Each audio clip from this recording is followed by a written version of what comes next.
Okay. Morning, everybody. Welcome to the Vancouver City Council meeting of Tuesday, July 9th, 2019. First, we want to acknowledge we are on the unceded territories of the Musqueam, Squamish, and Tsleil-Waututh Nations and thank them for having care for this land and look forward to working with them in partnership as we continue to build this great city together. And also want to thank the staff for all their fantastic work and all their efforts to make our city an incredible place to live, work, and play. Can we have the roll call, please, Clerk? Mayor Stewart in the chair, Councillor Carr, Councillor DiGenova, Councillor Fry, not in the chamber, Councillor Swanson, Councillor Hardwick, Councillor Wiebe, Councillor Boyle, Councillor Dominato is not in the chamber, Councillor Bly and Councillor Kirby-Young are not in the chamber. You have quorum, Mayor Stewart. Thank you very much. So pursuant to section 164.1, subsection 2 of the Vancouver Charter, public notice is hereby given that Council will give consideration to amend Procedure Bylaw number 9756 at the Standing Committee on City and Finance meeting on July 24th, 2019. Our plan for the day is thus: 3 administrative items, 1 report reference, 1 item of unfinished business. We'll deal with up to 8 administrative reports if they're not adopted on consent, 12 bylaws, 3 motions on notice. Then at the end of the meeting, notion of motion of notice of motion, new business and other matters. And how we're going to do the day is we'll run through until noon, and then we'll take a break from 12 to 1 for lunch, 1 to 3 in camera, 3 to 5 back here in chambers, a break for dinner from 5 to 6, and then from 6 to 10 public hearings. And we have to finish by 5 today with regular council because our public hearing's at 6. At the March 13th, 2019 City Finance and Services Standing Committee meeting, Council agreed to consider suspending and varying certain provisions in the procedure bylaw for the regular Council and Standing Committee meetings during April and May as part of the Council meeting procedures pilot project. On advice from staff, we will continue with the pilot project until the end of July. In order to implement the Council meeting procedures pilot project, Council must suspend certain rules contained in the procedure bylaw at each meeting. We'll address any changes needed as we come to them in the agenda. Council is required to meet in camera later this week. The reasons and authority under the Vancouver Charter are listed in the agenda. Would someone like to move the motion? Thank you. So Councillor Kirby-Young with Councillor Bly seconding. And all in favor of that? Great. Any opposed? Thank you. So that's passed. Moving on to minutes. Minutes 1 are the minutes of the regular council meeting following the Standing Committee on Policy and Strategic Priorities meeting of June 12th and 19th, 2019. Are there any corrections to the minutes? Okay, thanks very much. So we move the minutes. A seconder. Councillor DiGenova seconded. All in favor? Any opposed? Okay, those are passed. Minutes 2 are the minutes of the regular council meeting of June 25th. Any corrections? Nope. Somebody want to move them? Councillor Bly, thank you. Second. Councillor Wiebe, thank you. All in favor of adopting the minutes? Okay, any opposed? Those are passed too. Minutes 3 are the minutes of the public hearing of June 11th, 13th, 20th, and 25th. Are there any corrections? I don't see any. Move the minutes. Thank you. Councillor Boyle, Councillor Carr, seconded. All in favor? Any opposed? Nope, those are passed. Okay, so council will now consider matters adopted on consent. We have 8 administrative reports on the agenda for consideration. We have received requests to speak on administrative reports 6 and 7. Let's scroll down here. Right. So we have, received requests to speak on administrative reports 6 and 7. As part of the council meeting procedures pilot project, council agreed to hear from speakers to staff reports on the same day. They are listed in the agenda, so we'll hear those today. For the council meeting, we'll need a motion to suspend Rule 13.7, the procedure bylaw regarding public delegations' permission to speak. Suspending the rule will allow council to hear from speakers to staff reports the same day they are listed. Councillor Hardwick, thank you. Councillor Wiebe, seconded. All in favor? Any opposed? Good, thanks very much. We also need a motion to suspend rules 13.8 and 13.9 in the procedure bylaw. These rules permit members of the public and council to speak for up to 5 minutes. Suspending the rule means the speakers will have 3 minutes to address council, and council members will also have 3 minutes for questions and answers of speakers. Thank you, Councillor Carr. Councillor Wiebe, seconded. All in favor? Any opposed? That's passed. Thank you. So we're going to hold administrative reports 6 and 7 for the consent agenda. And the report would be dealt with. Any member wish to hold others? And I've got folks on the queue here. Councillor Swanson? Yes, I'd like to hold number 2. Okay. Anything else? Nope. Thanks, Councillor DiGenova. Thank you, Mr. Mayor. I'd like to hold administrative report number 6, updates to on-street car sharing parking policy. Okay, we already have speakers of those, but Okay. so that's held anyway. Councillor Kirby-Young? Thank you. I'd like to hold administrative report number 8. Thank you. Okay. So just to recap, Councillor Swanson wants to hold number 2. Report 6 and 7 have speakers, and Councillor Kirby-Young holding report 8. So any member wish to declare a conflict of interest on any of these items? Don't see any. Okay. Somebody like to move the motion adopting recommendations? Thank you. Councillor Dominato, seconded by Councillor Swanson. And all those in favor? Any opposed? Nope, so those have passed. So the following items have been adopted on consent. Administrative Report 1, Boundary Road Maintenance Agreement. Number 3, Vancouver Civic Theatre rental rates. Number 4, Vancouver Civic Theatre's grants 2020 to 2022. Number 5, 2019 social grants, child care enhancement, and other grants. And that's it. Thank you very much. Okay, so we have one reference report today. Our report reference today is on a citywide plan for Vancouver, report back on general planning and engagement process. And we have Gil Kelly here, the General Manager, Planning, Urban Design, and Sustainability, to present the report. Morning. Thank you. Good morning, Mayor. Good morning, Council. I'm really happy to be here. This is somewhat of a momentous day for us. For what I think will hopefully become a signature initiative on all of your parts for this term, and something I think is truly needed by this community at this time that will set the directions for several decades hence in a very comprehensive and compelling and engaging way, I hope. So we're here to follow up on earlier conversations with you and a previous motion to talk about the creation of a citywide plan for Vancouver.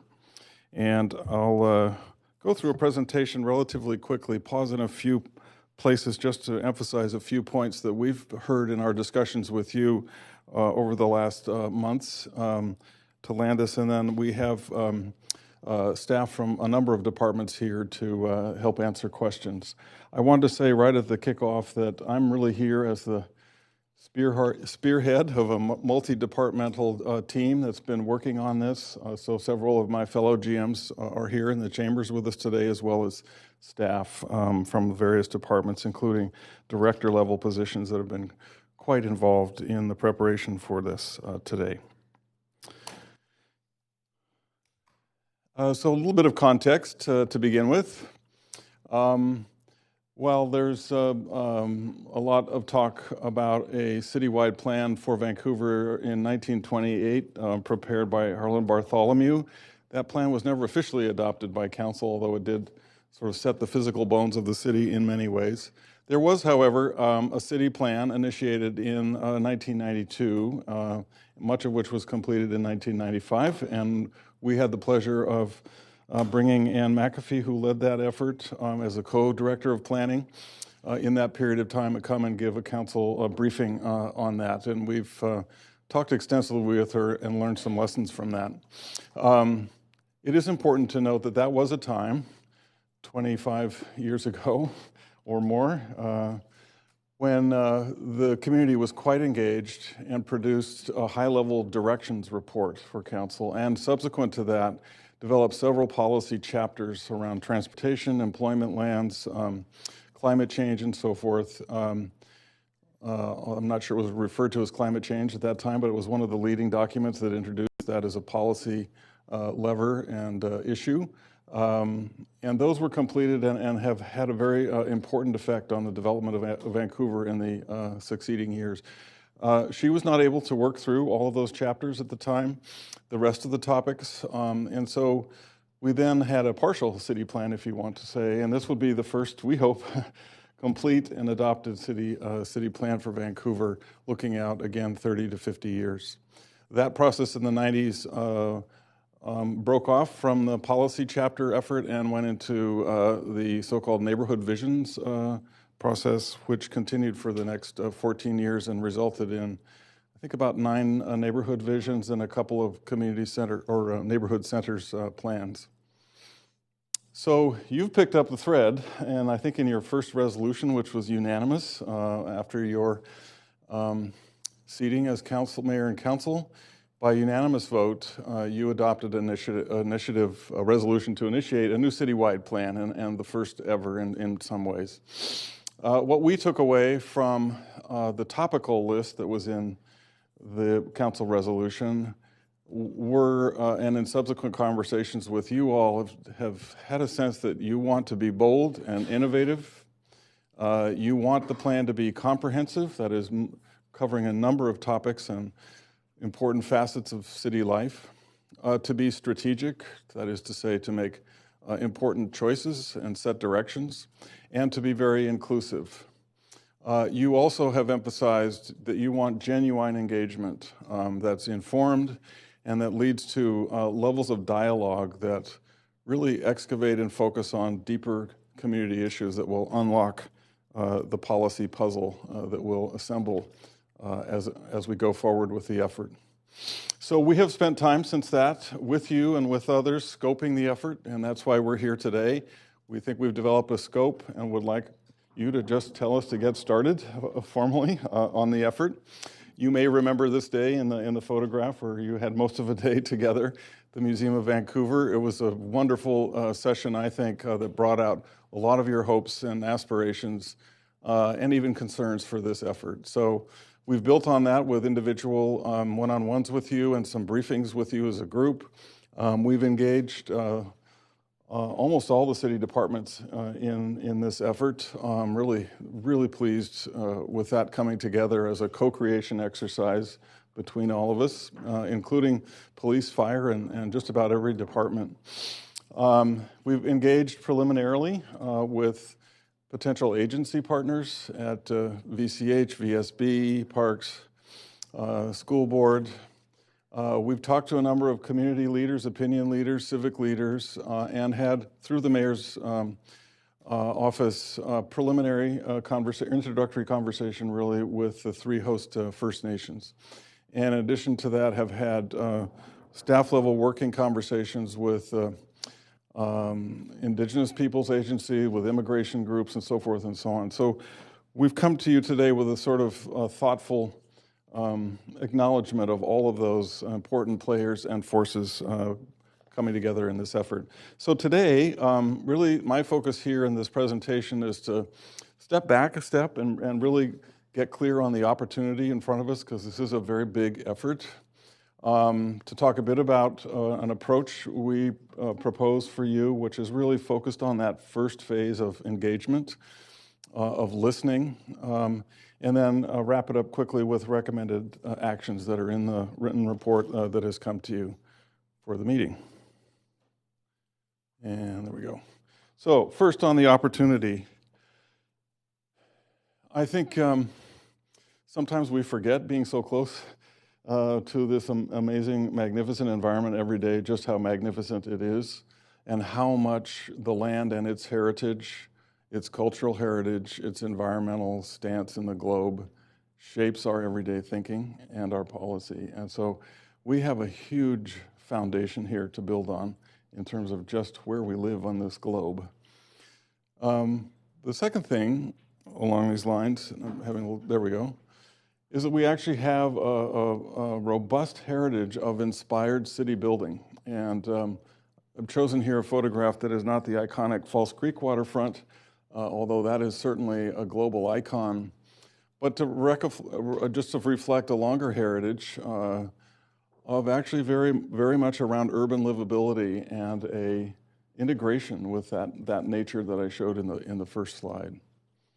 We have a very special place, and we are very committed to intentional city building. And so I think that is the second key building block that we recognize here. What's important for this plan is that Vancouver will undoubtedly be transformed over the next 30, 50, and 100 years. Here are some images that just reflect periods of our history, going back to the First Nations living on the land here, to successive generations of city building in the city of Vancouver. But we will certainly be transformed. And I guess the central question we'd like to ask ourselves and ask you is, what will this child's life be like in 2050? She's probably, my guess is about 5. She's actually the child of one of our staff members. I think it's just a great photograph. But if we look through her eyes at the opportunity here, we have to ask some hard questions. What will her life be like in 2050 with accelerating climate change, with population growth, with continued pressures on affordability and diversity, with immigration, aging, and other demographic changes? Those are inevitable changes. Major changes in our local economy that reflect in some ways the shifts in global economy. And possible public health risks and system stresses. So, for example, you heard a resiliency presentation earlier in the year.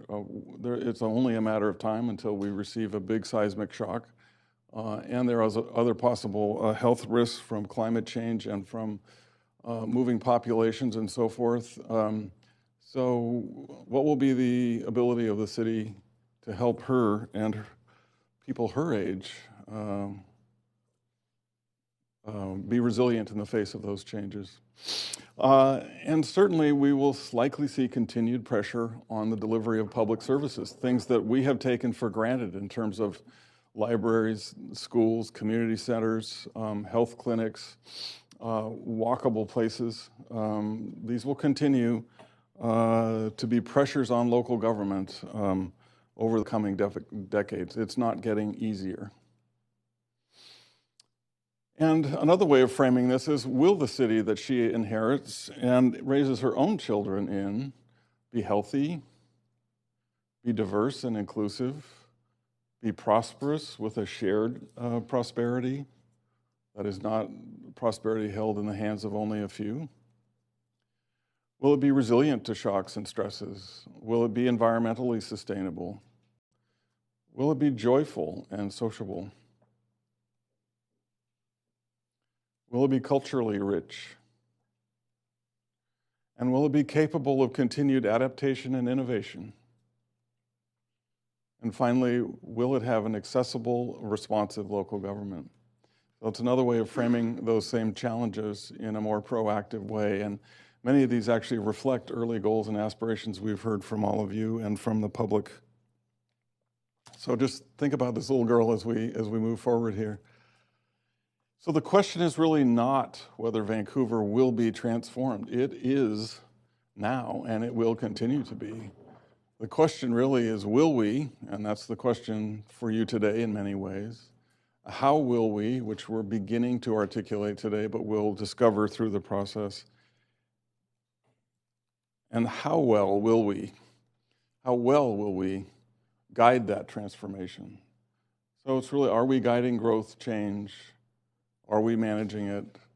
Are we keeping our eyes on all those critical aspects of the social, cultural, and economic life of the community that will make it the place that we desire for the future?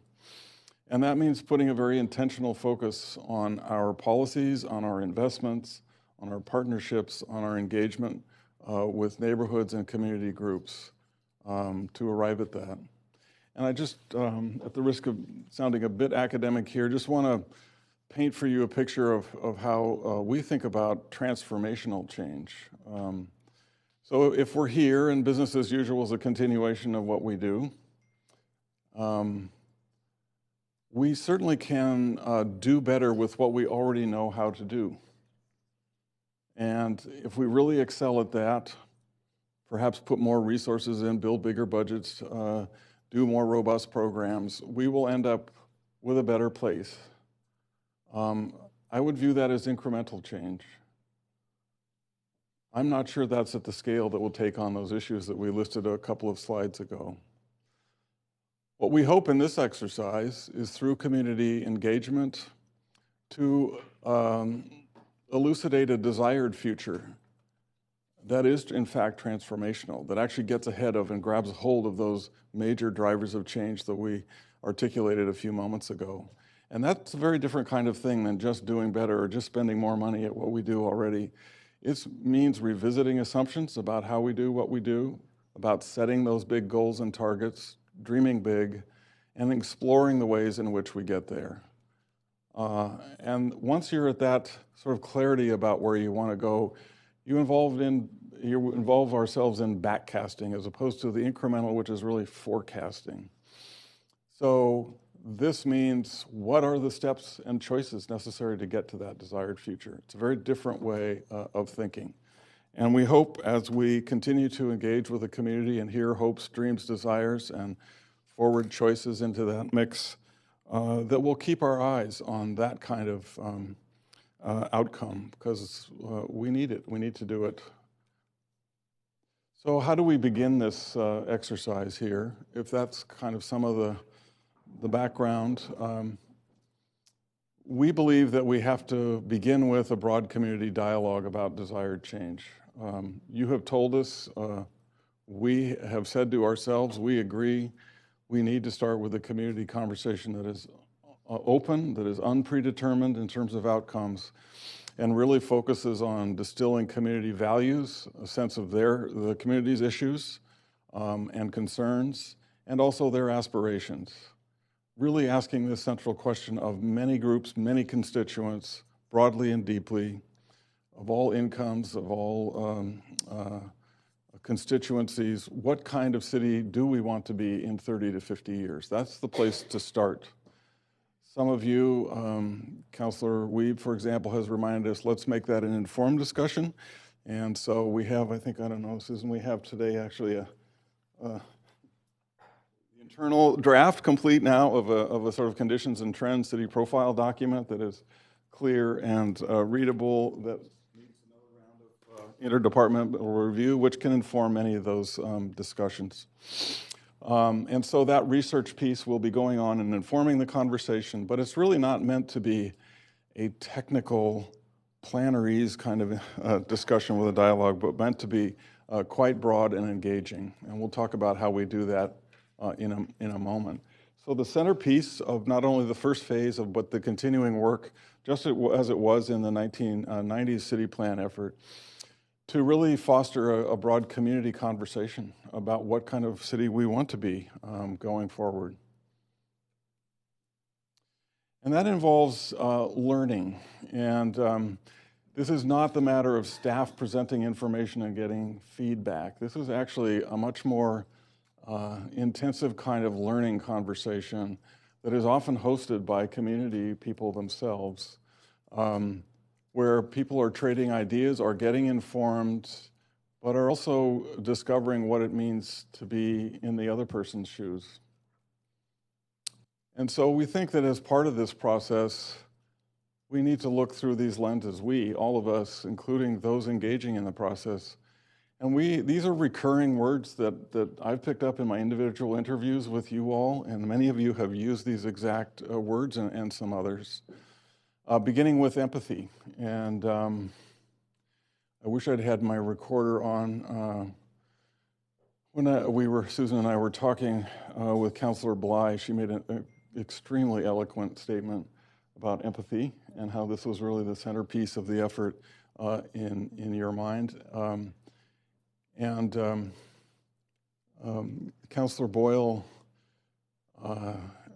gave us a statement that I think in the end might be the banner line for the whole planning effort, which is, I can see myself in this plan and my life in this plan, and I can see others' place in this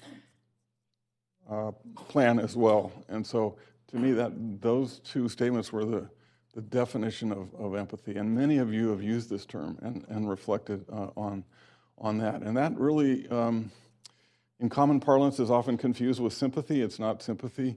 It's actually being in the other person's perspective as best you can, of legitimizing their perspective and listening. And that's the essence, at least the beginning of dialogue.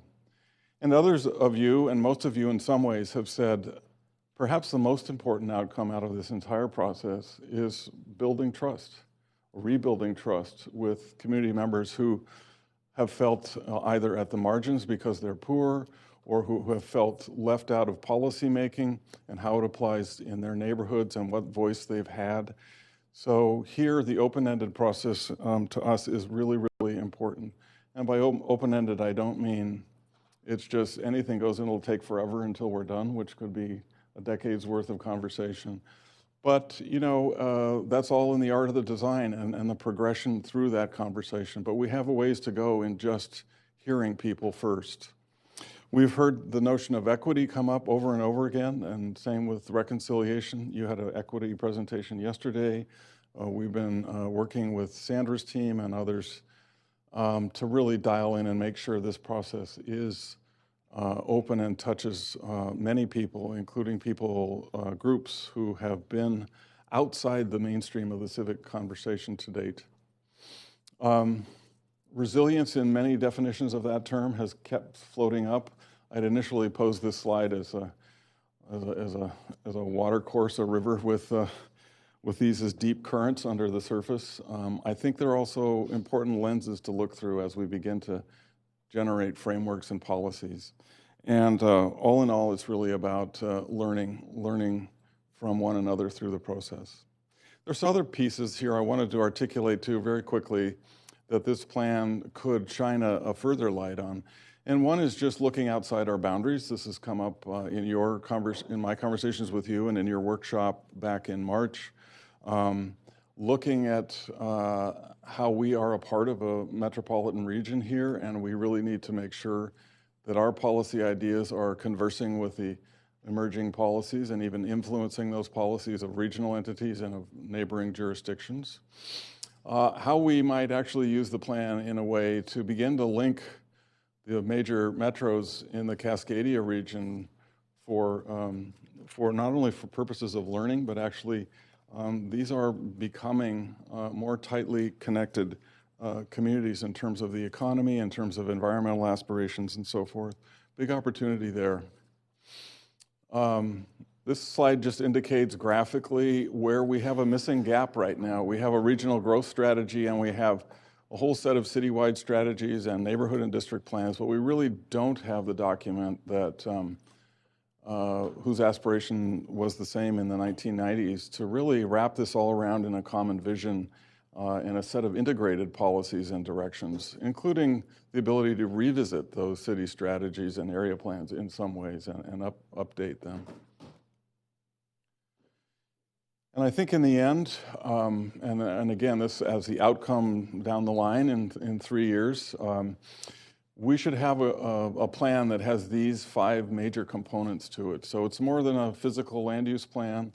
It's an integrated policy framework that has at least the 4 pillars of sustainability, social, economic, environmental, and cultural pillars in the policy work that is integrated, that has been wrestled with and looked for gaps and looked for leverage points and looked for redundancies. So it's integrated and directive, that we do have a high level, at least physical plan that can be then further articulated. Where and how will we accommodate growth, and how will we change our neighborhoods to be more complete and so forth. A public investment strategy that actually puts our money where our mouth is in the plan, and a framework for further development of city budgeting and decision making that I think is a really key possibility here. that we do measure how well we are doing. That was the third part of the question we asked earlier. By positing targets with metrics and reporting frequently and using that as a means to adjust programs and even policies where needed over time, and be very explicit with the public about that. And finally, to actually cement in through the plan some working partnerships for implementation. We cannot do this all. We shouldn't do it all. We have great partner agencies that in my perfect world would actually co-adopt this plan and be real partners, that this is their vision for Vancouver as well. So along those lines, we've had some preliminary conversations with some of these, and some of the work between now and the fall will be to continue to have some conversations, say, what is your interest in this plan? What could it do for your agency, and how could you actually help in the co-creation of it?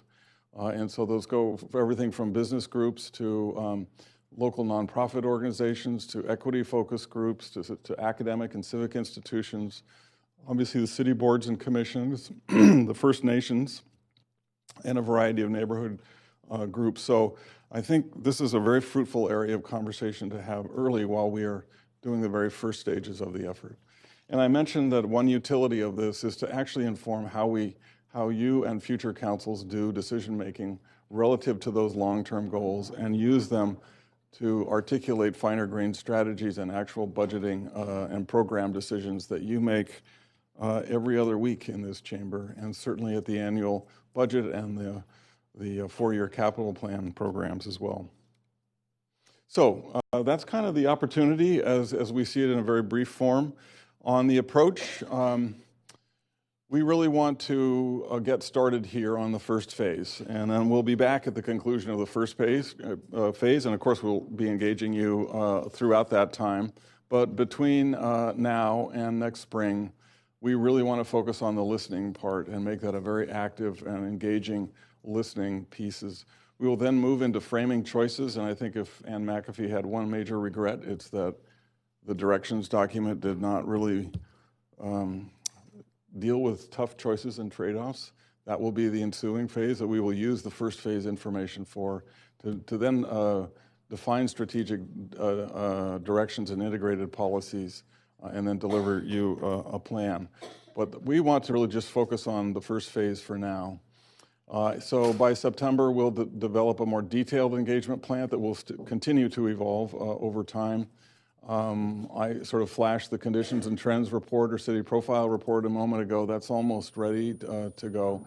And we'll continue to do the pre-engagement work between now and probably an official launch in the fall, perhaps October, with events and so forth. So again, what we want to get out of phase one are values, issues, aspirations, and some principles, and come back to council next spring. So that's what we'd like your permission to start on today. Here's some thinking about engagement principles. These, of course, will continue to evolve as we engage the community. And we've distilled a prior list down to about 6. First is to advance reconciliation. In terms of the conversation, if you will, with the host nations, the First Nations, and with the urban indigenous communities. An example, and this came up in your briefing yesterday on equity, is actually hiring indigenous planners and identifying opportunities throughout the process to advance reconciliation. Part of this is to define, this process will define what does reconciliation really mean. All those lenses we look through of empathy and reconciliation and so forth, part of the effort here is actually to define what those mean, not predefine them. And so we have in the budget, for example, ability to help the First Nations and Indigenous people with some resources to effectively participate in the process. Another key principle is just going to where people are, not holding meetings at City Hall, but actually going out in wherever people gather, big and small, now to be present, to be inviting, to be engaging through a number of means. We've got a few examples here of mobile community office, of tables at all kinds of fairs, using the libraries, using the community centers to really engage people and actually having local community representatives host events on their own. And we would provide toolkits for those and so forth. And ensuring many, many ways to be involved. So again, everything from digital surveys. Again, Councilor Wiebe had noted how important it is to be able to make it easy for people who don't have a lot of time to get their thoughts in, to learn about it, and to see where their thoughts have been incorporated and recorded.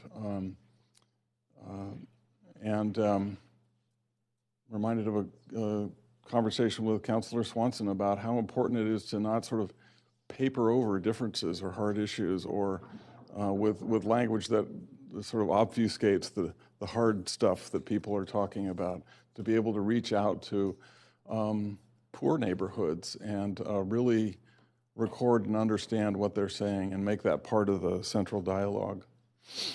Neighborhood walking tours, something we've talked about a lot with Councilor Hardwick here, and we used effectively in the Canby planning work, which was a kind of, I'm forgetting the title, it was You Be the Guide, where we actually asked community representatives to be the guides of walking tours, and staff person was along to record and so forth.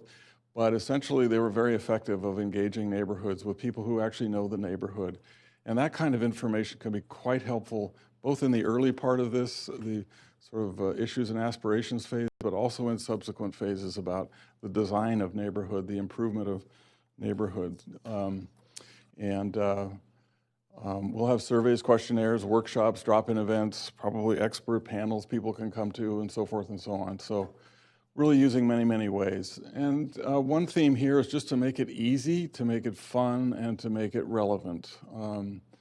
And some of that we've talked about with you, which is a focus on youth, children and youth, and college-age people, to really make discussions and events that are relevant for them. And so this is a big piece of the outreach as well. Perhaps some branding and media work as well that's inspired. And again, supporting community leadership, with partnering with various organizations that are neighborhood related, that are equity related, that represent different kinds of issues in the community and different constituencies, and to really create some honest dialogue with those groups in small sessions.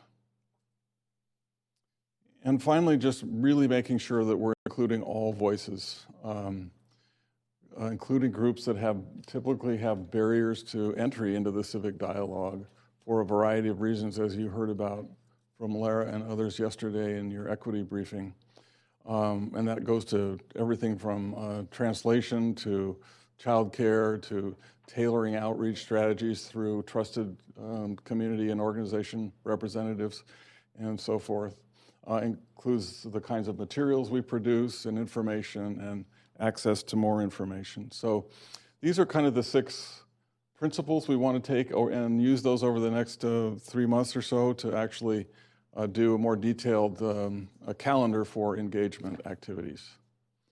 One thing I want to just note, and this is just a hypothetical diagram that one of your fellow counselors has worked on with people from UBC about, what are sort of these 5-minute walking circles spread across the city. They're different than they're sort of a sub-component or finer grain than the typical 22 neighborhood geographies. But here's a way in which we could do those neighborhood walks, for example, and get a pretty rich inventory of information from people. Another key point we want to get across today is your stance on action while planning, and this has 3 components to it. One is that you continue to do business, entertain rezonings, do policy work within the frame of adopted citywide strategies and area plans. I think it's important to know whether everything is stopping or whether we continue on and improve those as we go through the process, knowing that Council has the prerogative at any time to put anything on hold or freeze. But we would say going forward, particularly through phase one, we keep rolling with what we're doing. There are also some current initiatives underway. You're very familiar now with the equity framework, with the Broadway planning, the Jericho lands work, and with a continued need to advance rental incentives for rental housing production. And those, I would assert, would go to things like applying some test cases for rental 10-year zoning preference and the continuation of the MERP projects and so forth. Those are all decisions you get to make independently. They're not foregone conclusions, but we would see those as still coming to you on a case-by-case basis. And there may be some that get initiated during that process that fit within those policy bounds. The other thing here is there's a great opportunity for early action. So not everything waits till plan adoption to get going. A number of you have said this. Councillor Carr, when we talked to her, had about 15 ideas for this, and then she stopped herself and said, actually, these should come from the community.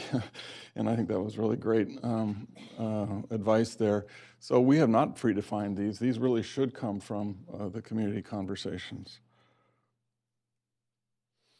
So with regard to existing policy, we say let them remain in effect until citywide plan directions are established or until you explicitly change any of them, which is your prerogative. And that the updates to existing policies will be considered particularly aligning with that vision. So in the conclusion of the first phase, there's sort of a check. Do we want to alter some policies going into the second or even the third phase before completion? And the concurrent programs, like I mentioned, Broadway, Jericho Land, the large sites that are in the process now, East Fraser Lands, Langara Gardens, others, will be continued and will be coordinated with the citywide plan conversation because there are learnings to be had in both streams from the other. We've also included in your report a diagram of roles and responsibilities just to make clear for community at large and community groups where the key streams and touch points are, where regional stakeholders will be explicitly involved in sort of consultation and checkoffs, and much at a staff level they'll be included throughout, how council advisory committees will be engaged and when, and these will be further detailed out as we get into the process. City boards and agencies, First Nations, which we're in the very early stages of discussing how they would like to be involved and what that means. The mayor convened some great early conversations around that.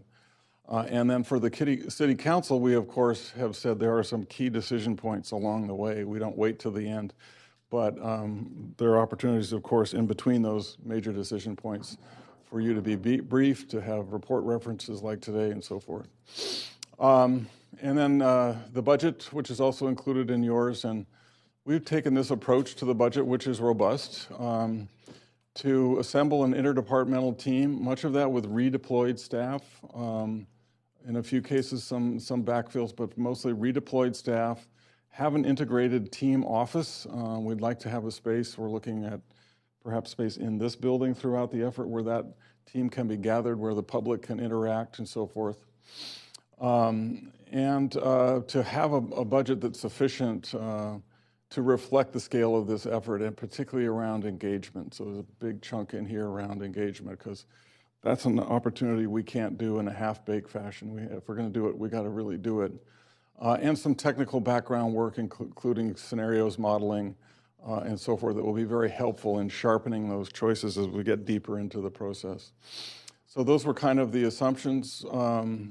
We did find we needed some new staff, particularly around the engagement and the support for this beyond the reallocated staff that was available.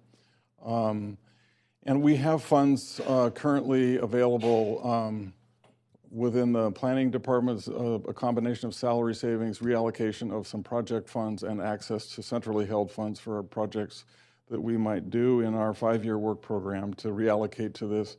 So we can get started and go into next year with some of the contract work that would extend into next year. And the staffing for 2019, we don't need your concurrence to allocate new money today for that. And we will come to you each fall in the budget cycle to budget the next phase. And so on an average That looked as a total, including staff, consultation, other expenditures,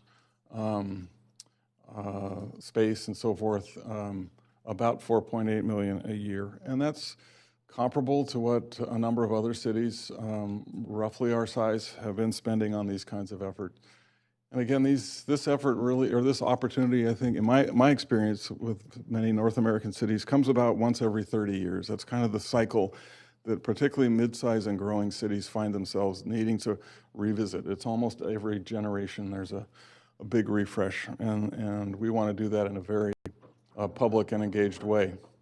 So concluding here, the actions that are listed in your report that we would like you to approve today is the general approach here to the planning and engagement process, knowing that that will evolve and that we'll be back periodically in the fall at budget time and again in the spring with a conclusion of what we've heard in the first phase.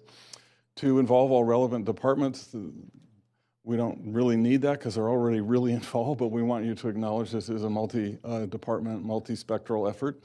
A rigorous and deep consultation process that we've outlined at a high level in this presentation today, and further development of the program and budget for the 2020 budget cycle as well as 21 and 22. To report back at key milestones. So we've defined a few big junctures, but there may be midpoints where we want to come back to council for updates and directions.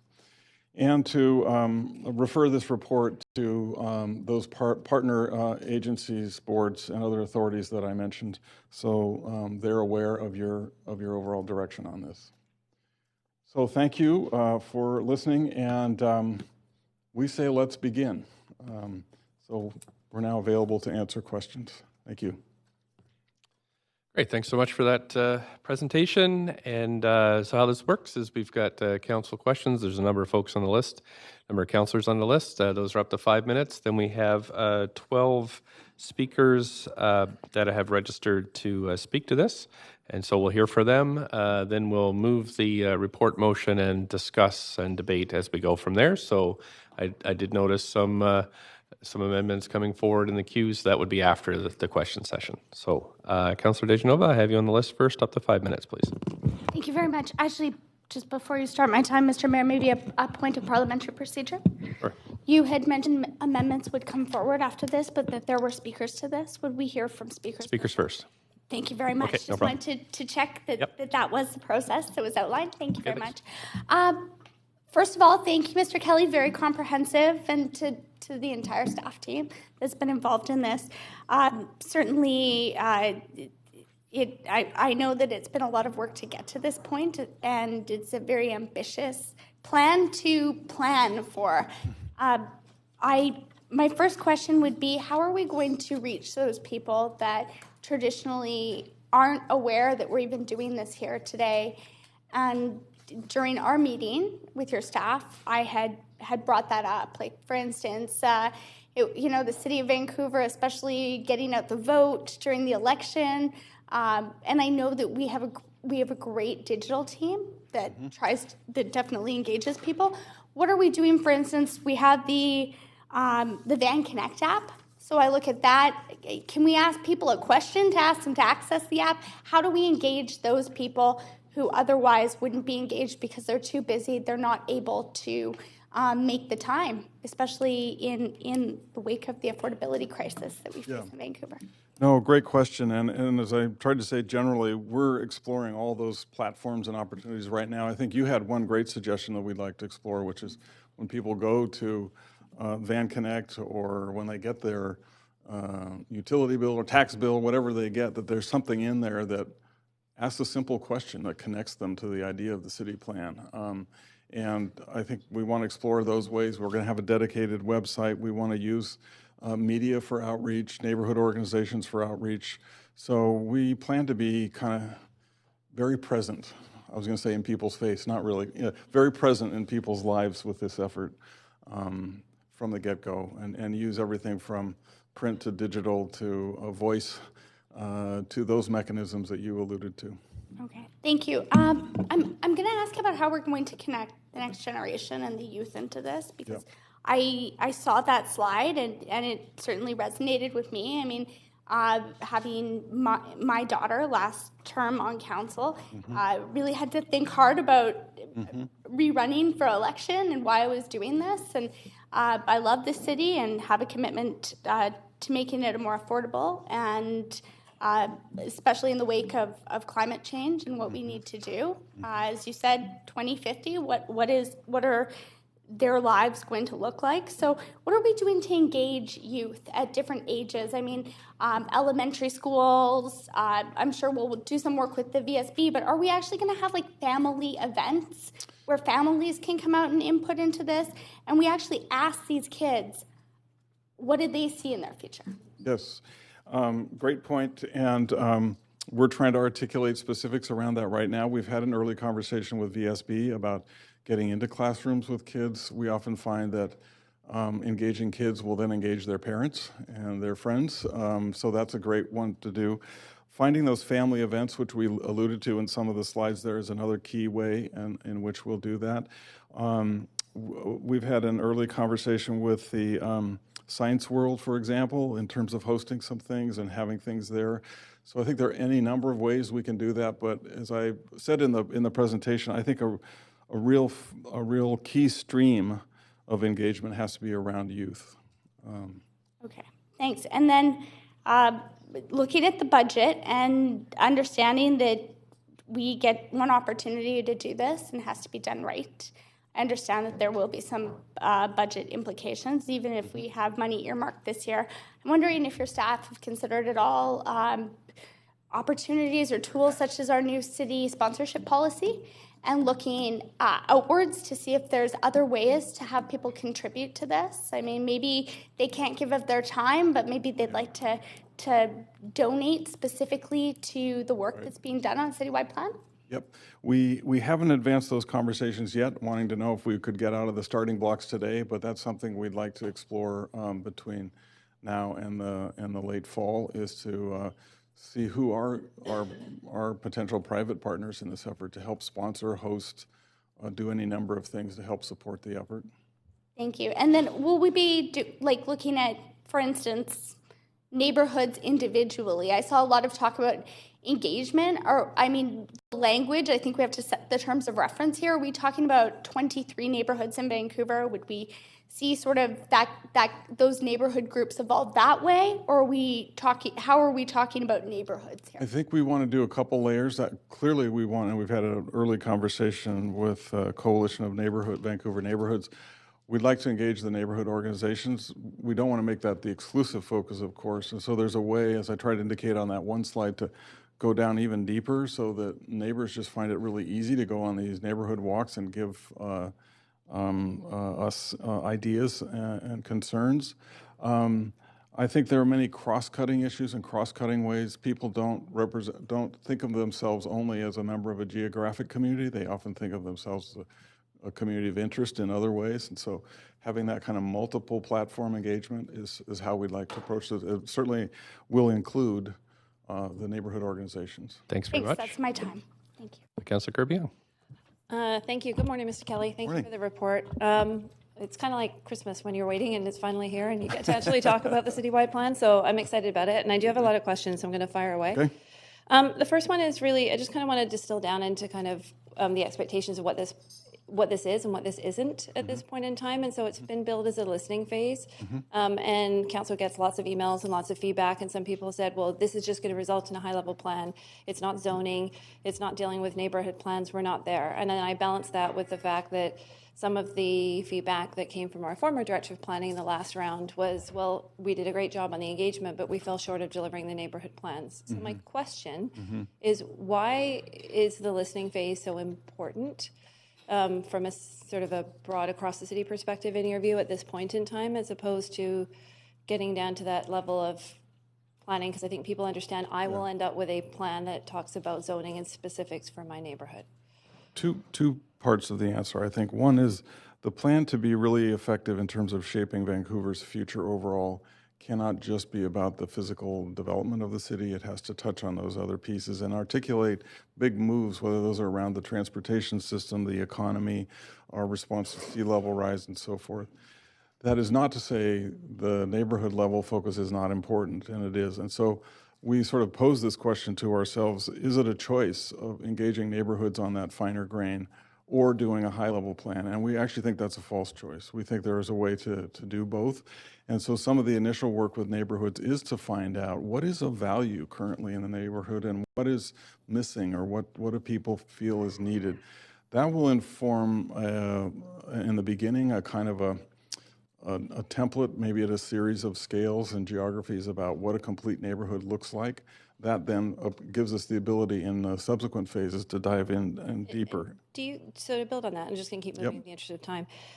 Do you think that would give us the opportunity to identify some common ground across neighborhoods? Because I feel like there's a lot of division right now in the city because of the housing affordability challenges, and that we have that we're groups and geographies are pitted against each other. And it reminds me of the time at the Park Board when we undertook to solve the 20-year issue of the community center associations.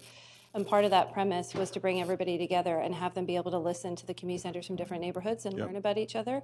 So do you think that that's an opportunity? And do you envision, as part of the consultation, an opportunity for people in neighborhoods to listen to people from other neighborhoods? Yes, that is part of the empathy piece that we described, really, is to understand what it is to live in Vancouver, wherever you are. It would be great to have a trading places program where people actually went and lived for a week and the others, like whether we actually can get to that or some representation of that cross-city conversation is really important.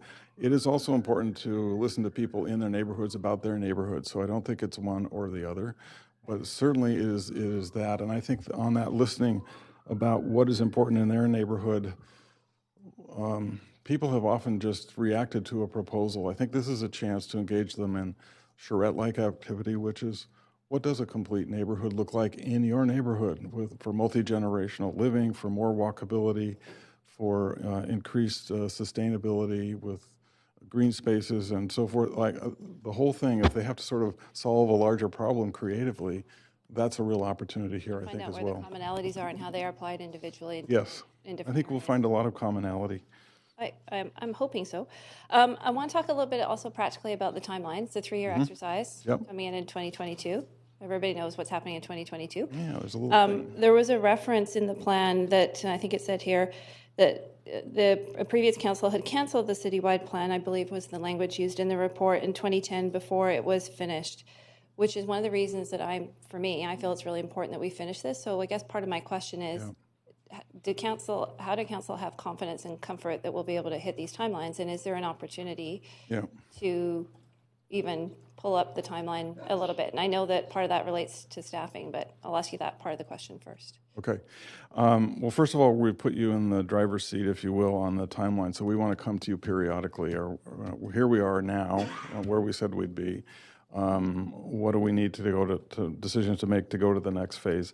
The other thing is that we want to continually look at the possibility to pull forward some of those key directions that the council will look at from the timeline. So it's not all packed up in 2022, that you're actually making progressive decisions. Well, if we see really strong emerging themes, for example, that are so indicative and so clear-cut, that we would have the opportunity to start looking at policies. Exactly. And that you can look at early actions as well that demonstrate those. Thanks. I'll have to leave it there for time. Thanks very much. On to Councillor Fry. Thank you. Thank you. Great presentation. Really excited about seeing this kick off. And I know we're all have all sorts of ideas about where this could go, and don't want to get too micromanagerial because I appreciate this is the kickoff and we're starting this process. That being said, I have submitted an amendment. Okay. But I had two questions.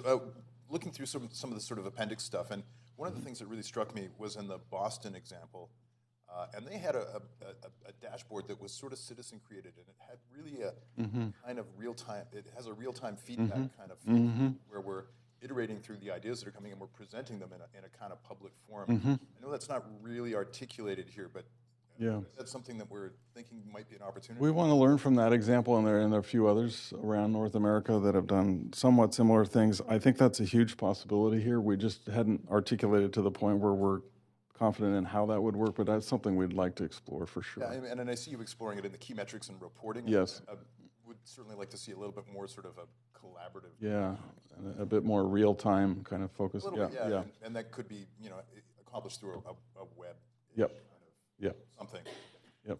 Another one, we've received a number of sort of correspondences related to this, talking about resident associations and how they should be more sort of definitively defined, or like really articulate in this report, articulating what their role would be. And I just wanted to touch, because as you know, I've taken a keen interest in that over the years, and in particular the Portland Office of Neighborhood Involvements. I know it's changed the name now, but I know through your own experience in Portland and stuff, do you see a role to engage resident associations and maybe change the way we engage resident associations through that kind of system that articulates some values that we expect out of that formal representation? Yeah, I do, and I think that as opposed to predetermining what that is at the beginning of the process, I think that's one of the things that's maturing out of the process. Like, what is the role?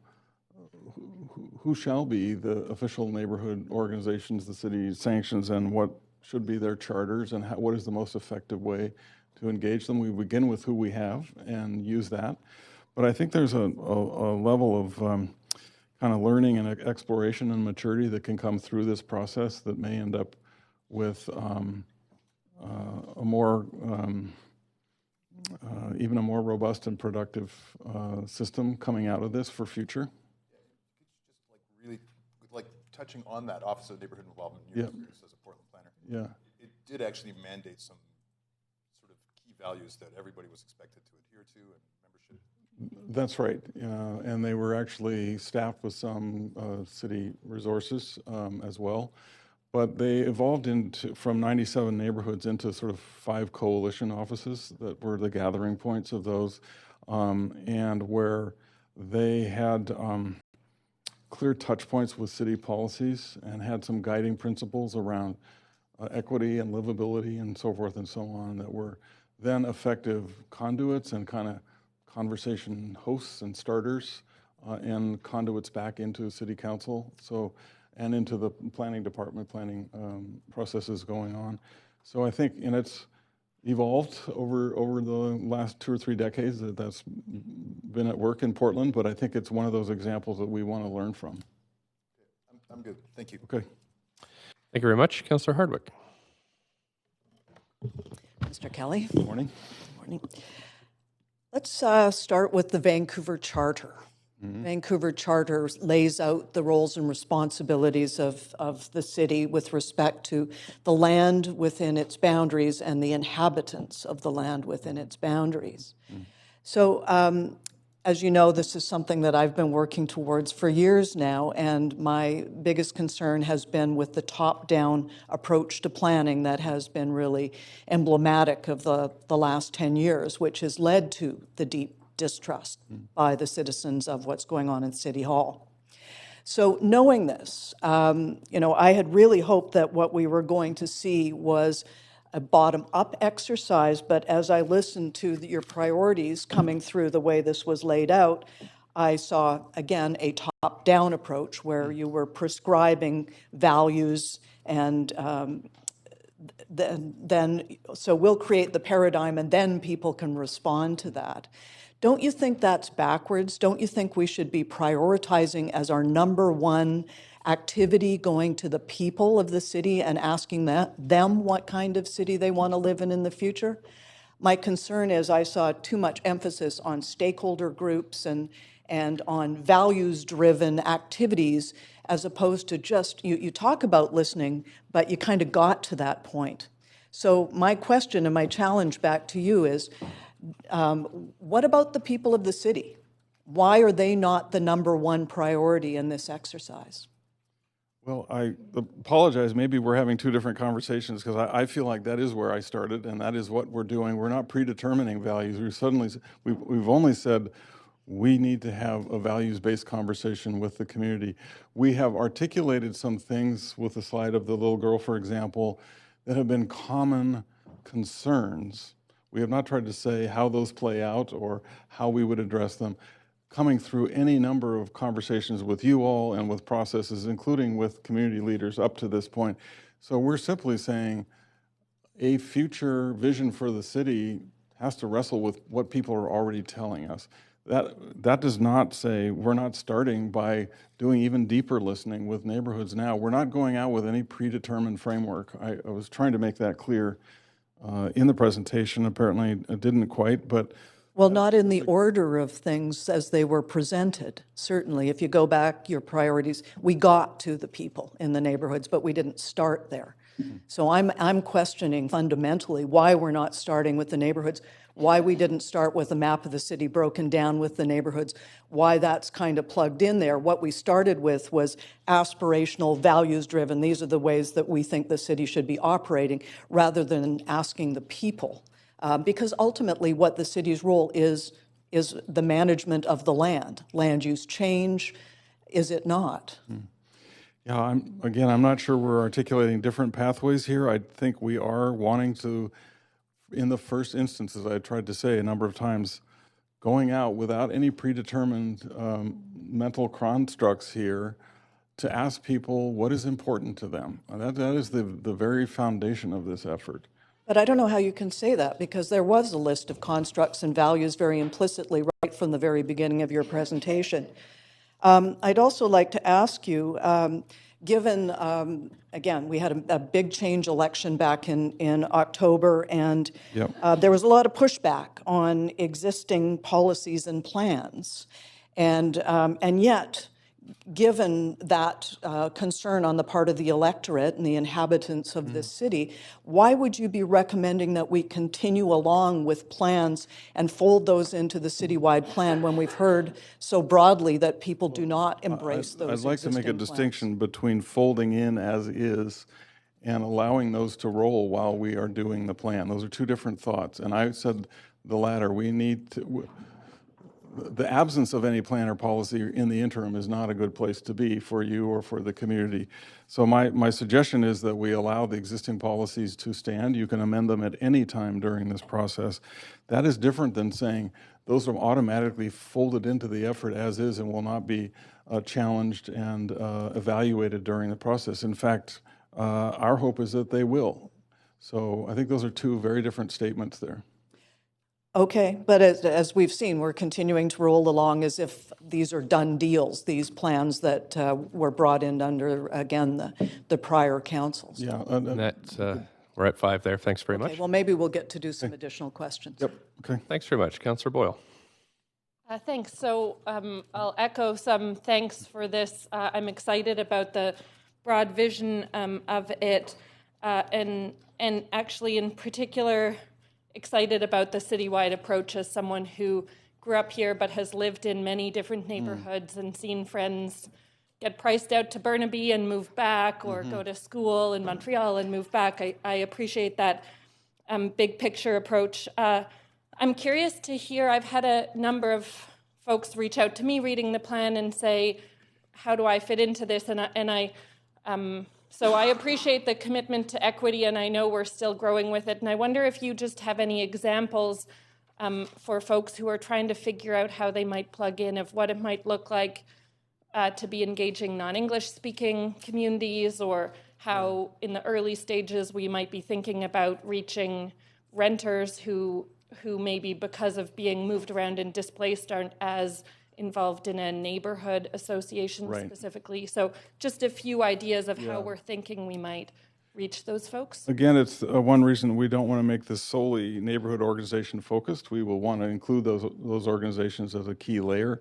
But I think you're articulating something that we've talked about a lot, which is how do we use hosts within community organizations and within neighborhoods that are experiencing poverty, with marginalized groups, with groups that don't speak English as their first language, and to really use the next several months in mining those connections so that we actually have enduring connections in those communities and can use them as hosts for conversations and push the information backward and forward in that conduit.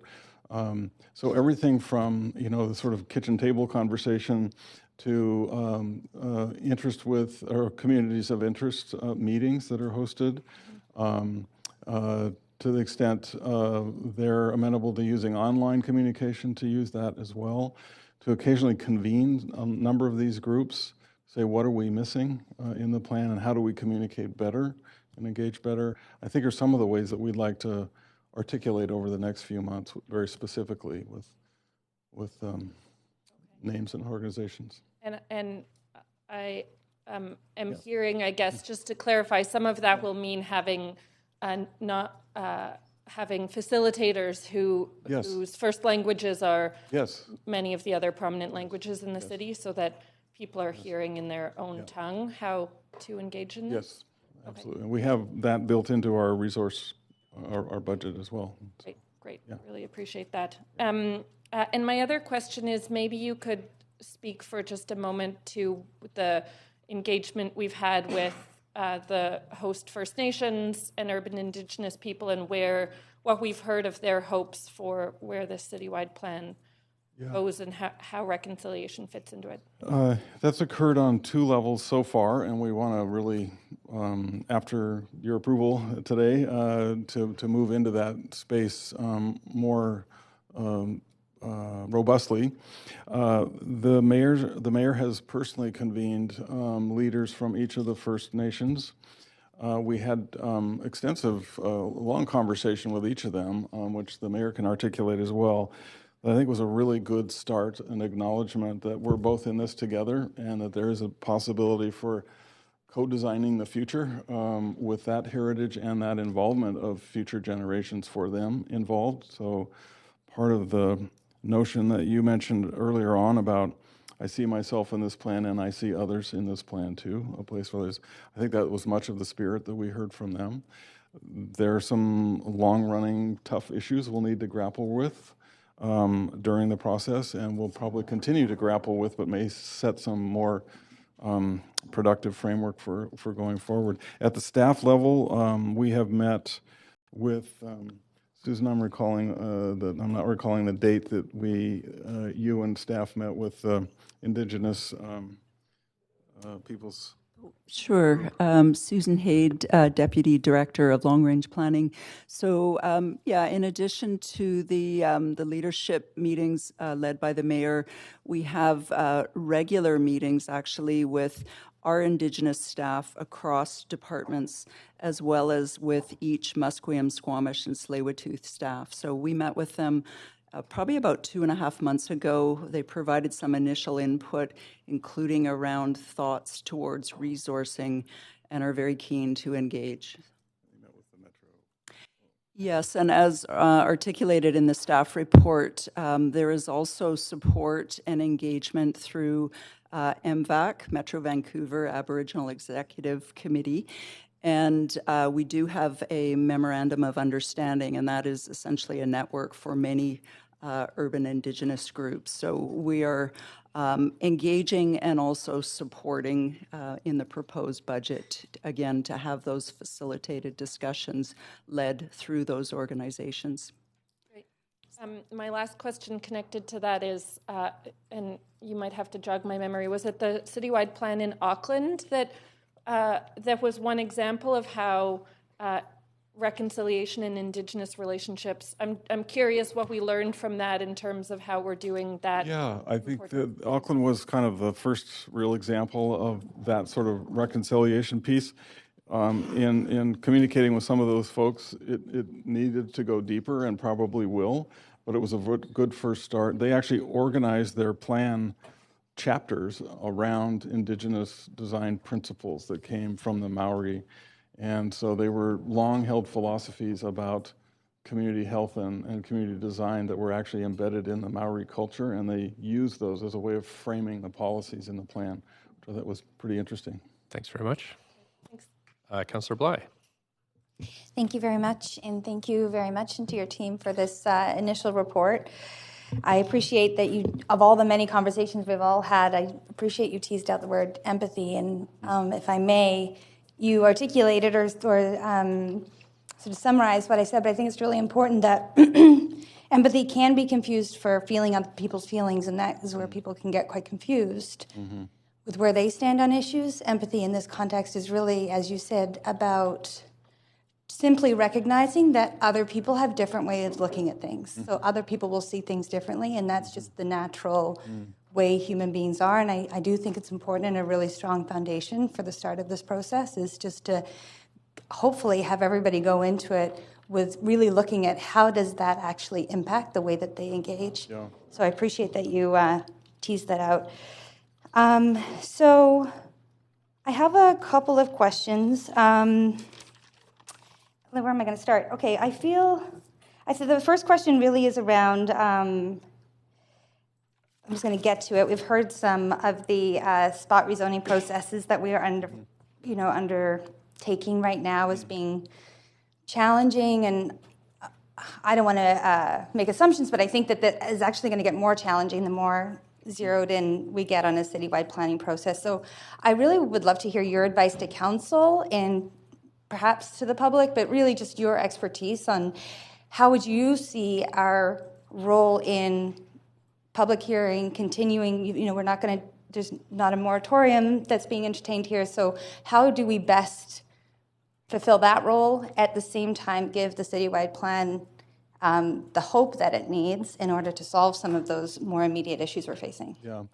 I would suggest that as those come to you for public hearings, as you mentioned, that you consider them individually on the merits of the project in light of the, none of these are coming to you as strict spot rezonings. That is to say, they are operating within some policy permission, whether that's the moderate income rental program or whether it's the Rental 100 program, for example. Those are the most frequent visitors to you. And you'll get probably some taller buildings downtown that will come to you in the next year. I would say look at those on their individual merit and on their conformance with existing policy. And then secondly, not within your quasi-judicial role, but secondarily to that, in your legislative role, in our continuing conversations about the evolution of the city plan, what are the lessons you're taking from those? Why did you approve? Why did you turn down? What can we do better? What can we learn in terms of that very specific kind of city building activity that would inform the city plan policies? Okay. That makes sense? Yeah, that is helpful. Okay. That is helpful. One question I have, we know that, and we've heard recently in different reports that downtown and West Broadway are two of the largest employment centers in the region. Yeah. And yet Vancouver is slower in growing compared to, the amount of people that come downtown to work. Mm-hmm. And so then the question is, how does the expertise of an economist or somebody who can help sort of inform the citywide plan? So it is important that we talk about land use and that vision, but also bringing in the economic growth of our city and how we fold that into a larger regional picture. That's a key stream of thought and activity in the city plan, is thinking about how the economy will evolve to serve the people of Vancouver. As you mentioned, it is the chief employment center for the entire region. Vancouver is not growing as quickly in population as the region as a whole. We're at about 0.85% per year, whereas the region over the last 10 years is 1.8 growth. So a lot of the residential growth is happening out. We think the job center will remain in Vancouver primarily, not only, not exclusively, but the shape of what that is. What are those jobs? How do they serve the local residents? How are local residents getting trained for those jobs?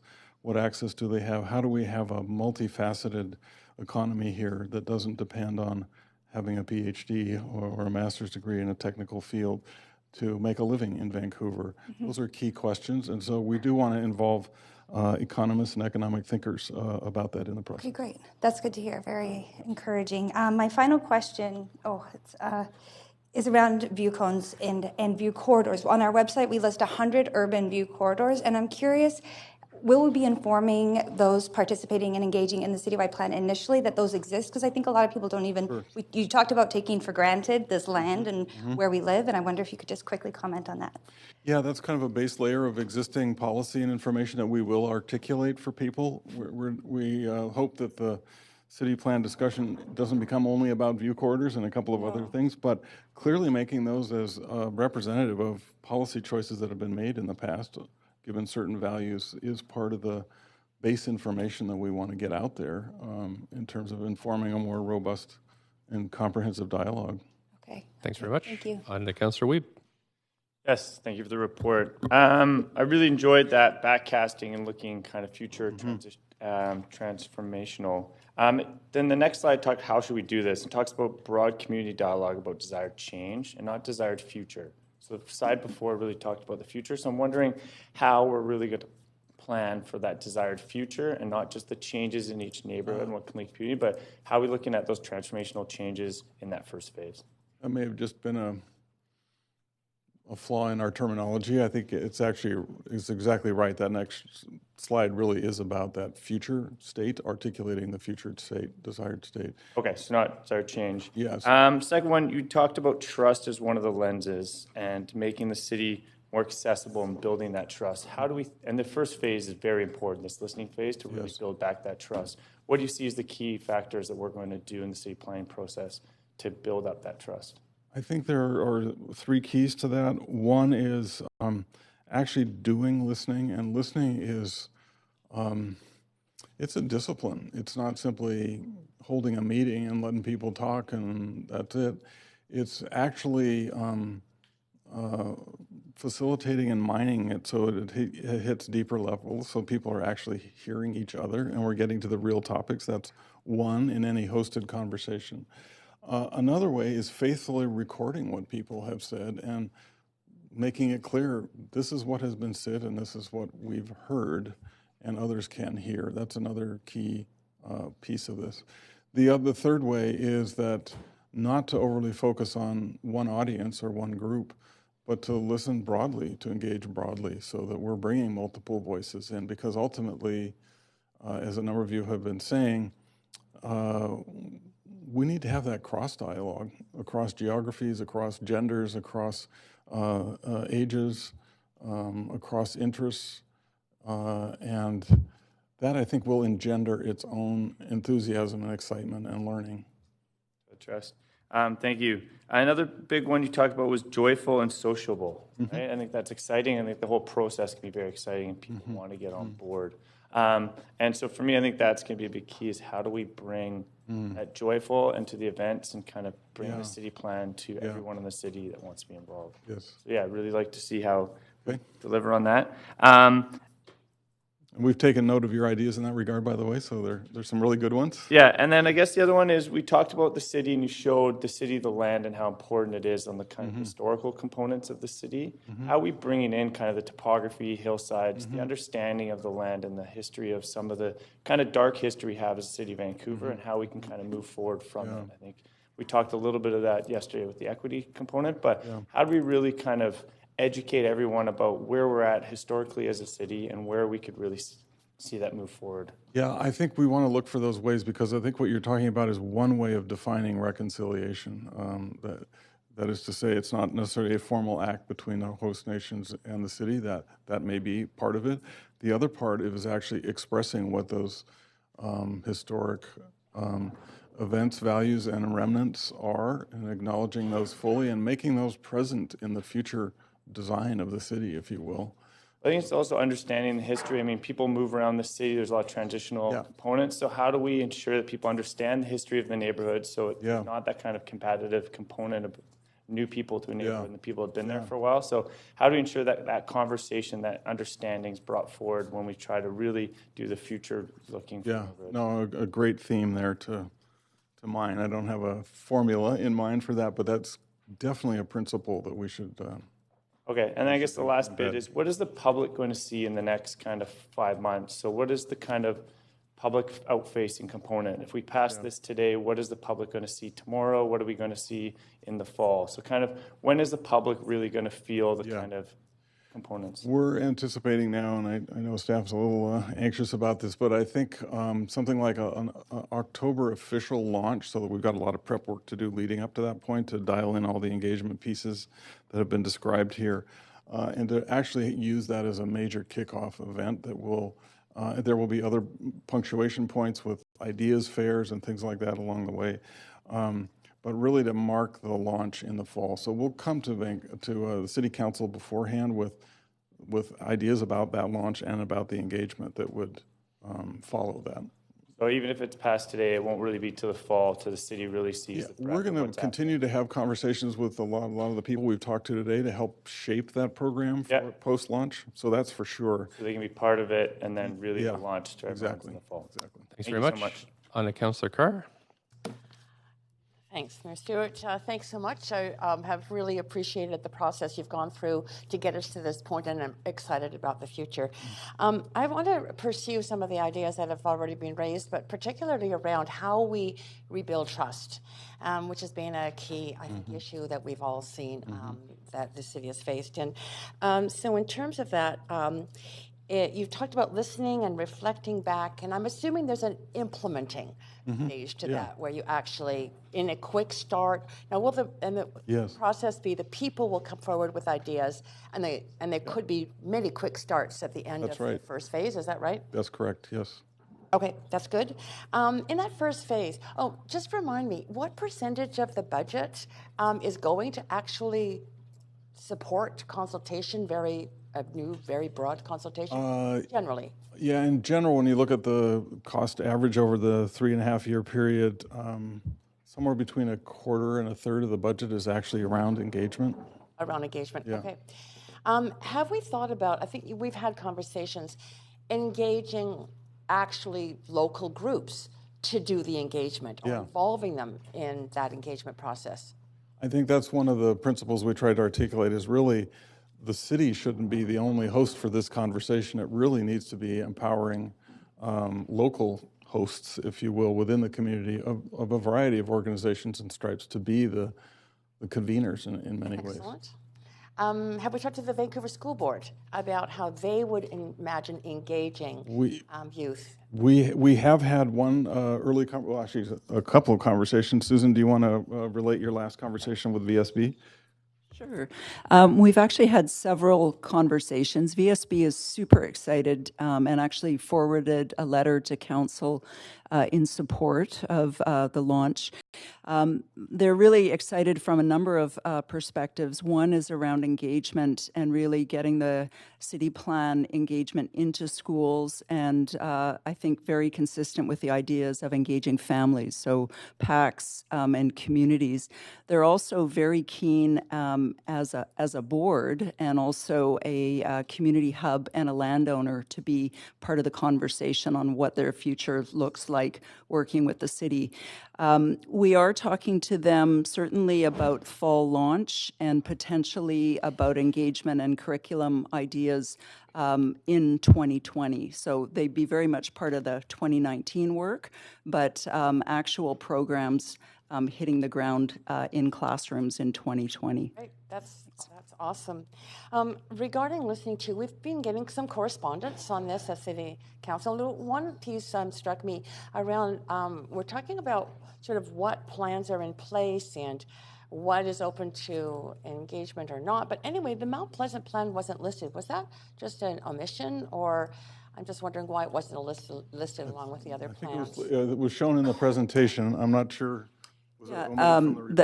There was no intention of omission, and we acknowledge that as a community plan. In fact, I know when we were going through our FAQ, it was listed, and so our apologies if I think we just had a for example in the report, but excellent. It's an important plan. Good. It showed in the presentation today. So. Yeah, good. Also, in terms of just some of the feedback there, some of the residents associations, for example, have indicated to us that they really hope that sort of protection and enhancement of those local neighborhood characteristics that the people love so much. So I'm wondering if that's raised in phase one to make sure there's an emphasis on it. How do you think, when is there going to be the discussion that looks at how do you protect the characteristics of our unique neighborhoods and at the same time accommodate change and maybe even transformational change? I think that is the heart of the neighborhood discussion, the neighborhood piece of this.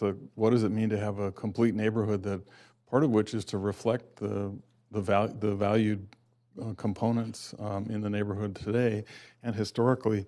So we will get a lot out of neighborhood walks in terms of getting the rich information that's actually the database for that come directly from residents' feelings about their neighborhood and what is special, as well as what are the opportunities for change in those conversations. Will that discussion, those trade-off discussions in a way, or meshing discussions, will that be phase 2? That will really be the heart of phase 2 for the neighborhood level piece in the plan, or neighborhood component of the plan, which is what are those trade-offs? How do we accommodate growth? How do we make sure there are opportunities for a variety of incomes and for multi-generations and for improved mobility and walkability and those things? Thank you. Yep. Mr. Mayor, if I could stand on a point of parliamentary procedure. Thank you. I noticed that we have 7 speakers. We may get through them if we start now rather than go into a second round of questions. And I'm going to suggest that we don't do a second round of questions now, but we do it after we hear speakers so that we can hear the speakers before lunch. I was just going to suggest that we have Councillor Swanson and Councillor Dominato who have not been able to ask questions in the first round, so I'd like them to be able to ask questions if they'd like, and then just to suggest, as what you've just suggested, is that we don't go for a second round. But if we need to have a vote on that, we could. But that would be my suggestion. Councillor Bly. Thank you. So a point of information is, will we have an opportunity to ask staff questions after speakers when we reconvene on this in the afternoon? Well, once we move them, we could come back. We could have staff come back again after, but probably we could have a second round after. So we move the speakers now. That would probably take us till noon at least, and then we could come back in the afternoon and ask another round of questions of staff, if that sounds all right. Okay, great. Thank you very much. Sure, Councillor Hardwick. Yes, presuming, I'm just looking at the list, I see 11 speakers on this, 12 speakers on this subject. I don't think we're going to get through those by noon. Right. So we would continue with speakers after 3. We get back from in camera then? At 3, yeah. Okay, thank you. Okay, thanks. Okay, so just continue then with the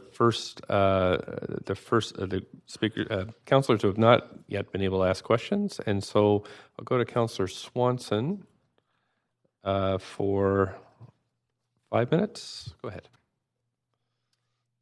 Yeah, so this, as I've told you before, is not a huge priority for me. Getting housing for everybody, ending homelessness, those would be priorities for me.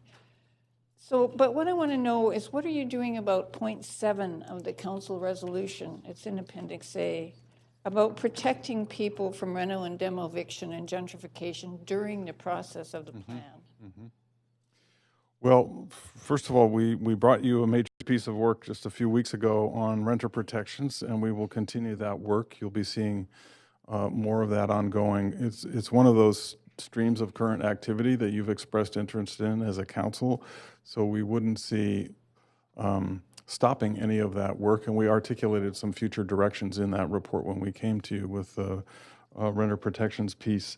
The other thing I would say is that I think there is an opportunity to address through the city plan what are the city's priorities with regard to housing affordability and homelessness as a key direction in the plan, and that has to be kind of debated out. But that, I think, if we ended up with a city plan that didn't address those priorities in some way, it would be a big miss. So We've already got the polling results. It says 73% think housing affordability is 69% think homelessness are big issues. Yes. Yeah. Okay. I'm kind of concerned about keeping the existing zoning policies because with the existing zoning policies, total neighborhoods could be changed by the time the plan is over. Well, we can come back with some statistics, some projections about how much change is engendered each year, and sort of looking forward at the development applications we have. Again, as I said, I think council possesses a lot of levers to press stop, press go on any number of fronts during the process. So I think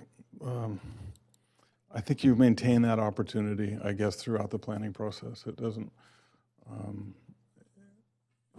doesn't mean we're stopping anything as we start, but you have the ability to make discretionary acts through quasi-judicial hearings and through policy work along the way to influence that.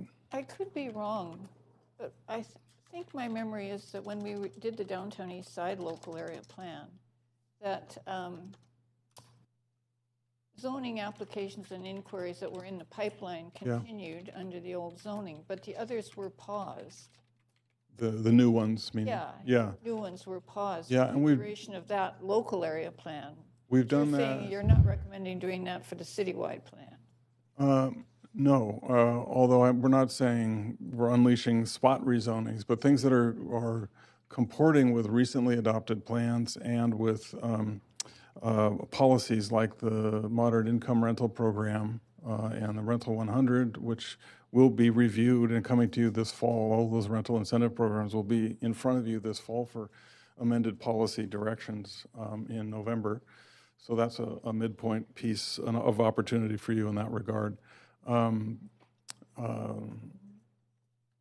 Those we're suggesting continue to come to you as individual applications. Okay, a couple other questions.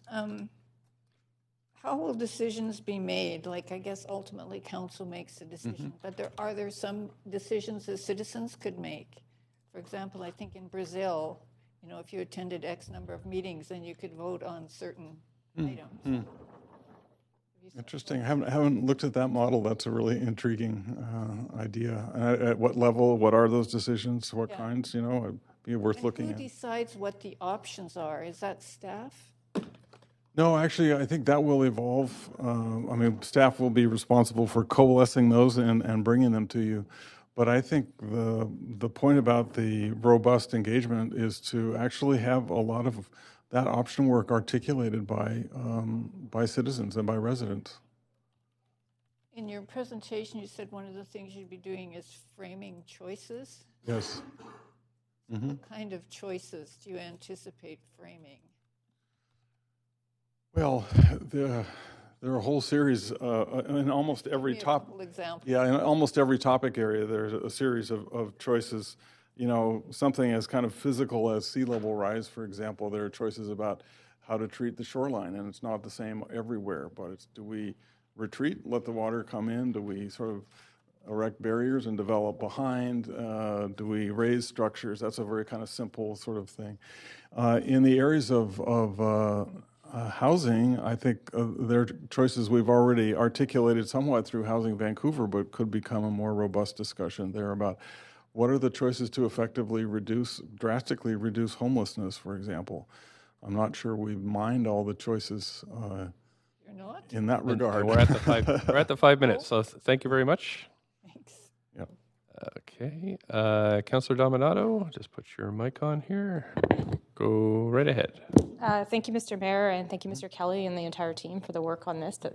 I did want to just acknowledge, first off, before I go into questions, just an appreciation for the fact that your team sat down individually with the councillors. That was a similar experience I had at school board, as well with trustees when we were working on our governance framework. So thank you for that, just to gather some of our input and our thoughts. Yeah. I did want to just follow up on Councillor Carr's question about the VSB, because I'd also raised that about the importance of engaging VSB because of that connection to parents and families and youth. Yes. I would also, I appreciate that contact's been made, but I would also like to make the suggestion that you reach out to the independent school community as well within, and there's ways to do that as well, because a number of those families as well are not in the public school system. Yep. I did want to go back to the issue of, obviously this was supported unanimously by council to go forward with the citywide plan, but with this report coming of late, there's been sort of criticism of the cost as well as the timing. And as you know, I'm like, I would love to see us go harder, faster on this. And I know you guys are going flat out already. But I'm just curious, from your perspective, like, what if we didn't do this? Like, what's the implications if we weren't to go ahead with a citywide plan? I mean, you gave a really compelling presentation from my perspective about why we should do this, why we should care. But we are getting those questions of, well, it's a lot of money and time, and should we be doing this, or are there other things we should be focused on? So could you speak to that briefly? Yeah, I think that a couple of things we didn't articulate as well, perhaps in the presentation, is this is really an investment in the future. And as I said, about every 30 years or so, any growing, changing, mid-sized city needs to have this collective kind of rethink, where are we going? Because when you think about the expenditures over the next few decades, they are in the billions of dollars. And the program directions can evolve incrementally, but if there's an overall set of directions about where we really want to go that we're backcasting from, your programs are going to be much more targeted and effective, in my view. Your physical investments in infrastructure and so forth will snap to the kinds of values and objectives that you want. And there you can literally save billions of dollars in not making one investment that only serves one purpose and it doesn't serve two others it could easily have done. Jerry's very familiar with that approach in the One Water, for example, kinds of investment thinking, and in some of the transportation realm. I think also part of what I've sensed in coming here is there's a very high level of anxiety. And we should just be honest about that. There is a high level. Part of it's mistrust of government, but more than that, it is things are changing really fast. They're getting really expensive. They're not as fun as they used to be. And, you know, do I want to live here? Can my kids even have a chance to live here? Unless we grapple with that in a holistic way, I think we've missed an opportunity to be the kind of community we want to be. So in my view, you know, the old saying, you can either have it good, fast, or cheap. You choose two out of the three. I think we want to try to be as fast so that we get it done comfortably in your tenure. I think we want to be good. We want to do a great job at this. It doesn't mean it's cheap. And to that extent, we have looked at reallocating existing resources as much as we can. And you possess that opportunity in the coming budget cycles, particularly in 2021, for example, to say, could we, rather than just cut programs, could we redirect some staff work? Okay, thank you. Mr. Mayor, can I add to that? The other thing I'd say is, it was outlined in the presentation, is there is transformation and change happening, and without a guide and without guidance of where that is leading toward and agreed upon kind of vision, each step of that way becomes more and more contentious and difficult to handle as a community. And so not investing in this makes potentially the decades ahead very, very difficult for us as a community as that transformation happens. So I think that's a really important kind of part of the risk of not investing in this now, is that each of those steps forward becomes harder and harder as a community. Yeah, I appreciate that, and I think you hit the nail on the head. I think around the anxiety, and I think there's the old adage of failing to plan is planning to fail as well, and that speaks to sort of that transformation piece. Because we are growing and we're going to continue to grow and we're changing. My last question is just around the conversation around policy development and the dialogue that goes between sort of top down. We've had some correspondence versus bottom up. My experience has always been it's a combination of governance, councils or governing bodies providing direction, public servants identifying gaps or issues and challenges, the grassroots being involved and saying, hey, look over here, we've got some issues. Right. And I don't necessarily see that they're at odds with each other. I think it's kind of a collaboration. Do you see that as well, is that this can be done? I don't Just think a quick answer, please. I don't think it's an either or choice. I really do think it's both, and we have to pay attention to both, but we can. And we can achieve that. Yeah, I believe so. Thank you very much. Thank you. Thanks.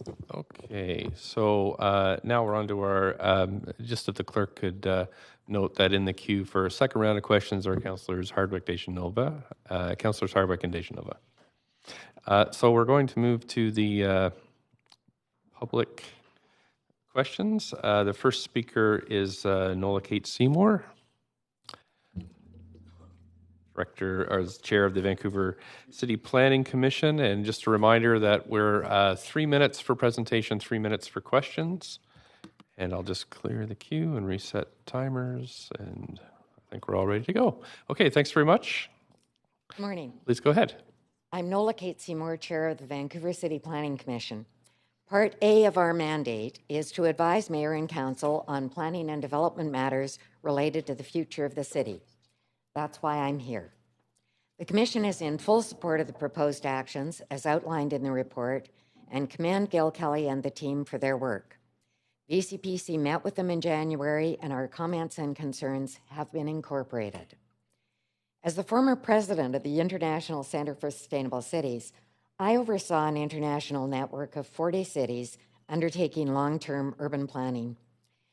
The Vancouver process, as outlined, would rank among the best of those 40. Given our strong support, I now wish to identify an issue and what I think is an opportunity.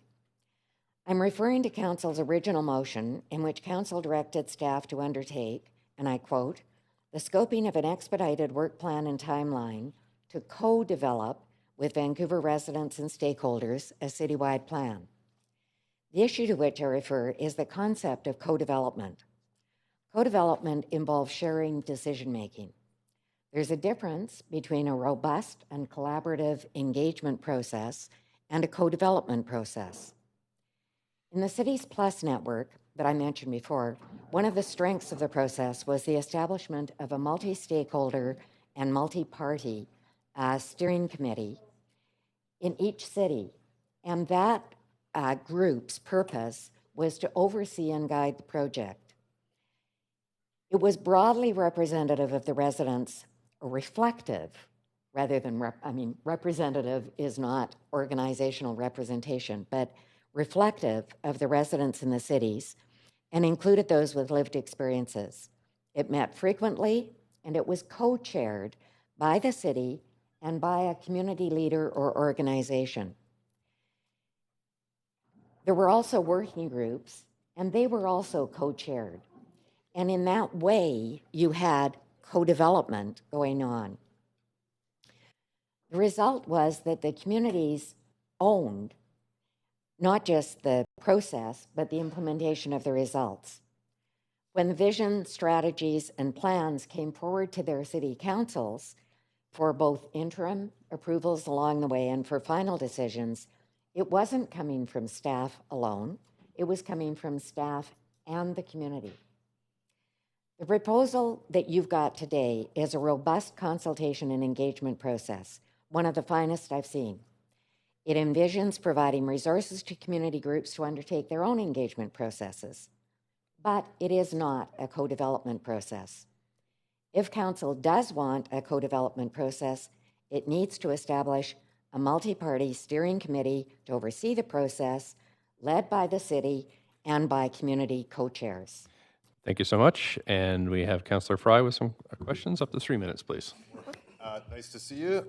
It's funny you should mention that because I actually earlier submitted an amendment that addressed that specifically.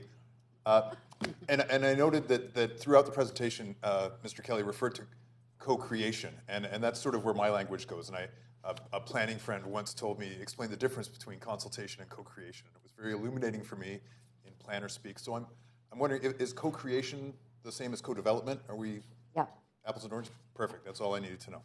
Thank you very much. Thank you, Councillor Boyle. Thanks. And I'm wondering if you could say a bit more about how you envision that we might engage the resident advisory committees in the development of this plan. Yes.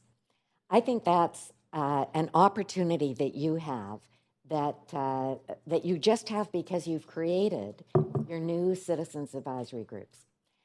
In the first place, they're gender balanced. In the second place, they are diverse. And they are without precedent, in my knowledge. They would be the equivalent of what we called working groups in these other long-term plans. If you use them, I think you have the opportunity to use them effectively. And to use them effectively to guide the community side of these ongoing consultations. So right now, they're not empowered. I mean, they're really good, and they have specific topics that they're working on, but they're not empowered to actually do anything for you. And they're kind of wanting to, in my eyes. So, for example, the Vancouver Planning Commission would love to work as co-chairs in co-development, and I'm sure the Women's Equity Strategy would love to work with the equity working groups, etc. So that would be my strongest recommendation. You've done a great job of creating them. Now use them. And use them on the citywide plan. Thank you very much, Councillor Carr. Thank you. So great to see you, Ms. Seymour, and thank you for serving as the chair of the VCPC. So I just have a couple of questions. First of all, you said that this planning process, in what you see at this point, is amongst the best. Is there anything in the others that are high up on your list of great city plans that have a component that we don't have in this? Yes. And I brought with me the little book of 50 lessons from Durban, which was written by the staff and the community and their steering committee. Your process is already looking at many of the things they did, but the most significant stuff that they kept talking about was going out to where people were at and so they used appreciative inquiry, and they kept taking the little cards and asking people questions and filling out the cards. What they learned, their most important lesson, was the analysis of that data was overwhelming. So you end up with 20,000 cards, or it's gone out in the energy utility bill, and you get all the responses. How on earth do you deal with that? How do you sort through that? So they hired student interns and did a lot of it. That would be one of the things that, so I think you're missing the analysis part and how you feed the analysis. So you've got all this bottom-up stuff. How are you going to feed it into the decision-making process? That is a great suggestion. And I like the fact that, lots of people talk about social media and sort of paperless processes. But I'm a great believer that you don't reach everyone and because social media is so directed. Self-directed and directed by the mechanisms. But anyway, so thank you for that. I have one other question, and that is, in terms of other plans in your observation, how did they handle, what was the best way to handle the challenge of ongoing processes of development while you're doing the plan?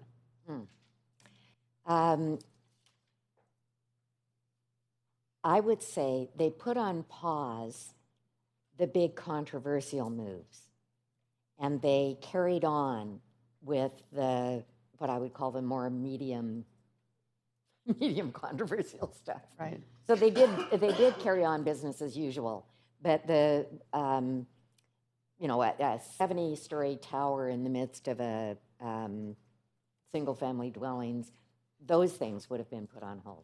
Okay. Thanks very much. On to Councillor Swanson. Yes, thanks so much for coming. Do you think we need to add a gender intersectional lens to this, or do you think the stuff that talks about equity and reconciliation and all that is enough? No, I would add gender. First of all, I would make sure that you are, like in all of the committees and things that you do, that you are dealing with gender so that you've got that issue on the table all the time. But intersectionality is distinct from reconciliation or any of the other things. So I would put it in as an overarching framework. Okay, thank you. Thanks very much, Councillor Dejanova. Thank you very much. And I had actually drafted up something on making sure that the advisory committees that I've heard from before in the previous term, they didn't feel that they were used to, some of them didn't feel that they were perhaps used to their full potential. So we had the Council of Councils. Would you say having, I also know that we have an excellent pool of knowledge and volunteers that always ask me, how can I do more? So I wonder, do you think that that's best addressed? I mean, they'd sent an amendment over earlier, considering maybe a liaison from each committee, just that would kind of bring that information back and forth. Is that something that you'd be looking at? Because otherwise, how do our staff can't present at every single committee meeting, but having a group of liaisons that they could reach out to that would bring that information back and inviting committees to participate. Maybe it's more relevant to some than others, but I can't see why the citywide plan wouldn't be relevant to every committee. Is that something that you'd encourage, or how would you suggest the council support that? When we did City for All Summit, we actually, as VCPC, invited the advisory committees to attend monthly meetings. And they came to these meetings, we called them partners meetings, and we were guided throughout the process by their input, and they were taking it back. What happened was then they undertook a whole bunch of stuff in their own committees, and some of it we didn't even know about. So that was a very useful thing to be doing. And it would be easy to do in the structure that you've already set up. As the liaison before, I know that some subcommittees have subcommittees. So exactly. I certainly appreciate that, and thank you for your work on planning. I also am just trying to figure out, like, how much should we, I mean, some of this communication back and forth, I think it's important that we're outside of this as well. We're not just talking about how we're going to talk about it. Yep. How much of that do you think is too much getting into the weeds in the policy for council here? I mean, like, we can be very prescriptive, or we can kind of say we'd like the committees to be included and let our staff move forward with that. What would you recommend, if I may ask? You don't have to answer. I would say set up a steering committee that is community and staff, and then use that and have the community side actively doing their stuff and communicating back and forth. You've got the best staff. I mean, you've got incredibly effective and well-trained staff. Thanks very much. Councillor Hardwick. Hi. One of the things I've been struggling with, maybe you can help me wrap my head around. We've heard a lot about listening, and I think you know how I feel about the importance of listening to our people throughout the city. The presentation that I saw laid out foundation, scope, and framework from the top that was based in a series of value statements. Do you see a contradiction in saying we're listening, except for here's our framework, our structure that we're asking you to respond within? Do you see a contradiction or an issue in that if we're really trying to hear from people without being prescriptive? If I can, Councillor, we use a model with ICSC that was called top-down, bottom-up, outside in, and inside out. Top-down meant that you didn't do anything that council didn't approve of. That kind of made sense. So you get approval from the power. Bottom-up meant just that. Then you go out, you're widely consulting people, not consulting people, engaging people, and beyond listening, you're then sifting through that information so that you analyze it and you reflect it back to them. So, for example, when we did the City for All, we sent the report back to the groups and asked them if that accurately reflected what they said.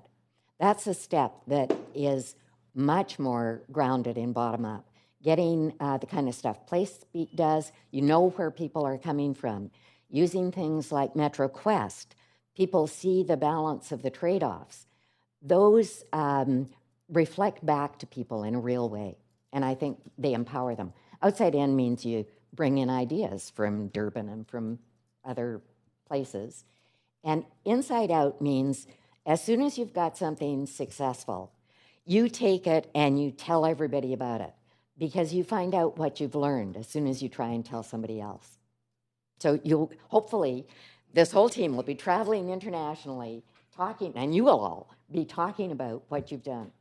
I don't know if our budget wants that international travel, but back at you. What happens when people are thinking outside of the box? They're not conforming with the framework that is, or the paradigm that is being prescribed for them. Is there a mechanism in what you've been doing to allow people to color outside of the lines, so to speak, to be able to come back and say, no, we're not down with the way that you're structuring the paradigm, because there is a tendency to try and shoehorn people into outcomes. And we're How would just you at 3, but address just a that? quick answer. Yes, and it involves, here are the key findings, here are the recommendations, and here are other interesting ideas, so that you capture these outliers in all of the reports. Because you may, as a council, say, wow, only one person suggested that, but is it ever a good idea? So always have that extra little space. Thanks very much. Thank you. On to Councillor Kirby. Hi, Ms. Kate. Thanks for being here. I want to follow up on a couple of the earlier lines of questioning. And the first one, I'll start with the gendered intersectional lens question. And I've been pretty vocal speaking out on this, including recently on differing pay for sports events. But I guess my question is, where do we stop and begin in terms of identifying different groups? So I look at the report, and I was really happy to see a lot of reference to overall equity and inclusion, racial equity, cultural diversity, looking at different income levels, considering people from a poverty perspective, accessibility, physical accessibility, and all those other areas. So do you think that if we add a gendered intersectional lens, that we also then need to add all of those other groups? Because how do I explain to one group that we've put that part on it, but we haven't put the cultural diversity, when we're seeing a lot of stats coming out that 54% of Vancouver now, for example, are of visible minority or non-Caucasian descent. And I would suggest they're no longer a minority if that's the largest part of your population. So do you have a perspective on that? I think you build gender within all of those. So you are always looking at the women's issues, but also how boys are affected by that. But in terms of intersectionality, I think it's actually worth focusing on specifically, in addition to all of the other groups that you're dealing with.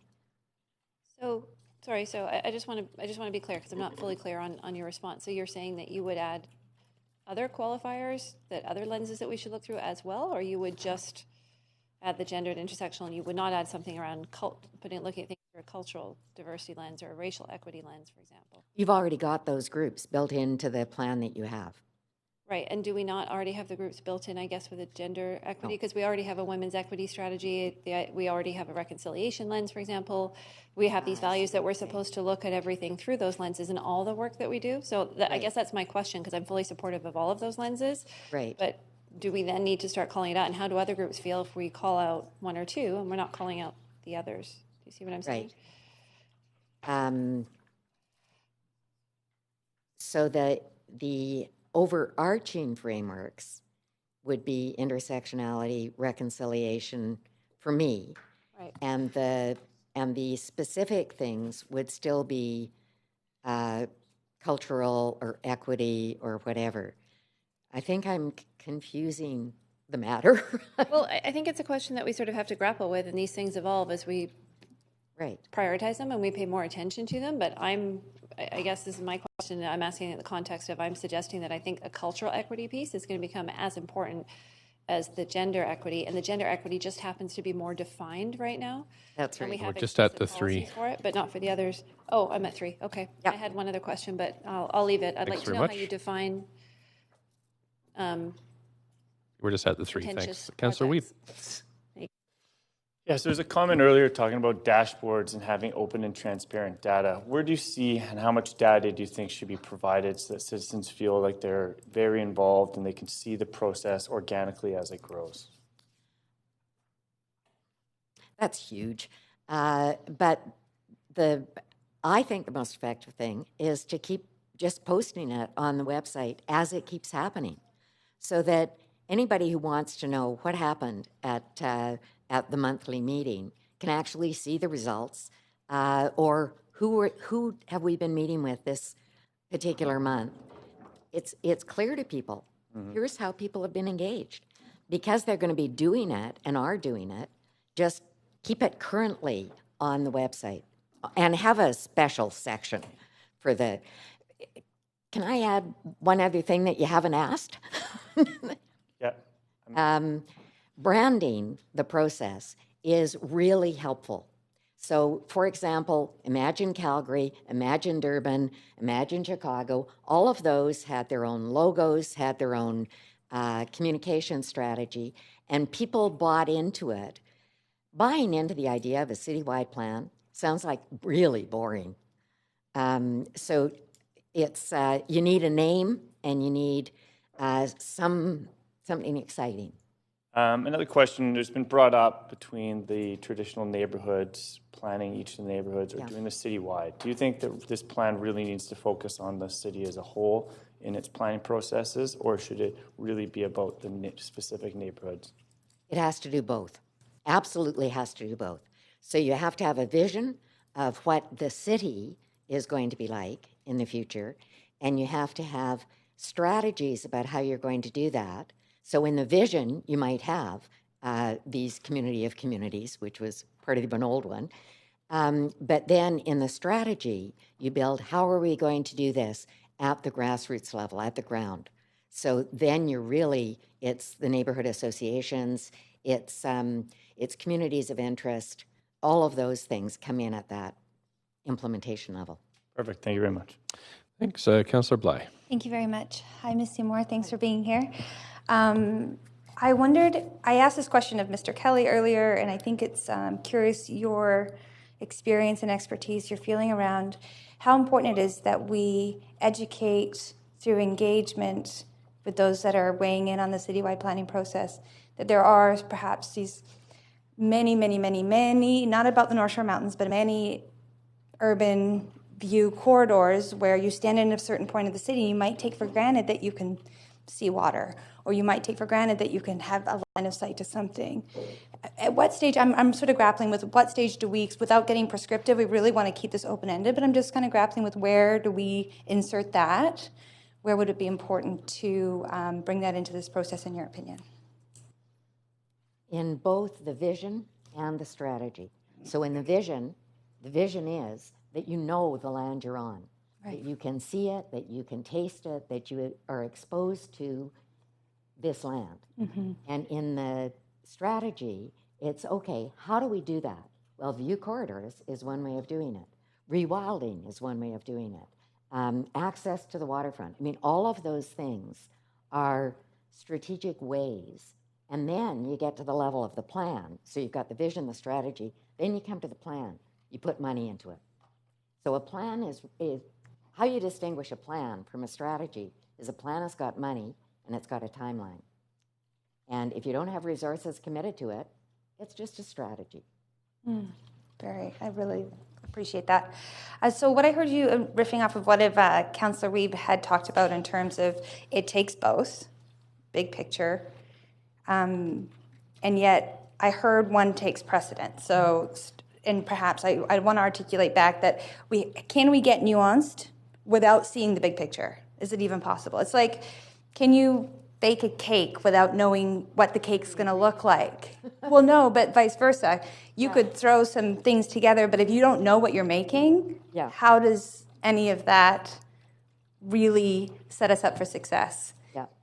And I think we can hear, especially with timeline and commitment of money, there's a lot riding on this for us, for it to be successful and for it to make the difference in 30 years. So I think this is a really critical piece because it's also where we could get lost in dividing. And so I wonder if you could further comment on, I get it takes both, but we have to start somewhere. Okay, so on the vision, a vision is something where you can involve the maximum number of people and make it simple enough that everybody can get excited about it. So that's why I liked Imagine Durban. I mean, it's this little kid looking up and imagining the city. When you then come to strategies of how to do things or making distinctions, that's when you need expertise. We're just at the 3 minutes, so I'll just get you to wrap up, if that's okay. That's when you need expertise. And so that's where you get more specific. Thank you very much. Thank you. Okay, that's it for questions. Thanks for coming in today. We have Joseph Jones. Thanks for coming in, Mr. Jones. Up to 3 minutes. I'll just start your timer when you're all situated. Great. Go right ahead. Thanks for coming in.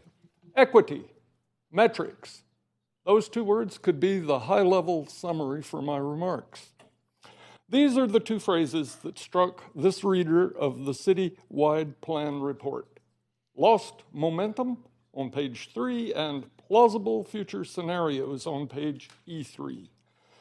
To say that Vancouver's recent 15-year effort at a sort of citywide planning lost momentum seems downright weird.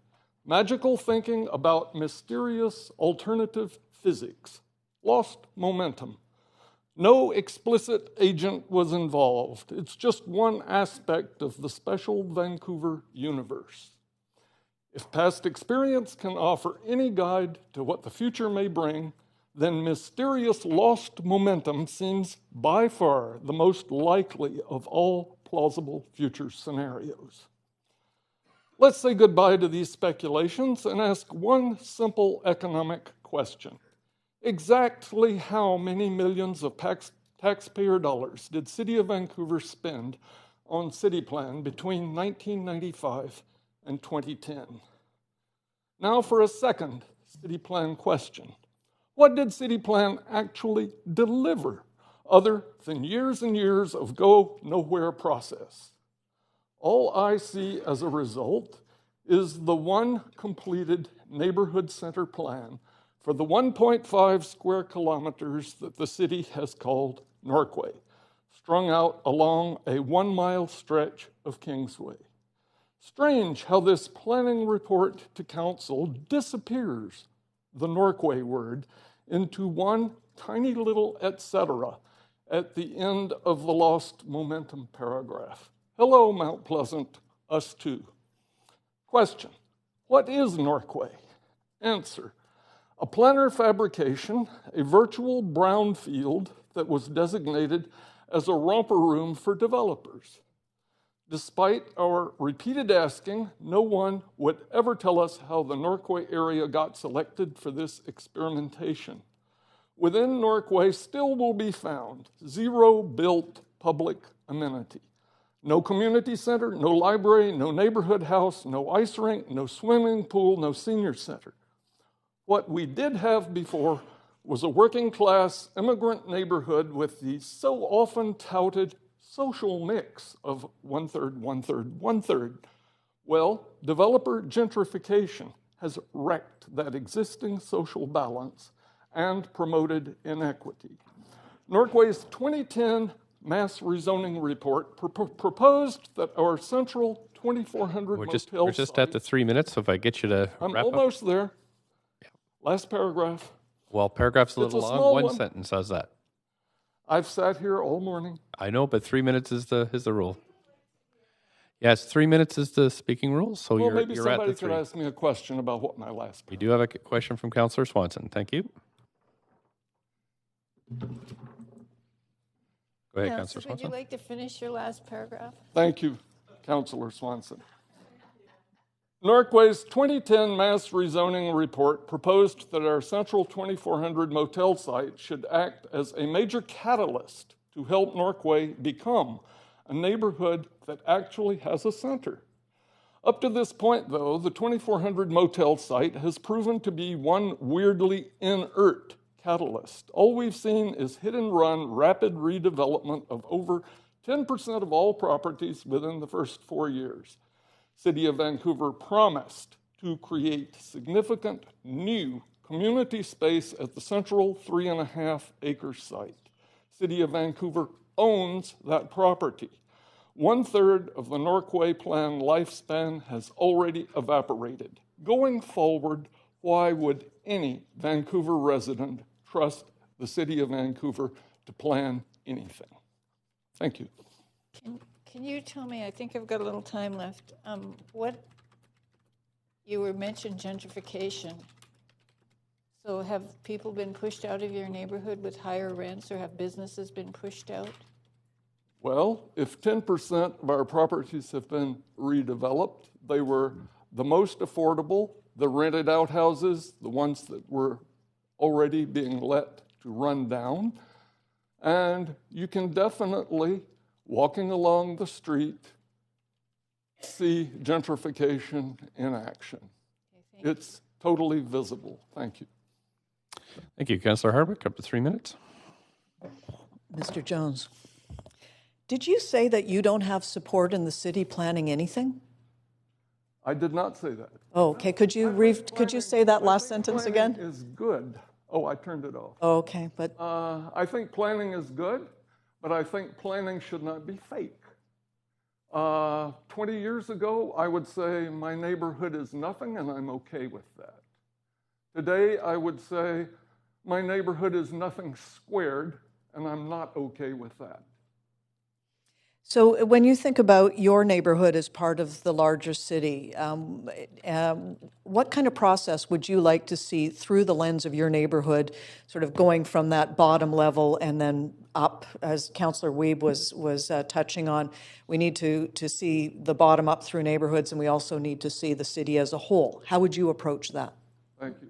I think that the place to start, there's been a lot said about trust. One of the first ways to start rebuilding trust is to deliver on commitments that have already been made. Without that, why would you have any confidence in what's being planned? Well, good question. Thank you. Thank you. Thanks very much. And that's it for questions. Thank you. We have Jeanette Jones next, and just keeping council's eye on the clock here, it's just about 12 minutes to 12, so we'll be breaking for lunch at noon.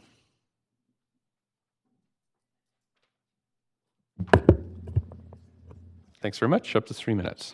The report we're discussing today is a high-level document, so anything specific stands out. As a Norquay resident, I'm interested to see that the Nanaimo and 29th Avenue station areas are mentioned 4 times, the only local areas to attain that distinction.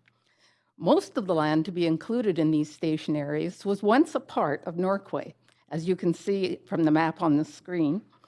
On November 2nd, 2009, 3.5 years into the planning process for the Norquay Village Neighborhood Centre, the properties north of the red line were taken out of Norquay to become part of future station area planning.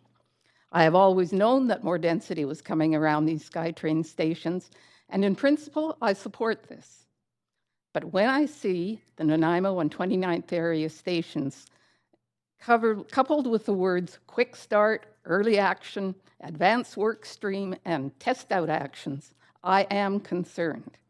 Figure 4 on page 14 of the report makes it look as if these 2 station areas are about to become the demonstration project for the new ideas generated by the citywide plan. And this will begin not after the plan is completed, but halfway through phase 2. Norquay has been there, done that. For 9 years, Norquay has been Vancouver's laboratory for experimental planning ideas. Any new local area plan can be expected to include 1 or 2 innovations, but the Norquay plan incorporated at least 9 brand new ideas listed on the left of the screen. Some of these experiments have been more successful than others, but even the best of them don't get it completely right the first time around.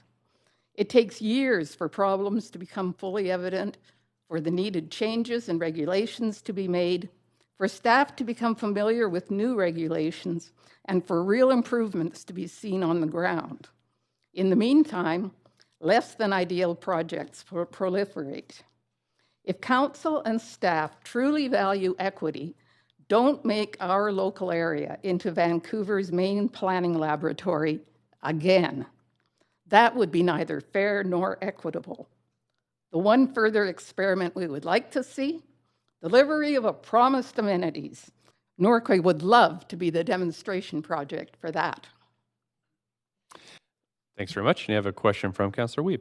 Yeah, and you've been involved talking about the community plan for a while, and it's great to see you again. And you talked about the kind of, when the plan was first coming about, the greenways and kind of the components that really kind of enticed some of the residents to be okay with that density. Are those the type of deliveries you'd like to see to really make people believe that when we bring in the density and the people in their neighborhood, that there's those connections and components that be delivered. That's exactly what we'd like to see. In Norquay, the three identified priorities for amenities were, number one, our community space on the 2400 motel site, because as the previous speaker said, we have no community space.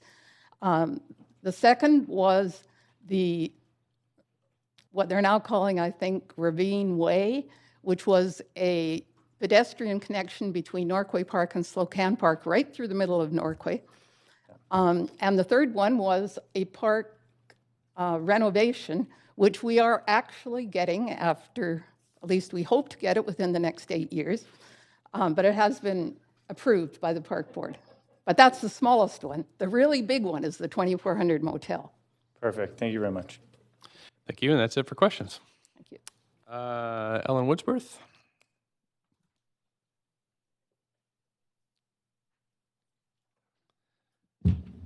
Thanks for coming in. Thank you. You noticed I've moved from pink to red. I am really concerned that we are now in a situation with a city plan going forward which does not incorporate the amendment moved on May 29th to put a gendered intersectional lens on all city strategy departments for 6 years moving out, as the UN suggested was required in an organization like this. This plan is gender and race neutral. I was shocked to see the image, what you called Vancouver, which was actually unceded First Nations land. And that was the reference to the beginning of Vancouver. So I think there's some really key visuals there that really have to be looked at. But since that motion moved on May 29th, we had the Murdered and Missing Indigenous Women and Girls report. We've had the statement from the Vancouver City Police that sexual assault is the only type of violence that's increasing in Vancouver. We've had Women Deliver, Feminists Deliver, the Vancouver satellite site, the FCM site. We've had the climate change amendment to include gender diversity. We've got the super diversity map, which is so fantastic. We have so many amazing examples that I thought that the city would have grown from, but I don't see it in this report. What I see is gender siloed as a group that will be consulted rather than as an overall gendered intersectional lens. Because when you put gender intersectional lens on racism, you come up with different answers than if you just look at racism or just look at reconciliation. You do include the murdered and missing women in the inquiry report. If you look at the city manager and the general manager's report, housing affordability, sustainability, and equitability, reconciliation, strong economy, urban environment, all of those require a gendered intersectional lens, or I could say a gendered racial intersectional lens, but gender actually cuts through racism. If I look at whether I look at inequities, climate change, or chronic disease, all of these have a very different impact on gender than they do on this kind of gender neutral report, which I'm so tired of it, really, I'm sick of it. We need a vision for the future that starts with that overarching lens. It has to be there at the beginning because it clearly isn't reflected in this report in some key ways. So it covers all groups, and what I see missing in the key partners is that lens as well. And one key huge gap that is significant for women is older women. Older women, 51% of single older women live below the poverty line. It's women who are key to the homelessness crisis, who are invisible because they're couch surfing. They're key to the housing report, but they're not there in the housing report. There isn't a gendered intersectional lens. So I urge council to put a gender lens on and the start before this planning continues. Thanks very much. That's 3 minutes exactly. I do have two questions from Councillor Swanson and Councillor Weeb. However, we are at 11:57, so we've got 3 minutes. I'll try with Councillor Swanson and just see how that goes, but we might just break at noon. So go ahead, Councillor Swanson. Yeah, I'm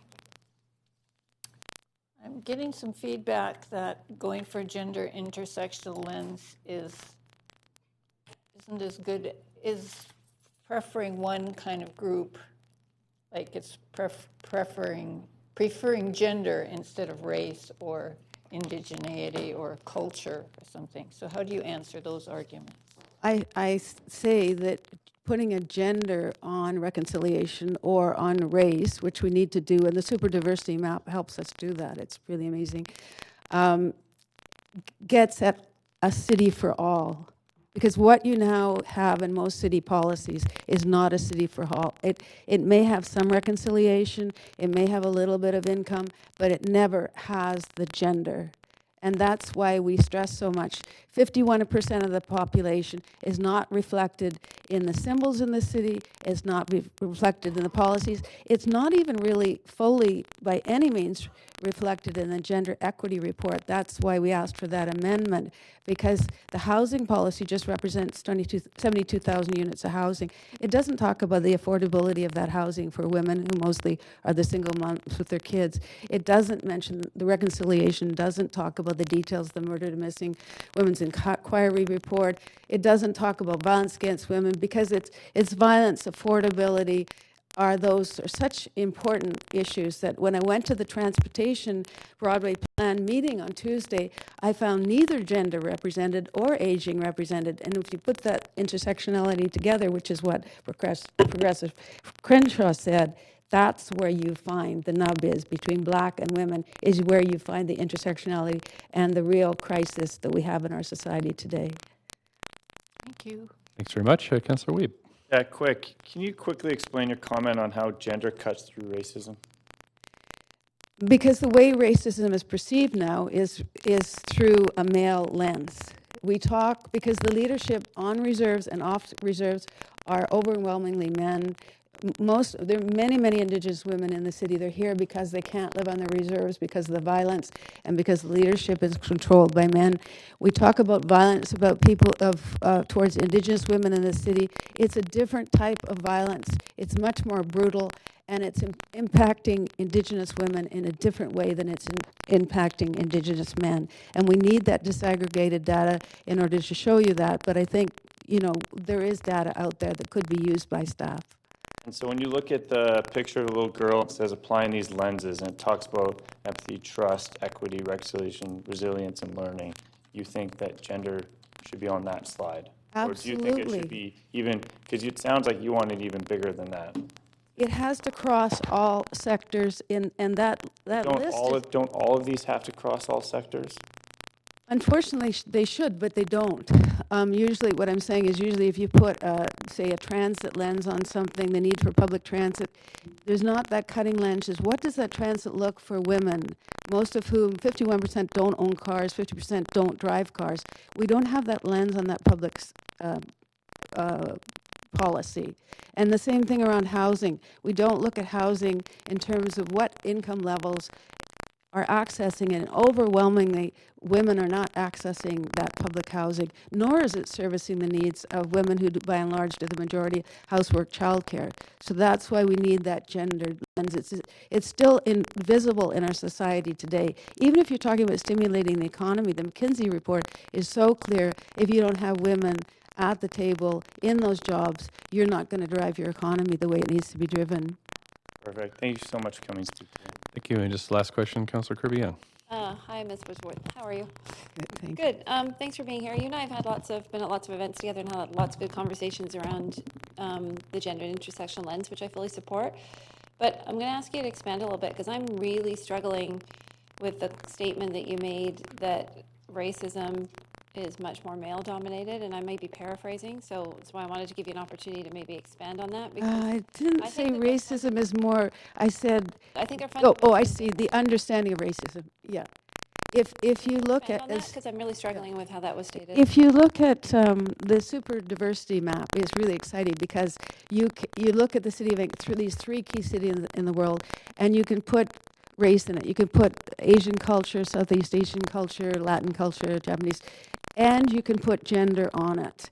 But if you don't put the gender on it, you come up with different solutions. That's the key thing. If you don't have that intersection of race and gender, which you usually don't have when you're just talking about racism, or say, I just used the example of reconciliation, but I could talk about the leadership, say, in the Asian community, Southeast Asian community, Chinese community, obviously a very powerful community, but if you look at who the leadership is in it, who's the spokesperson. You're not going to find that same gendered understanding that we need in order to really address the issues of the fact we don't have any Asian women represented here, though we had many Asian women running for council. What happened there? Why have we had, say, 3 members of the Chinese community on council before, but in the whole history of Vancouver, I think Maggie Ip and who am I forgetting? There were only 2. Maggie Tung Chan. There was No, but women. There's only been 2 women in the history of women.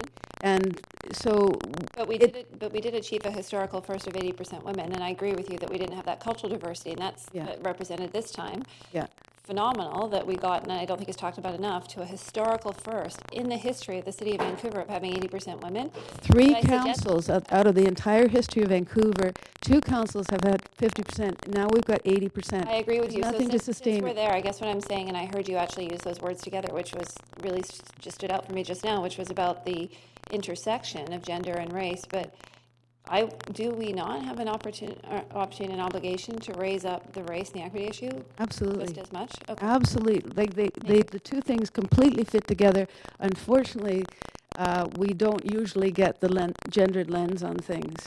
Right. But I agree, racism is rising. That's really important, and I'm trying to have to leave it there for time, but I think that it's just as important that we get a racial and equity lens on it as well. Gendered, racial, intersectional lens, fine.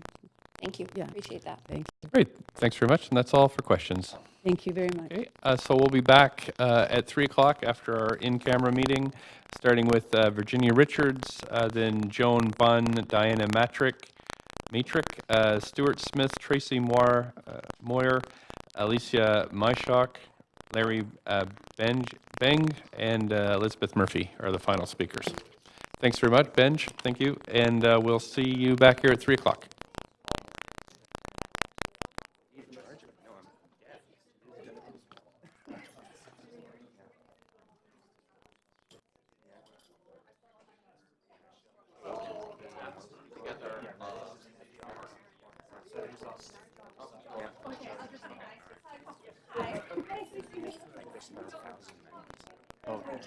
So it's all day.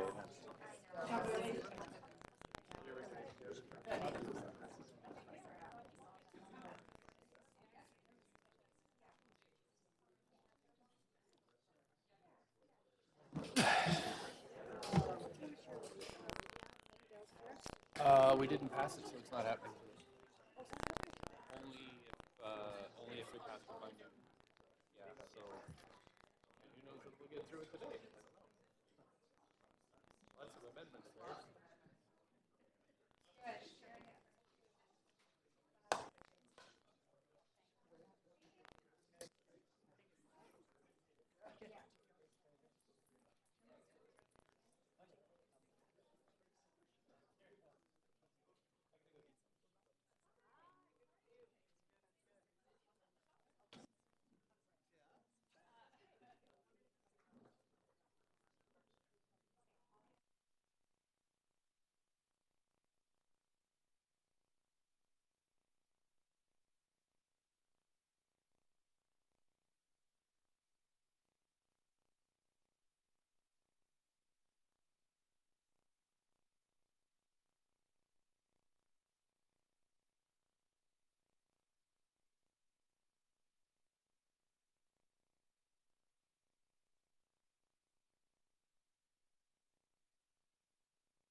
1, 2, 3, 4, 5, 6, 7. We're good. Okay, so I'm going to call this meeting back to order.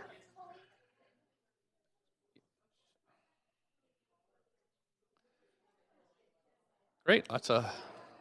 Okay, I'm going to call the meeting back to order, and I see Councillor Boyle is on the list. Councillor Boyle? Okay.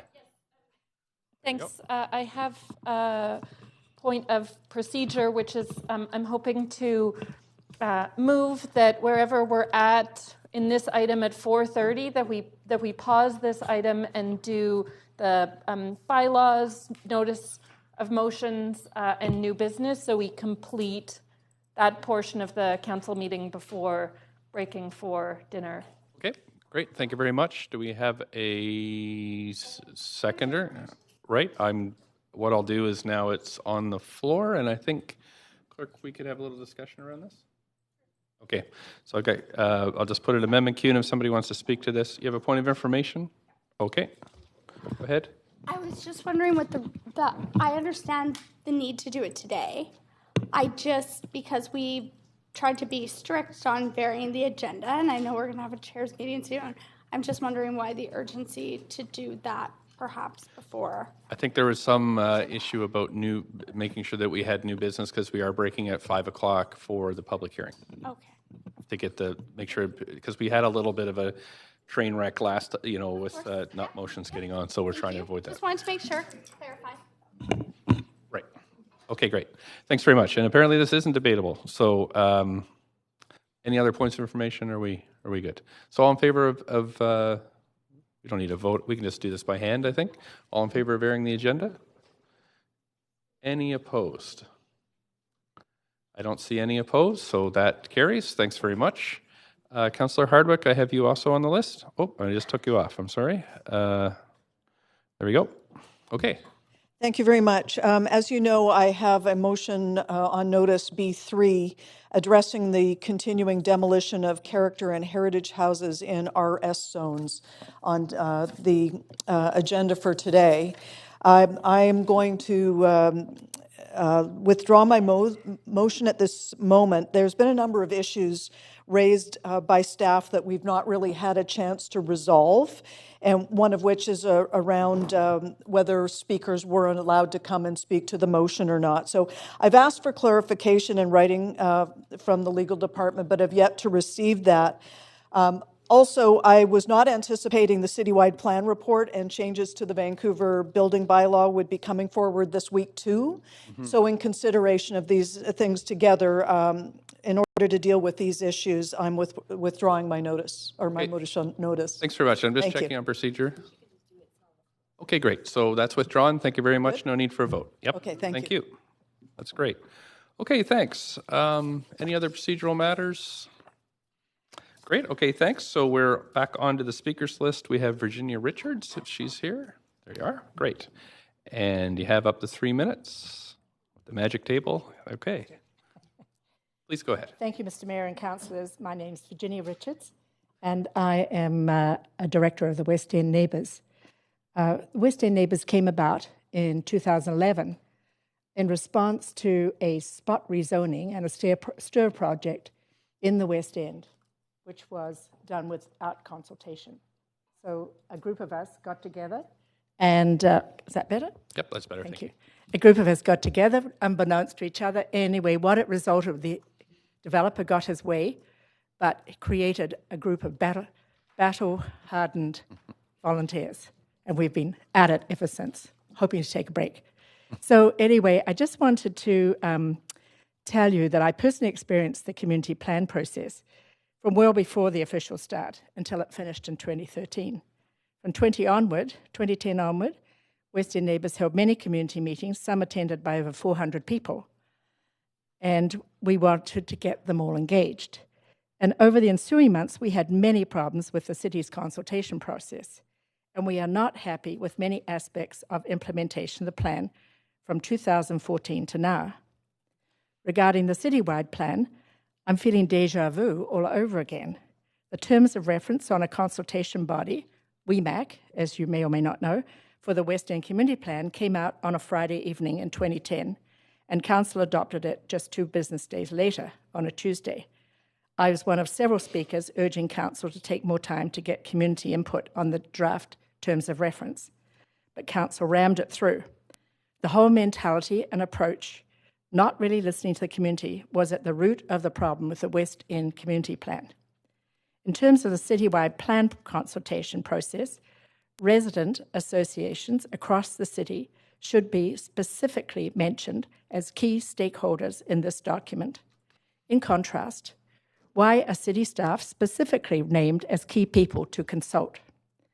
Would we consult all the Costco employees if Costco wanted to build or change zoning? I don't think so.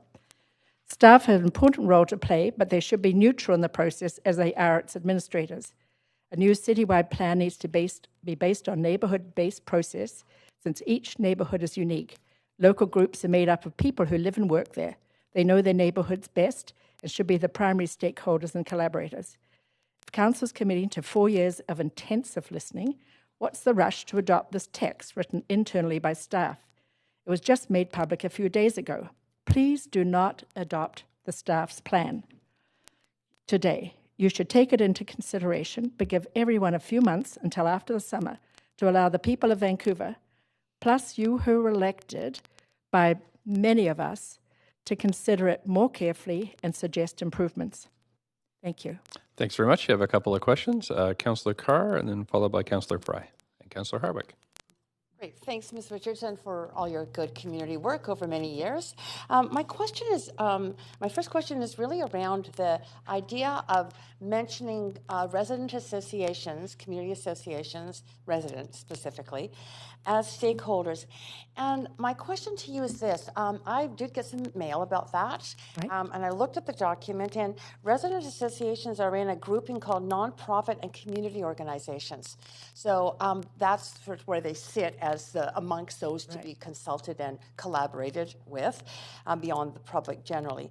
And the part that I like about them being in that category as opposed to the stakeholder category is specifically the report says this planning process will provide resources to support these organizations in efforts to reach out and bring out. And I asked a question earlier about that. So are you as concerned as I am about moving them into a stakeholder group when in the place they are now, they could get resources to then coordinate community efforts? Well, I see what you're getting at, but I think that from my experience, we're part of the Coalition of Vancouver Neighbourhoods, and it's completely volunteer. I would say not anything to do with non-profit. There's no money involved at all. It's just that we all volunteer our time in different levels. And what I'd hate to do is the Resident Association be lost in the non-profit part, because there are a lot of very excellent non-profits who are paid or they have resources already, but the Resident Association do not. And I would like to establish that they have some significance, because I think in the last few years, so many of us have been on a sharp, steep learning curve and have learnt how to do the process, everybody disagrees, but we managed to negotiate a form of some agreement that we seem to get along with. Yeah. And I think we have skills that we could offer. Totally. In fact, as we've worked through this process as councillors, I've emphasized the desire, my desire to see organizations like yours and other resident associations receive some funding to enable them to, that's why they are where they are. I'll ask staff about that, but I have a great reluctance to see the move that might possibly deny them the funding where they are, they would have it. So. And Councillor Carr, I don't think it has to be a large amount. It could be just a small stipend. No, I just want to make sure that that's I do want to tell everybody that we appreciate how much you have contributed towards our community in many past years. Thank you. I'm out of time. I have more questions. But thanks very much. We have Councillor Fry next. Yeah, thank you, Mayor. Ms. Richards, nice to see you. It was similar on the Councillor Carr's questions. What should be the? I mean, I know that. What should be the criteria for defining a resident association that would be officially sort of part of this kind of suggestion? I know, for instance, in the West End, there was a number of different associations that were joking, and some were implied to be astroturfy kind of things. what would be the criteria to define a residents association? Well, I think, first of all, I think people, for instance, West End Neighbours, there's many groups, and we've met with some of them if they wish to, when we have. But I think, first of all, they need a mission statement. They need to understand the issues. They need to, we've tried to be nonpartisan. We're very mixed bag politically in our group, and we get along. I mean, we found what I think is really important is it's not just our issue. It's not just the West End. It's the whole city's issues. And that's why I think the coalition works well, because it's all political stripes, but it's very nonpartisan. And I think that's really important. And I think it helps to have a group of people who have learnt and understood the issues and who have the facts right. And that's important. And we're trying to help with that as much as we can. Okay, so I'm not sure that addresses the fundamental kind of stuff we talk about with equity and accessibility necessarily, but I'll take that. I think it's an ongoing conversation. I think the challenge is how we define resident associations, who gets that voice and seat at the table. I'm just wondering too. I find that this is a kind of springboard to the plan. This isn't the plan in and of itself. This document we're referencing today. Do you feel that it's too prescriptive as a holistic plan? Do you not see it as possibly just a springboard to a more fulsome process to bring out this whole sort of planning effort? Well, I think, frankly, that if it was coming from something like the coalition, which is broad and wide, that there would be slightly different process. And I would like to see that. I mean, I think we've all lived through, you did too. We've lived through the years where there was no consultation. And to suddenly be prescribed something is not very comfortable for a lot of us. And we'd like to be able to feel that we can contribute. And just to your point about the West End, it doesn't matter that it's the West End Neighbours. It could be all the West Enders. I'd like to see that. And so I don't think there's any one group. I think it's the whole community. And I think we should be looking at that and not picking and choosing from the councillor's point of view. Yeah, I heard that and I appreciate that. Thank you. Thank you very much. Councillor Harbeck. Thank you, Ms. Richards. So if I hear you right, you're saying accept the report, hold it, but don't approve it. Is that your recommendation? No. So what is your recommendation, if I heard you We would like to have a discussion, have time to look at it, have a discussion in the community, and come back with some suggestions of a process. And I mean, to your point, I find the report very broad and wide, and it's not contained to Vancouverites. And I would like to say that as all of you have been elected within Vancouver, the taxes are paid by Vancouverites. I think it should be just Vancouverites, not all these other stakeholders that are in it. I mean, I have a friend who wants to move from New Zealand to Vancouver. Should they have a stake? I don't think they should. Well, we do have elections now every 4 years, and people have to qualify in order to be able to vote. They have to have, 2 pieces of ID if they're not on the voters list. Are you suggesting that there should be something similar to that to qualify people to participate? Well, I think there is. I must say this is not being fleshed out completely, but I think based on our last experiences that people would participate and they'd go to different meetings and they'd be counted 10 times as 10 different people. And based on the last election, it might be a thought to give people an ID, people who participate, give them an ID. Maybe it could be scanned. So you could see, or somebody could see it, be anonymous, who went to what meetings and how often they went for the issues. And so I think then we would prevent people. Okay, so I get you're on that. I'm just limited time. So then do you think, as opposed to stakeholders or nonprofits, that there should be a separate category for residents, inhabitants, residents associations that's separate from those 2 categories? Yep, I do. Okay, that's interesting.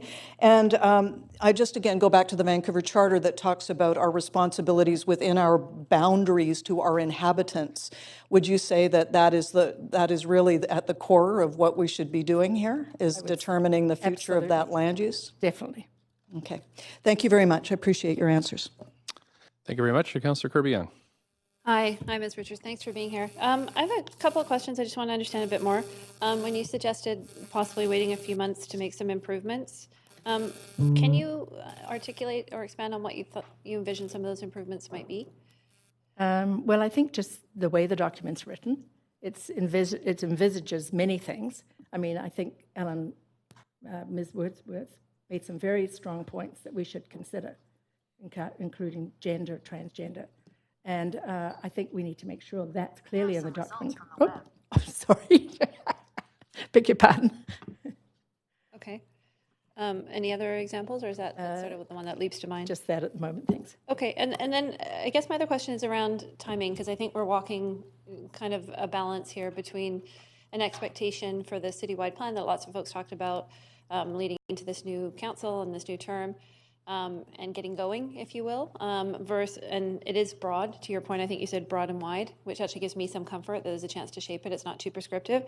And the dialogue that we have in the city with some people perceiving spot rezonings and the friction associated with those. So I'm just wondering if you can comment on the balance between delaying this process, which delays the citywide plan, and meanwhile, business of the city has to go on, and we're trying to get to a point where we can get ahead of it, but right now we're having to concurrently deal with these challenges. So. Well, I don't think it should take 4 years to do a citywide plan. I mean, I think if all of us can get together, or the Resident Association, 23, 26, whatever is in the coalition, and we can come up with a plan and planning and a mission statement and documents and process, that I don't see why, with the help of staff, that we couldn't come up with a plan sooner.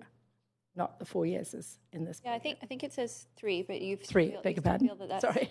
You still feel that that's long? Yeah, you would like to see an expedited timeline? I do. I think it could be much faster.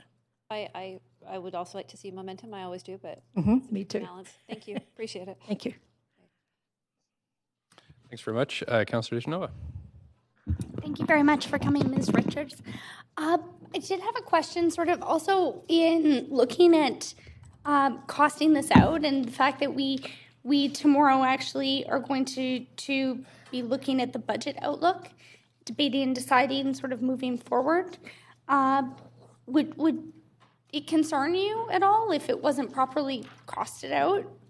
Certainly a concern to me. So my question to you is, you're asking us to wait until after the summer, but we would have to make some decisions about the budget before that time. Right. So. Well, there's no transparency on the budget now that I know of. Do you have a transparent budget? Well, I think that considering issues like this and having this in the budget would make it more transparent, in my opinion. So I think that the more that we can put in the budget and cost out, the easier that will be. Would you agree? If we're told that we can't, and I may ask staff, but if we were to push this back, we wouldn't be able to have those numbers. Would that change your mind? I mean, this is frivolous, I guess, but if you had the budget and you crossed things out, that would be good. You know, you could move ahead with the budget. So because who knows what the budget's? I mean, I don't know how the budget. So if we're not able to have a line item in the budget that says this is how much we're spending on citywide plan in the 2020 budget, would that change your mind about moving forward with it? No. Okay. Thank you. Thank you.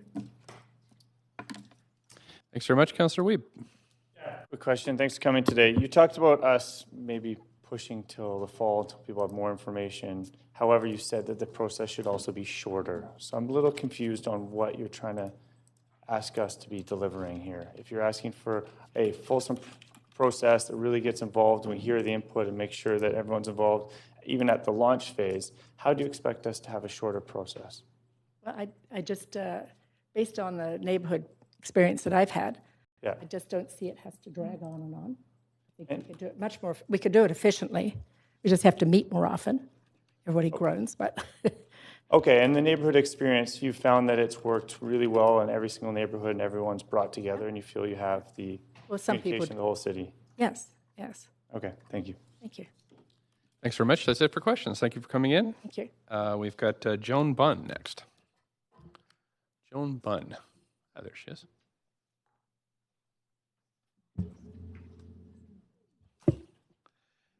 Thanks very much for coming in. Up to 3 minutes. Hi. I apologize, first of all, that this isn't really a speech. It's just a few notes that I've put together rather hastily because of the short notice for this discussion. And I would like to plead with Council to please in the future allow 2 or 3 weeks at least notice for really important issues that are coming up. So I'm first of all going, I am a member of the Upper Kitsilano Residents Association, by the way. I'm going to first of all read a sentence from one of the members of our board of directors, which I believe she has sent to the councillors and the mayor. The letter is concerned with what she refers to as premature goal setting regarding the report's description of a work plan to develop a citywide plan informed by equity, accessibility, spatial justice, and the right to housing. These are overarching goals, she says, prematurely set out, and a vision for a citywide planning ahead of the public consultation process. These are noble goals. If, as the report states, there is to be a, quote, vigorous and deep consultation process with residents, businesses, and stakeholders throughout the planning process to scope and guide the work, then the scope of work and overarching values should not be set up at the very outset by staff, but determined through this vigorous and deep process. So I want to thank 2 people, by the way. I want to specifically thank Councillor Hardwick because she brought up these issues this morning, I think twice, and I think they're really important and relevant. I also want to thank the planning staff. This is a very well thought out, thorough document, which can't really be absorbed in the very short time space that was available to some of us. But it's a good document. It tries to be very thorough, very balanced, and has obviously a desire to do the very best for the city. However, the issues that Council had asked staff to address were housing affordability and the accelerating climate change crises. That these were brought up in November.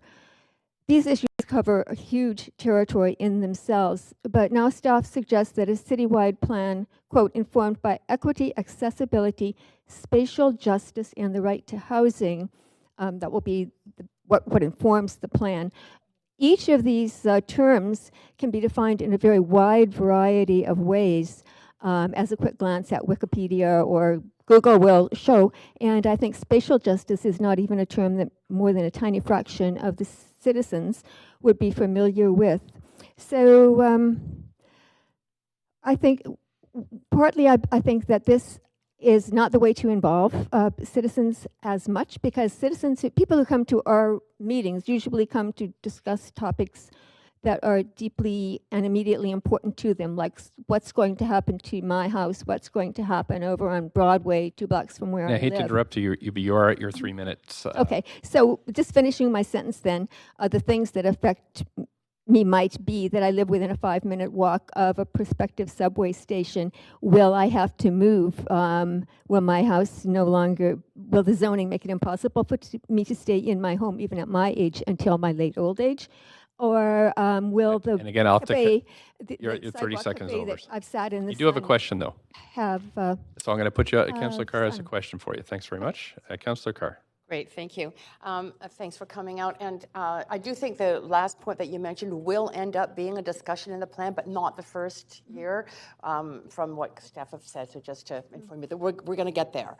My question to you has to do with the comment you made about that staff have set these overarching goals and values. And I'm just clarifying, I don't know if you followed the discussion that happened when the city plan, which was my motion, was brought to council in our very first meeting.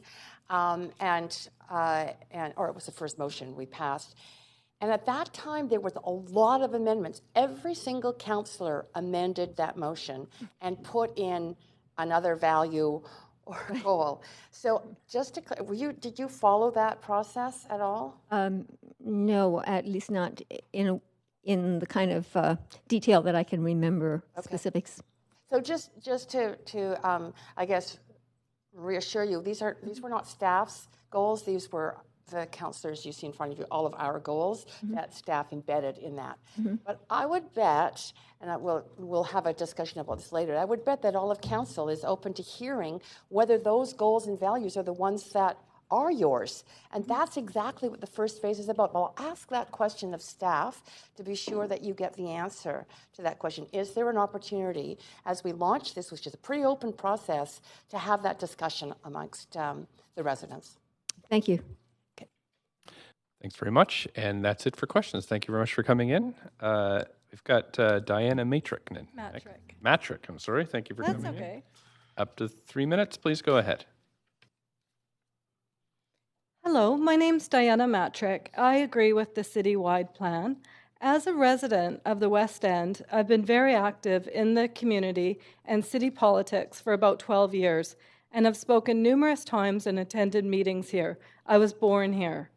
First, I would like to thank Councillor Carr for all her support. We really appreciate it.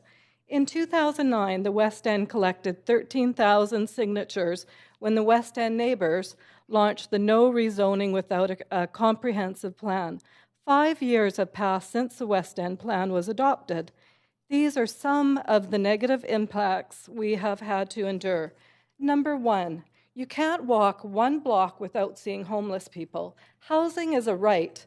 This affects not only their mental and physical health, it affects us all. We need housing now. How many non-market housing units have been built?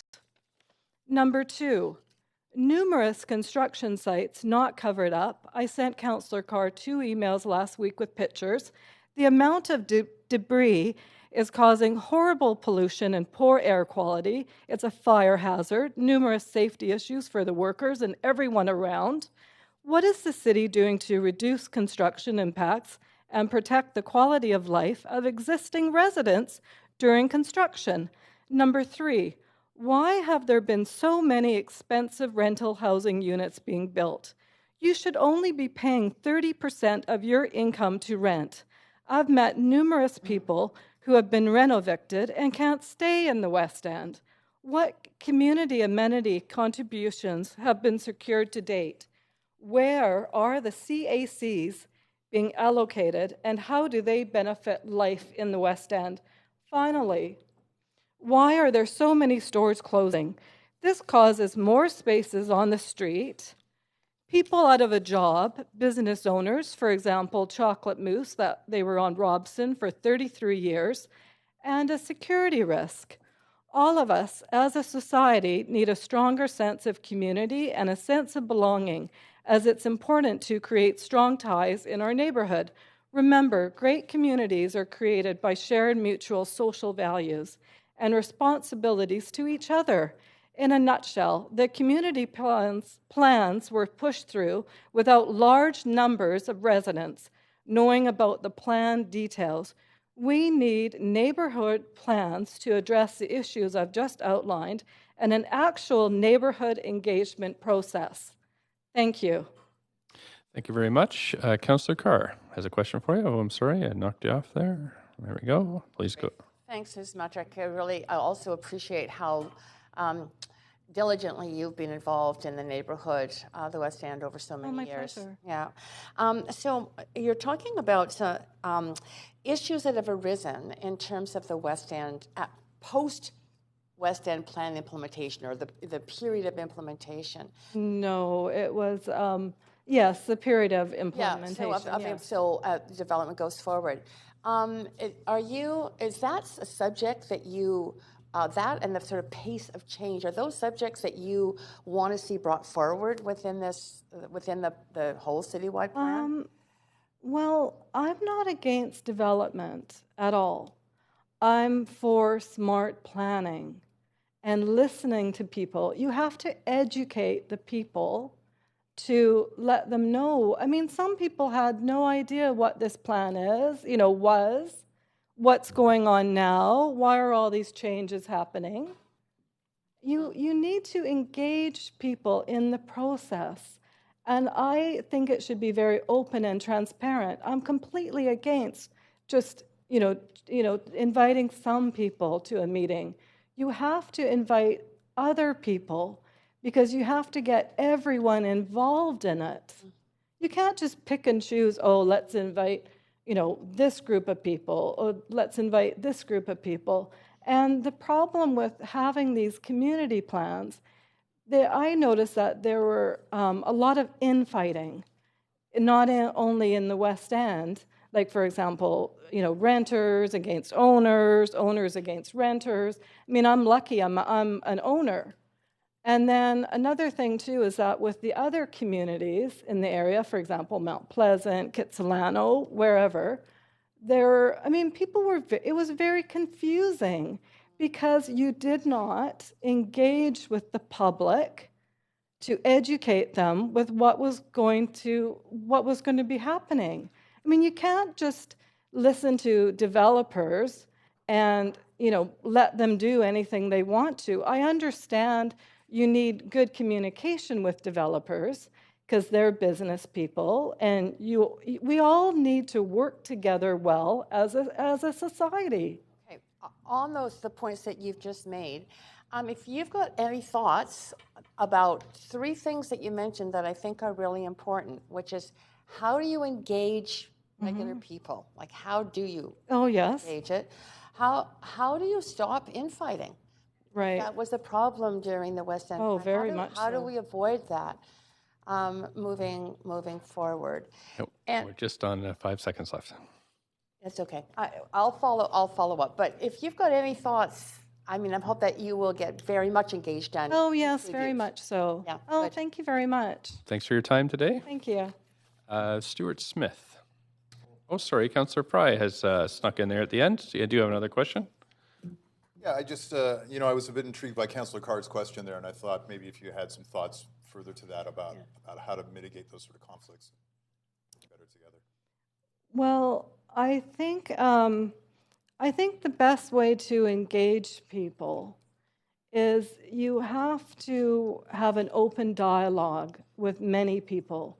So you have to have a large forum and invite, say, for example, all the residents of, say, the West End or whatever area, and carry that forward. And do you have any thoughts on how to make that more equitable and make sure that the loudest voices don't necessarily drown out the maybe not as loud voices?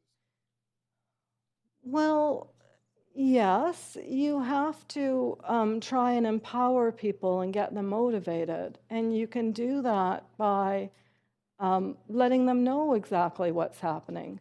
For example, say when you're walking around the West End, all of a sudden you'll see some sign saying, this is going to be going up. Like, for example, with Chocolate Mousse, I heard that their rents went up 400%. And we were all like, what? What's going on? And that really upset the community. And it's not just happening in the West End. It's happening everywhere. So clearer information, really. Clearer information. Completely. Clear information, honesty.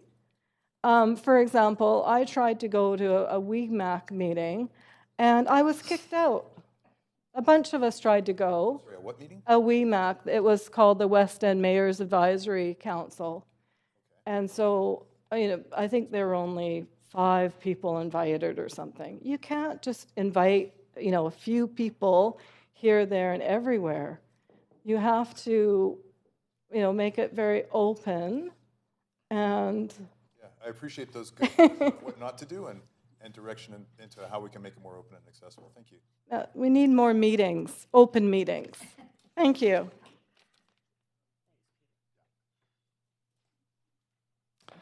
Thanks very much.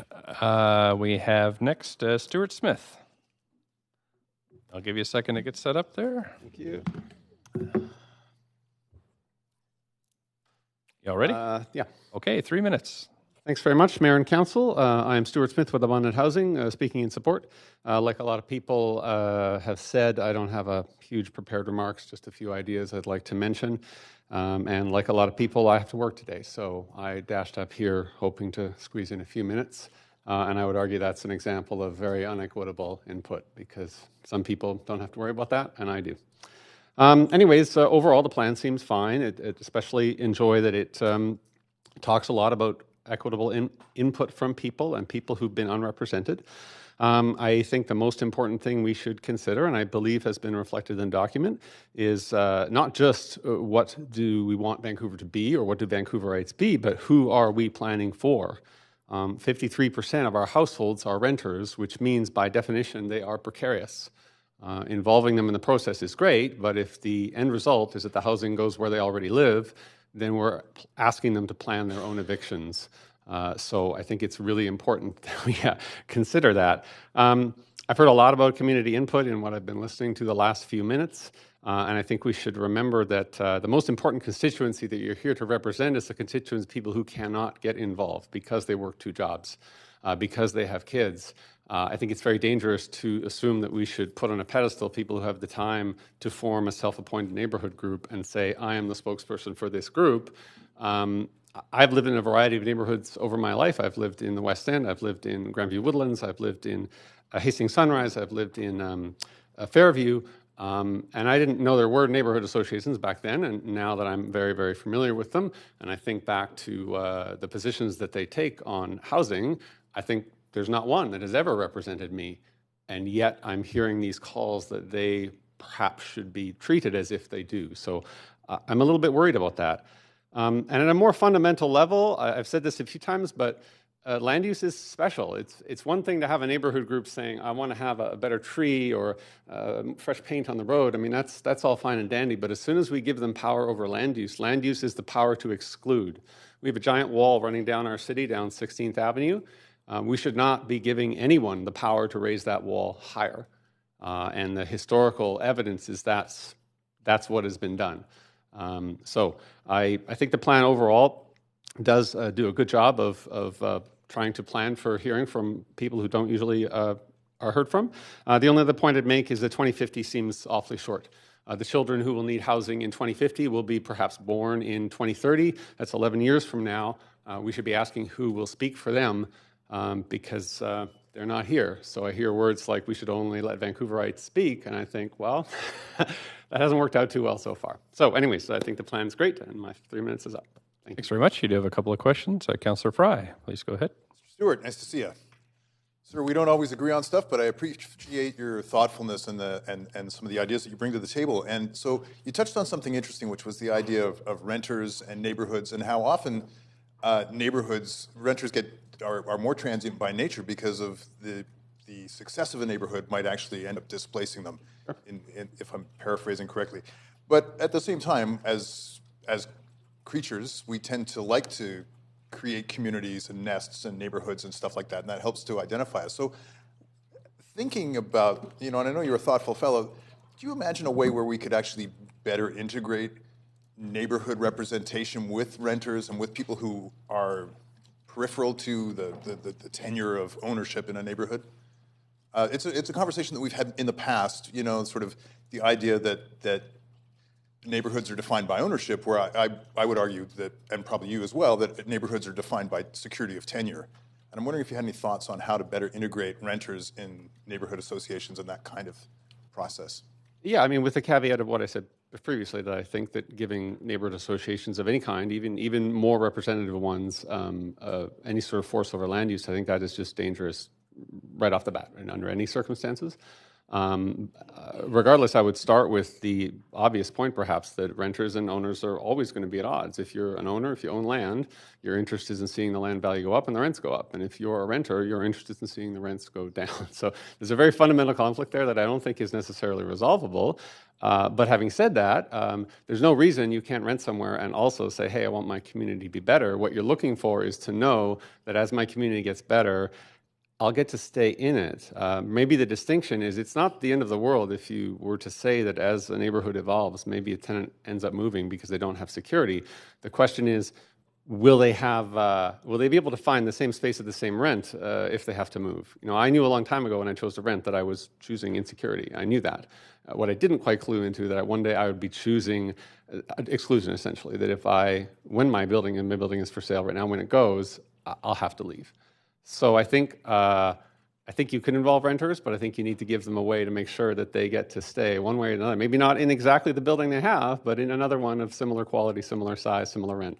What that says to me is, as we're we running need out of rents to go time, I down. just want to sort of reflect on that sort of idea of a Venn diagram. And I think there is an intersection where owners and renters and what they care about in land use and just, like having that coffee shop that they like, be able to stay there and those kind of things, having the trees or whatever. There is an intersection, and I think that's something that is worth exploring, and I hope we see that come out of this plan, and I hope you can open your mind a little bit to it, and others on the other side of the fence similarly. So, but thanks, Mr. Smith. Thank you very much. Thanks. You have more questions? Councillor Swanson. Yeah, thanks for coming.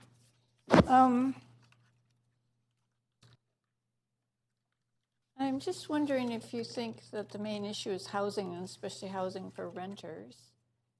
Do you think it's better for the city to put its $20 million and its staff and all this energy into a big plan, or into specifically focusing on how are we going to get that housing and how are we going to make it affordable? Yeah, I mean, I think the lack of a plan has caused issues. Any of you who know me might know that I would be fine with a much simpler plan. Just let modest size apartment buildings everywhere and we're done. It's free. You don't need to give me $20 million for that. But the basic idea that we should plan, I don't think that's wrong. So I don't see $20 million as wasted at all. It certainly seems like a lot when you think of the homeless people on the street. My position would be that if the result of this plan is more housing outside of the areas that it's considerably historically been concentrated, you're going to take pressure off those areas. I want people in the downtown east side to know that no rich person is going to try and push them out of their place because they found a nice condo in West Point Grey, or they found a nice condo in Shaughnessy, or they found an apartment building in Dunbar, not that they have to keep pushing into those areas. So that's where I would focus it. That's just my opinion, obviously. Two other questions about process. How would you get tenants involved? And if there are these contradictions between renters and landlords, which I think they are, how would you suggest that we deal with them? With Abundant Housing Vancouver, we've done a number of events, and what we've found the most interesting way to start talking to people is that most people just don't know what zoning is. I heard a comment earlier about, will zoning let me stay in my house as an owner? And I mean, with all due respect, that's not what zoning does. Zoning doesn't kick you out as an owner. It may very well give you millions of dollars as an owner. So people don't know what zoning is. They're not aware of the history of it. So we just start with that. We say, did you know that it's illegal to live in an apartment building south of 16th Avenue or in Shaughnessy or wherever? And people are like, really? So I think you start there to understand the history that we have spent 90 years specifically excluding and trying to push renters out of certain neighborhoods. And you start there. And I think that will get them very interested in asking how they can push back against that. And how they can say, these neighbors need to accept more to take the pressure off my neighborhood. And then when you come to the issue of whose rights are you going to try and preserve, the renter's rights or the landlord's rights, how do you deal with that? I think security of tenure is very, very important. I just, if we actually had a shortage of land and someone said, hey, we're just out of land and that's why you got to get evicted, I mean, I suppose you could have that conversation, but when I go south of 16th, I see no lack of land. I see 100 years worth of land, 200, 300 years worth of land. I don't see any shortage. So to me, there's zero excuse for us to be displacing people north of 16th, while south of 16th is a notion of... Thanks very much. That's the 3 minutes. And Councillor Carr. Great. Thanks, Mr. Smith. Thank you so much for the work you're doing. You've come into council many times, and it's well appreciated. My question is really arising out of two points that you made. One is, who are we planning for? And you said, we're at 54% renters in the city. Have you, through Abundant Housing, done any analysis of, as cities grow and mature, whether that is a path around actual increased proportion of renters? I'm just thinking about all the European cities, even East Coast cities. I mean, it just seems that there are very high percentages of renters there. Yeah, I mean, I'm personally a big fan of renter as a tenure. I don't think it has any of the negative connotations we give it. It doesn't have to anyways. And when I think about these European cities you mentioned, think that sounds fine. We obviously have larger structural issues that are outside of Vancouver, like the fact that we federally subsidize and tell people that your house is your retirement savings. So that's problematic. We can't solve that here. But yeah, I think that a high renter percentage is ultimately a good thing, personally. Yeah. I would be very interested in seeing abundant housing, get engaged in the plan and contribute in ways around. Just because if the first phase is picturing what Vancouver going to be like, who are we planning for in 2050, 30 or 50 years from now? Is that path, if we typically look at cities around the world, is that path not going to be one where there are going to be more renters and where tenure in those cities around the world is more secure? Yeah, I mean, that's, I think, an ideal situation. I think renter is a good tenure, and security is the missing piece in North America. Okay. Certainly in North America, we see cities with much higher homeownership, and even in our metro region. But that's not necessarily, a good or positive thing. It just is. Yeah. I think Vancouver is amazing as it is, and I think it can be more amazing. Right. And I don't think we need to worry about. My second question has to do with a comment you made at the very beginning, which is that so many people that hold down 2 jobs, and there is maybe insecurity in their lives regarding renting. Well, how do we access them to get involved in the plan? Well, my glib response is that you shouldn't have to. I've used this example before. If I want a donut, I don't need to know how donuts are made or how you plan capacity to have donuts. I just walk into the store and I buy a donut. If I don't like Cartem's donuts, if I think they're too expensive, then I go to Tim Hortons. I don't need to get involved with donut planning 20 years prior to make sure there are enough donuts for me. So my glib response is that people should not have to get involved to know that when they need housing, there will be housing and it will be cheap. Since we're obviously not in that scenario, I would go back to what I said to Councillor Swanson. I think the more you educate people of the history, because people just do not know how we got here and how planning started, I think you will see some real engagement and you'll get people excited about it. Okay, Thanks very much. Thanks. That's all the questions. Awesome. Thank you. Okay, Tracy Moyer.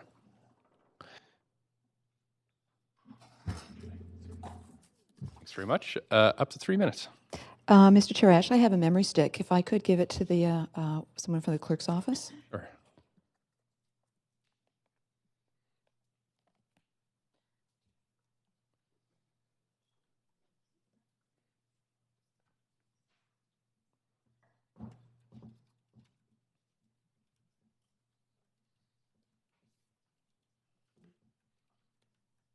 Yeah. Perhaps we can. So what's happening? Ready? Okay, so we'll go ahead. Good afternoon, Mr. Mayor and members of council. Thank you for the opportunity to speak here today. My name is Tracy Moyer. It's my privilege to be the chair of Oak Ridge Glengarry Area Residents, often referred to as OLAR. I'm happy to provide a brief summary of who we are for those of you that are not familiar with OLAR and our achievements by the way of your question. We have achieved, even though for the most part experiences with City Hall have been quite negative. We are always playing catch up, and we often feel very disrespected. An example of this is staff was to provide an input or an update to you on the Canby Corridor Plan after its first year, which would have been in May. Was there one? What did it say? We believe we deserve the courtesy to be advised that this update will take place, or if it hasn't happened, why it didn't happen. I'm here today to ask what citywide planning would mean for us and what we think is the city's most recently approved community plan. Also, I'm here to let you know that our position on the densification of the Oak Ridge Municipal Town Centre was established last year. Here's the booklet. We handed this out to all members of council just prior to the vote on the plan in May of last year. When part of our neighborhood was designated as our city's only municipal town centre, Vancouver's future second downtown, the densification bullseye was placed on our backs. As a community with time, we are realizing these difficult and unpleasant changes were decided for us long ago, and we are stuck with them. We have a great quality of life, thanks to, in part, a lot of amenities, such as the mall and lots of parks and green spaces, the subway, that is when we can fit onto it, and more amenities are coming. Okay, so we understand the city and Metro want to densify the OMTC like crazy, so many more people can enjoy what we enjoy. Then the city chose modest increases in density in the OMTC single-family areas. We believe the MTC's new 18, 6, and 4-story buildings and standalone townhouses won't last longer than 5 to 15 years because housing demand, developer influence at City Hall, and real estate conditions will be such that developers will likely be able to afford to tear them down and build bigger. You have to admit it sounds pretty foolish to build new standalone townhouses or even 18 stories in a downtown environment during a housing crisis. More density would be allowed, should be allowed in the MTC given what we like to call the downtown curse in our neighborhood. I want to leave you impressing our lack of trust with City Hall currently. A good example is the maximum building heights on Cambie and the OTC were established in 2011's Cambie Plan Phase 2. Those maximums were thrown out the window under the guise of a housing crisis. The street was relabeled as Phase 3 and the outright density skyrocketed for luxury condo towers with no requirement for social housing or below market rental. Let me share with you that one side. And we're actually at the 3 minutes. But you do have questions, and so perhaps you can just relay the remainder of your information through I'm hoping one of the councillors will ask me that question. Thank you. Sure. So we have Councillor Kirby-Young. Thank you. Thanks for being here. I will give you an opportunity if you wanted to finish that quickly, because I do want to ask you some questions too. Right now? Thank you, Councillor. Yeah. So let me share with you this one slide. It is from our OMTC position booklet. This particular site is Viva Grande's 5800 block Cambie, just across from the Oak Ridge Mall, where in Phase 2 Cambie Corridor Plan, the towers were to be 8 and 10 stories. Then under Phase 3, the same site, the towers will be 8 and 34, gone from 10 to 24 stories. The 34-story is a strata condo tower. Directly behind this site and everywhere else behind Cambie, the MTC towers will be much shorter and will require either 30% social housing if it's going to be a strata building, or 20% below market rental if it's going to be a rental building. Why the difference? We suggest to you it's because the owners of the properties on Cambie include Wall, Coromandel, Viva Grande, or in Polygon. Ms. Moore, I might jump in there just because I do want to ask you a question. Sure. Okay. Thanks. I appreciate that. I just wonder if you can expand a bit on your comment around the unwisdom of putting townhomes into the area, and I think because they are often perceived as a form of gentle density and a nice way to sort of add some balance to neighborhoods as opposed to towers, but given that a lot of them have been strata going in so far and not rental, I'm wondering why you see those being gobbled up, because they would be strata ownership. And I would have thought a positive complement to the neighborhood. So it's a bit difficult to go through a whole bunch of owners and turn those over. Our concern about standalone townhouses is we don't see other parts of Metro Vancouver or our own downtown putting in new standalone townhouses. We mean nobody else living above them. We support the idea of townhouses that are at grade with housing above them, but just a townhouse for one family with nothing else built on top of them we think is not very smart in a downtown environment. Also, the transition from these higher buildings to townhouses should be outside of the area designated as a future downtown. That transition, that shoulder, was planned to occur inside the downtown section, and we think that was not appropriate. So just to be clear then, so you're favoring multi-story with the townhouse at grade, but multi-story does your group have a position around? Our position paper was specifically just about the MTC, and that's because that was where the greatest change were being proposed. We have not made a formal comment about other parts of the Cambie corridor. There's a lot of townhouses coming in that are standalone, and I don't have the authority to speak on that because that's not what we were following on behalf of OLAR. Okay. I was just asking the question because I think part of the citywide plan process is try to get a sense of where the baseline of sentiment is across the city and how people feel about density and what kinds of density and what that looks like. So any other comments you want to offer before I wrap my time? We did not arrive at this position quickly or easily. It took us years to finally realize we are stuck with huge amounts of density. So if our land is incredible, because it is, we have a great part of the city, then densify it. Okay. And densify it to the max, even though we didn't want density in the first place. Thank you. Appreciate it. Thanks very much, and that's it for questions. Thank you. Thank you. Elisa Myshok? Hope I got that okay. Thanks very much. Up 3 minutes, please go ahead. Moves. Mayor Stewart, councillors, thank you very much for the opportunity for presenting today. My name is Alyssa Myshak. I am co-founder of the Mount Pleasant Heritage Group, a resident of Mount Pleasant, participant in the 2010 Mount Pleasant community planning process and subsequent Mount Plan implementation approved in 2013.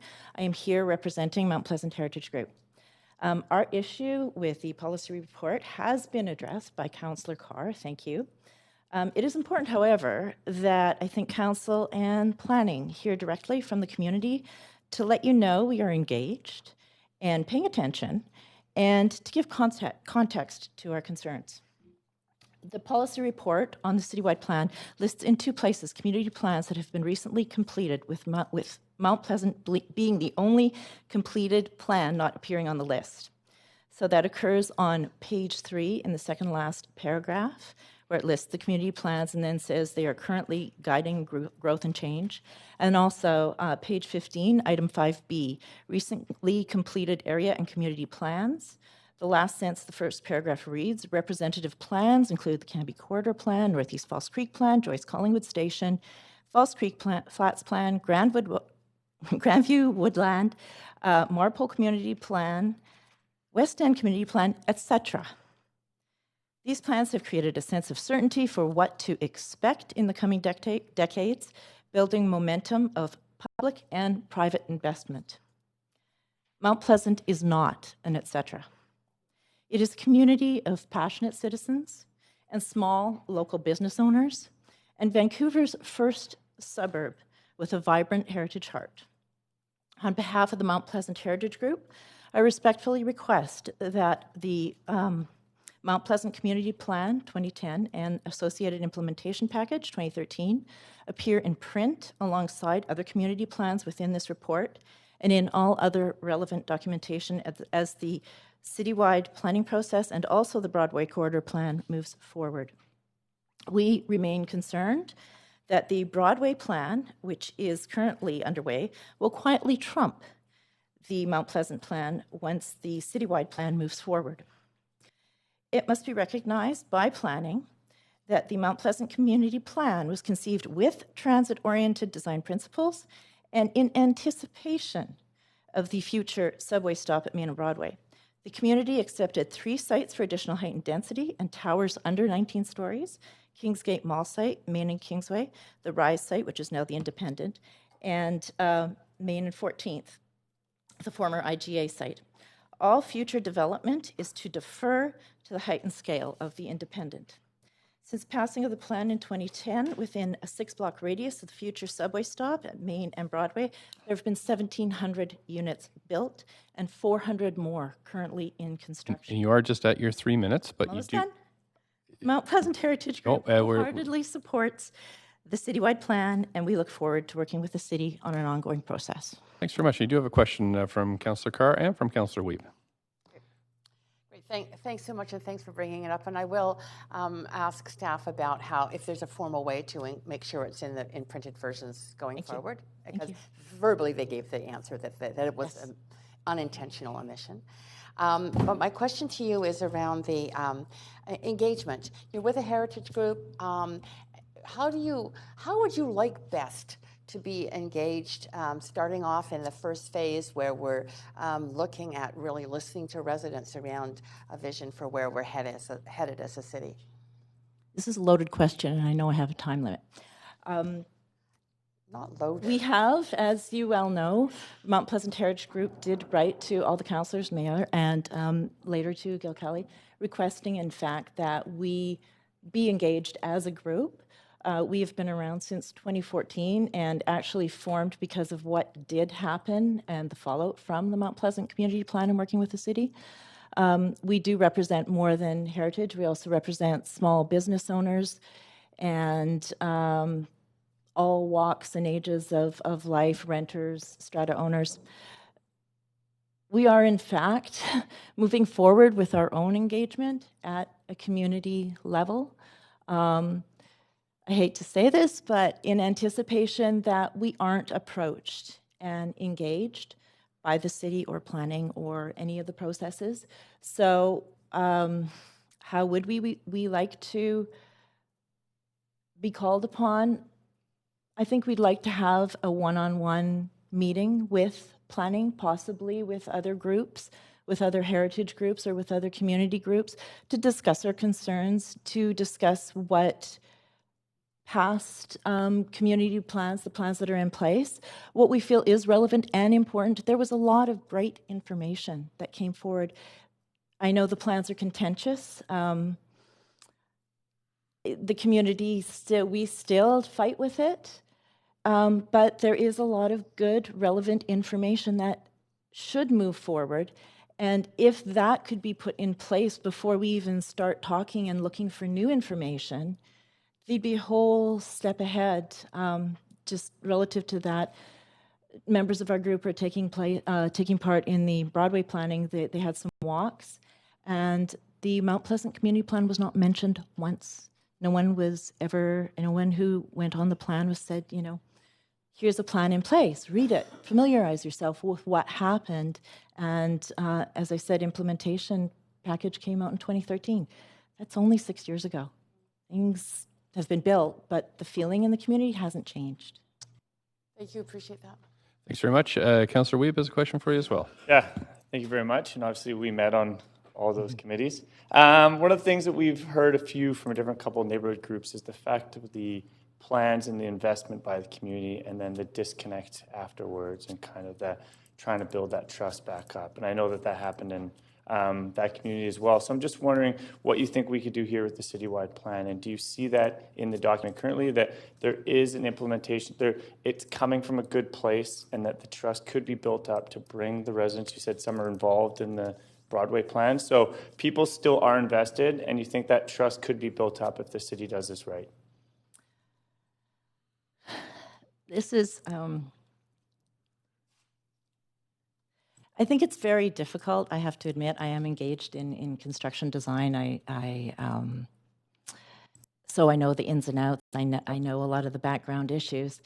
And one of the things that's very difficult is during the Mount Pleasant community planning process, it was not revealed that the site where the independent has been built, at the start of our community planning process, it was not revealed that that site was already set aside for a tower, that there had been models built showing a tower. So the community went through engaging in a process saying, well, how high should this be? Should it be modest? Should we, are we allowing 10 or allowing 12 stories? All the time in the back room, there was this huge, at that time, I believe it was 28-story tower sitting there, which the community was not aware of. I respect that there is a level of privacy to people who put in applications for rezonings, to land use, to things going on which may fall apart. So why excite everybody? How do we build trust? I think, first of all, it has to come with really seeing the process reach out to everyone in different ways. We talked about engaging the Vancouver School Board, and that is absolutely critical. There were never children engaged in the process of the Mount Pleasant Community Plan.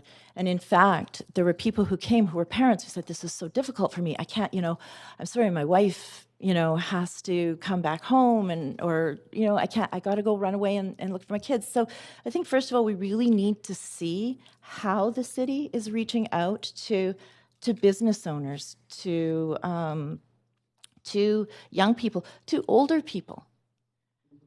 And we have someone living in our condo, which is a 3-story walk-up, and he has decided to remain in the community despite having a disability, which unfortunately is proceeding and getting worse. He is now in a wheelchair. He cannot walk.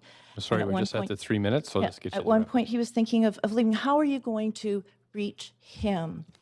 So it's reaching people, and I have to say, it's going to be marketing.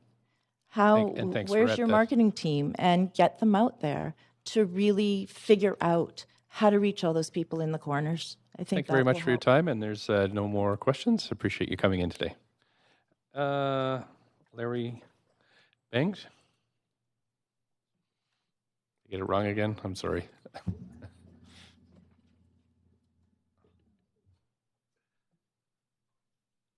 Beng? Mr. Mayor, that's fine. Okay, thanks. It's okay. Okay, sorry. It's binge. Beng. Yes, okay. Thanks. Up to 3 minutes, please go ahead. Okay. First of all, I'd like to say that this plan is there's a lot of good work in it, and I'm from the Coalition of Vancouver Neighborhoods. And we are happy to be seeing the beginning to a citywide plan, something we've been in support of for some time now. Because I have 2 minutes and 30 seconds left, I'm going to just go through some points in this plan that we have concerns about. No direct mention in the document specifically of neighborhood-based planning as part of the larger process of planning the city. This is the process that was talked about in the last election by various candidates as needing to be fixed. It hasn't been fixed yet. No reference to or inclusion of the city's 2014 Engaged City Task Force recommendations. Why? It does little to address or assess the problems and successes of past public engagement processes to learn from and to build upon for this plan. Interestingly enough, this comment follows the previous presenter. There is no mention of the Mount Pleasant plan as one of those to be left more or less left alone. Why? Why no mention of documents such as the Principles and Goals document that was produced by the Coalition of Vancouver Neighborhoods or other documents from other community sources as a source of a knowledge base to build upon in terms of the engagement processes? The Principles and Goals was endorsed by all political parties before the 2014 election and has been revised to deal with the objections raised by Vision, the only party that didn't endorse it. This document calls for broadening the scope of the plan beyond the city, ignoring the stated goals of Council's motion from last November, which in part states developing a citywide plan provides an opportunity to genuinely engage Vancouver residents, business, and civic entities in a collaborative process in ways that respect and sustain vibrant neighborhood character, among other things. Planning is all about making educated guesses as to the future, using the best available knowledge, data, and the training of the one who's guessing. That's how you deal with the future. Allowing past policies and programs created by a broken planning process to continue to establish current development policy while we wait 3 or 4 years for a new citywide plan to be created is dangerous. A lot can and has happened in the last 3 to 4 years. We truly need a transitional policy to deal with the interim. The planning process continues to need fixing. Through proper engagement with the citizens of Vancouver, this process can produce a plan and a collaborative structure to create it that will be able to adapt to future changes and conditions. Remember, think of the city as a quilt and its neighborhoods as patches in that quilt. Each patch is unique, and together they can make a beautiful whole working together. Thanks very much. And you have a couple of questions. Councillor Carr? Thank you so much, Mr. Benj, and also for the leadership that you've provided in terms of the coalition and all your community service. My first question is around the point you raised about no direct messaging in the document around neighborhood-based planning. Have you thought through that maybe that might be the sort of not the first step, but the next step? So the first step being a more overall vision of the city and where we're headed, and then getting down to that neighborhood level. Is that, and if so, would that be okay by you? No. Oh, no citywide visioning? No. I'm not saying there's a great difference between neighborhood-based planning, where neighborhoods are involved in the planning process, and planning that is only looking at neighborhoods. There's a difference there. And so let me try to clarify the difference. Okay, actually, I am familiar, but you can make it short, but go ahead. I just think that we need neighborhood voices in the planning process, citizens' voices in the planning process as part of that process. Certainly at the beginning, we're going to talk about aspirations, and I would hope that we is citizens' voices as well as the planning department in enunciating those aspirations and visions for the future. I think the key is from the very beginning when you even you're setting the terms of reference for this kind of a plan and this kind of a process. You need to have the voices of all involved together. Right. Okay. So I don't really see the terms of reference, but I imagine that those are part of the engagement process. So if that engagement process, which is the first phase, is one that includes and has foundation in participatory engagement, co-collaborative engagement at the neighborhood level, would that be what you're searching for? Yeah, that sounds more like it. Okay. Co-creation, collaboration, things like that, people I'm just working going to together. verify with staff if that isn't the vision. I think it is. That's the process, but I'll verify that. The second, the one. Sorry to jump in, but the one concern I have around that is things can be stated here as addition to the written plan itself. I think it's terribly important, and I think that's where some of the trust comes in that Councillor Wee was talking about and others have talked about before. I think a lot of this stuff has to be written down so that it's part of the record, and it's a surety. It's not something that we can talk around and say, oh yeah, we're going to do this and that. We need things written down as part of a record. Thanks very much. And that's the 3 minutes. Sorry. That's okay. On to Councillor Hardwick for 3 minutes, please. Mr. Benj. I think we agree that, it's our job to represent the people that live in the city, the inhabitants of the city as it's articulated in the Vancouver Charter, and that, I certainly hold the opinion that we should be representing the people as we plan for the future. There seems to be difficulty in doing that. I hear things like louder voices and some suggestions that the residents' associations, for example, are not truly representative of the residents of the city. So I know in the past we'd had things like, the NIST groups for neighborhood coordination. Do you see any form of more granular governance that could be put into place to be gathering feedback from the neighborhoods that would have greater legitimacy and build greater trust? I think you've created it. Well, no, I'm not going there. I'm trying. No, I know what I'm you're trying not, to get but I at think is cart horse, and I don't know what my opinion of what I read in this report was aspirational values, creating a structure that we were asking residents to respond to. Yeah. I think it's more about land use planning, but what I'm asking you as the co-chair of the Coalition of Vancouver Neighborhoods is there a way that there could be greater legitimacy created at the neighborhood level through some kind of neighborhood governance to carry the voice of the people forward from the grassroots upward? Well, I think that if we move towards a Department of Neighborhoods, or whatever name you want to call it, where there's representation of, this goes back to the first step has to be agreement amongst the city and its residents. What defines the boundaries of neighborhoods? I think that's step one. So once you have a common agreement on where those neighborhoods are located and what the boundaries of those are, then you can move into identifying the people that live in those neighborhoods, and then you can you can work with some legitimacy in establishing who is representative of those neighborhoods. Well, I'd suggest that's something that should be looked at very seriously, because it concerns me when resident input is being discredited or not being taken as the primary driver of the planning for the future of the city. So over to you and your organizations and ones like you to maybe work with the city to come up with something that is going to be treated as trustworthy.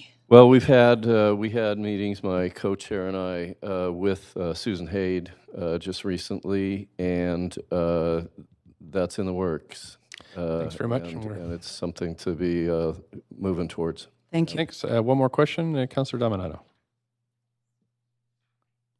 Thanks, Mr. Bench, for being here. I just wanted to follow up, I think, on the questions that Councillor Card asked just around the role of neighborhoods in this planning. And I know you've had some initial meetings, and I'm optimistic that we can make this work. I'm a big believer in sort of the role of the grassroots, but also having a big picture as well, sort of vision piece. But I'm curious about, because not every area of the city and every neighborhood has a formal residents association or is formally kind of a part of the coalition.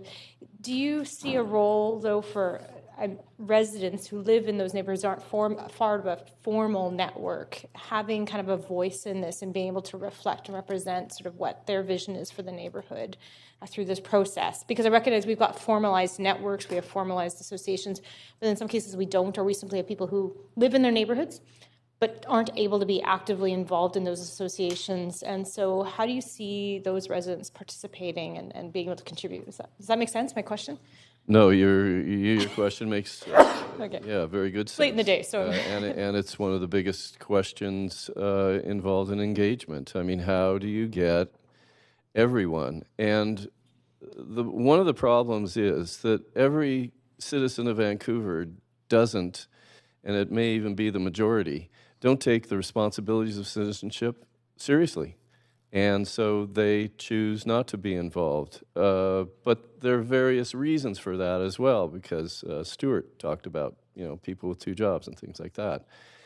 But, we have a lot of technology. We have town hall meeting type things. There's all sorts of different tools to use to do that, and I'm sure the planning department has been involved in a lot of them before. And from charrettes to town hall meetings to retail. I mean, there are a lot of different ways to do it.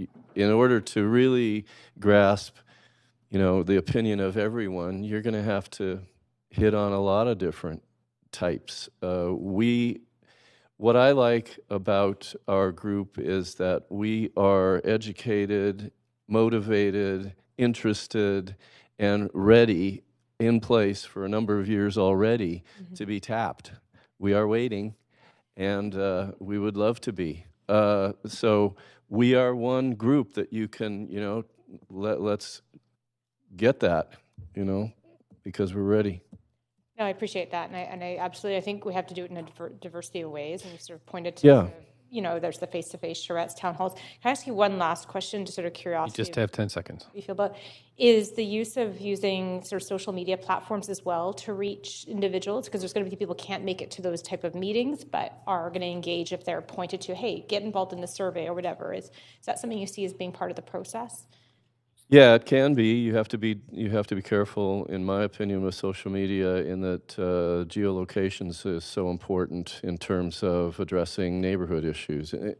Any entity that has a boundary, okay? Right. Let's call it a neighborhood, a community, or whatever, So thanks so much. We're at the. You have to be careful about that. 20 seconds over. You do have other questions. However, we have a hard stop at 4:30, just to remind councillors just to get through a couple of administrative things, and then we'll come back after that. So it is 4:29, and I have 2 questions left for Mr. Beng. Mr. Beng. No, so we actually have to shift at the moment over to, and if you don't mind hanging around for we have a hard stop at 5 o'clock, so I'll try to get back to you with questions, but we've just passed a motion saying that we have to move to some administrative matters. So can I get you just to sit for a bit, and if you have a chance to stay, that's great, and we'll get back to questions. How long am I staying? It depends how many questions we have, but I don't think too long. So I'm hoping 15 minutes. Thank you. Councillor Dominato, do you have a... Okay, so we're just moving now to bylaws and new business. I think that was right.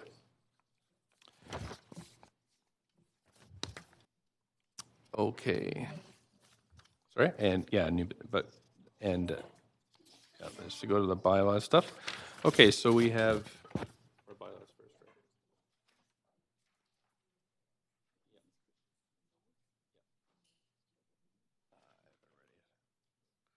Okay, thanks. So we have 12 bylaws on the agenda for consideration by council. Council members who are not present for the meetings related to the public hearing enactment bylaws must confirm that they have reviewed the proceedings of the meetings if they wish to vote in the enactment. Bylaw 1, Councillors Bly and Boyle were absent for the vote, and Councillor Hardwick is absent for the public hearing related to Bylaw 1. Councillor Bly, have you oh, she's not. Oh, there she is. Have you reviewed the proceedings for Bylaw 1, and will you be voting? Okay, thank you. Councillor Boyle? Have not. Councillor Hardwick? No, have not. Okay.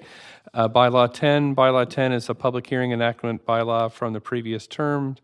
Therefore, several members were not on council at the time of public hearing. However, on May 28th, many councilors had noted they reviewed the proceedings for this item.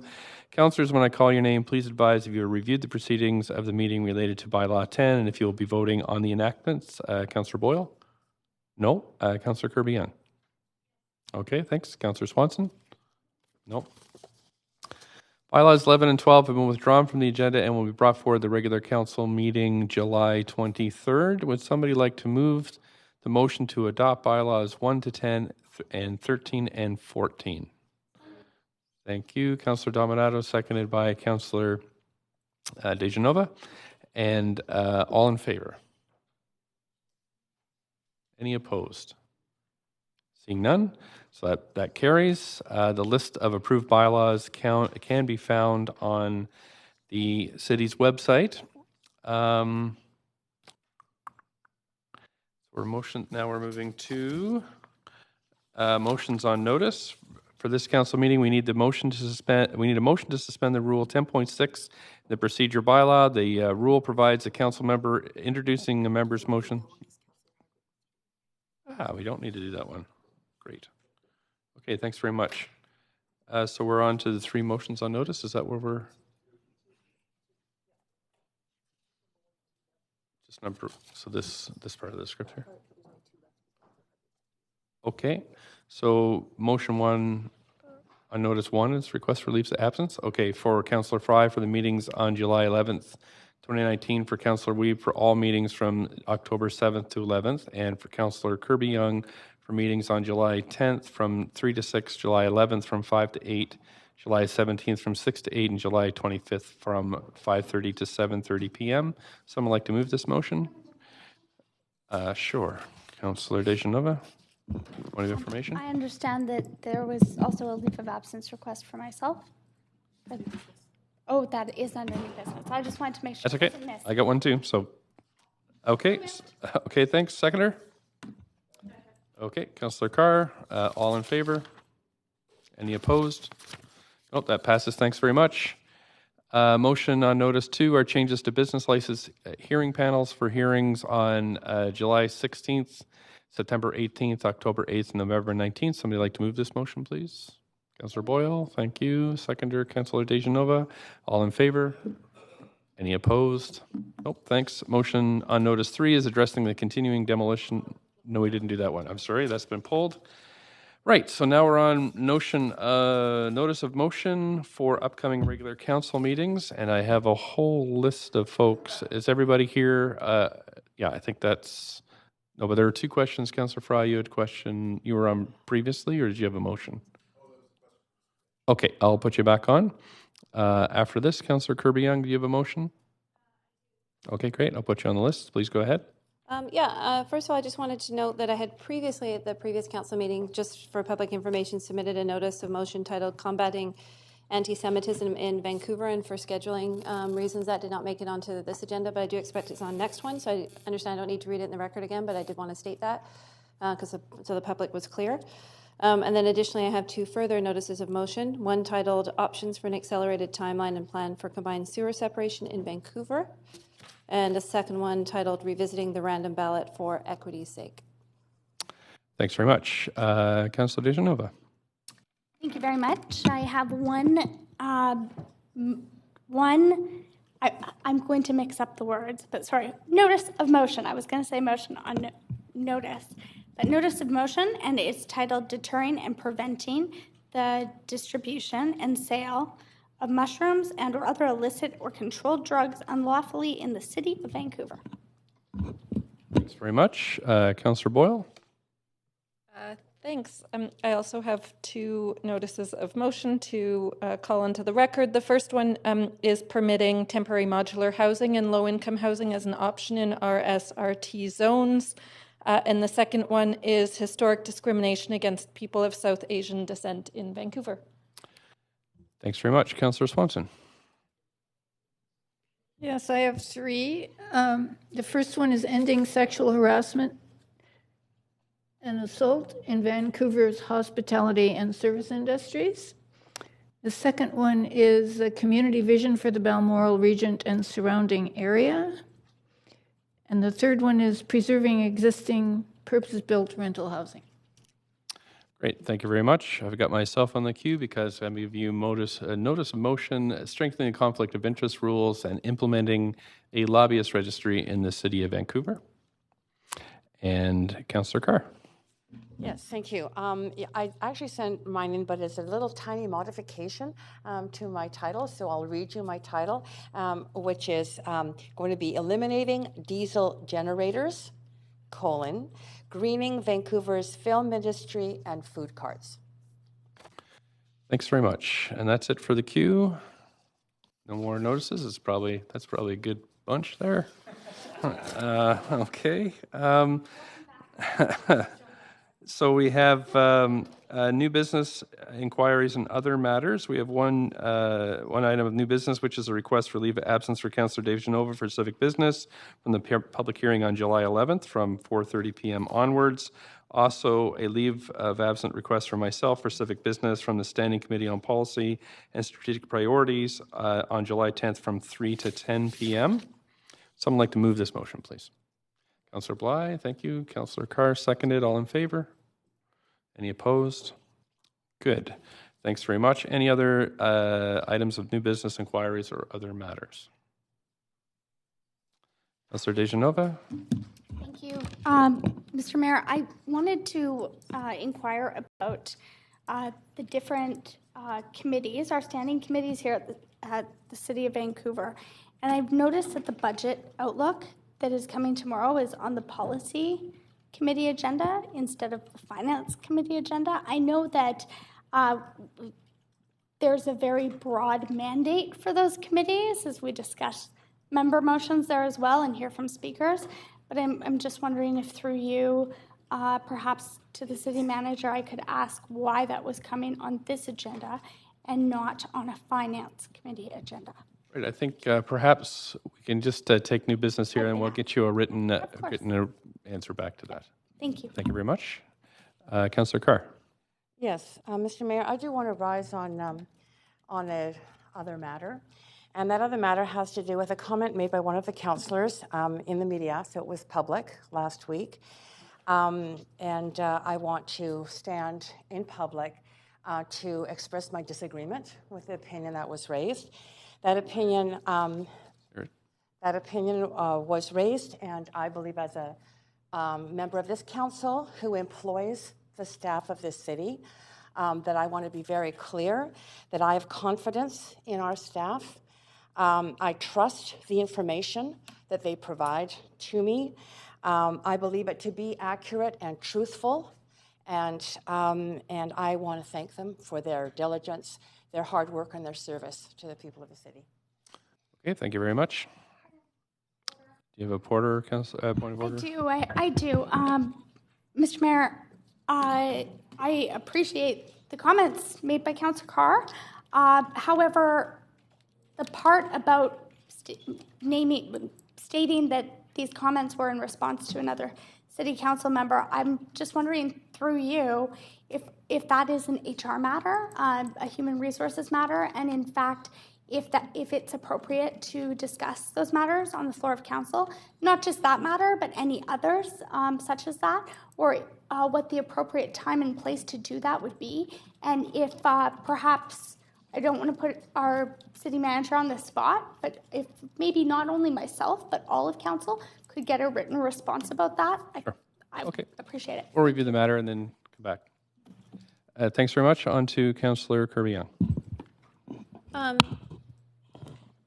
Thank you. I had a question. I had a chance to attend last week the city's launch of what I think was intended to be the Scramble intersection, but is actually an all-walk intersection, I understand is the appropriate technical term, downtown at Robson and Hornby, as part of engineering's plans to look at these options in terms of improving pedestrian and public safety and consideration of the impact and movement of traffic. But there was a lot of interest and confusion, I think, from media that were attending as well as the public around the anticipation that people had thought it would be a scramble, but it was an all-walk, and what did that mean, and how was it going to work, and were we also going to test a scramble? Was the full plan to move towards a scramble? So I'm wondering if Council can get a memo or some information back to provide some information clarity on that. Might be also helpful to clarify for the public as well. Okay, great. Thanks very much. We'll get back to you with some information on that.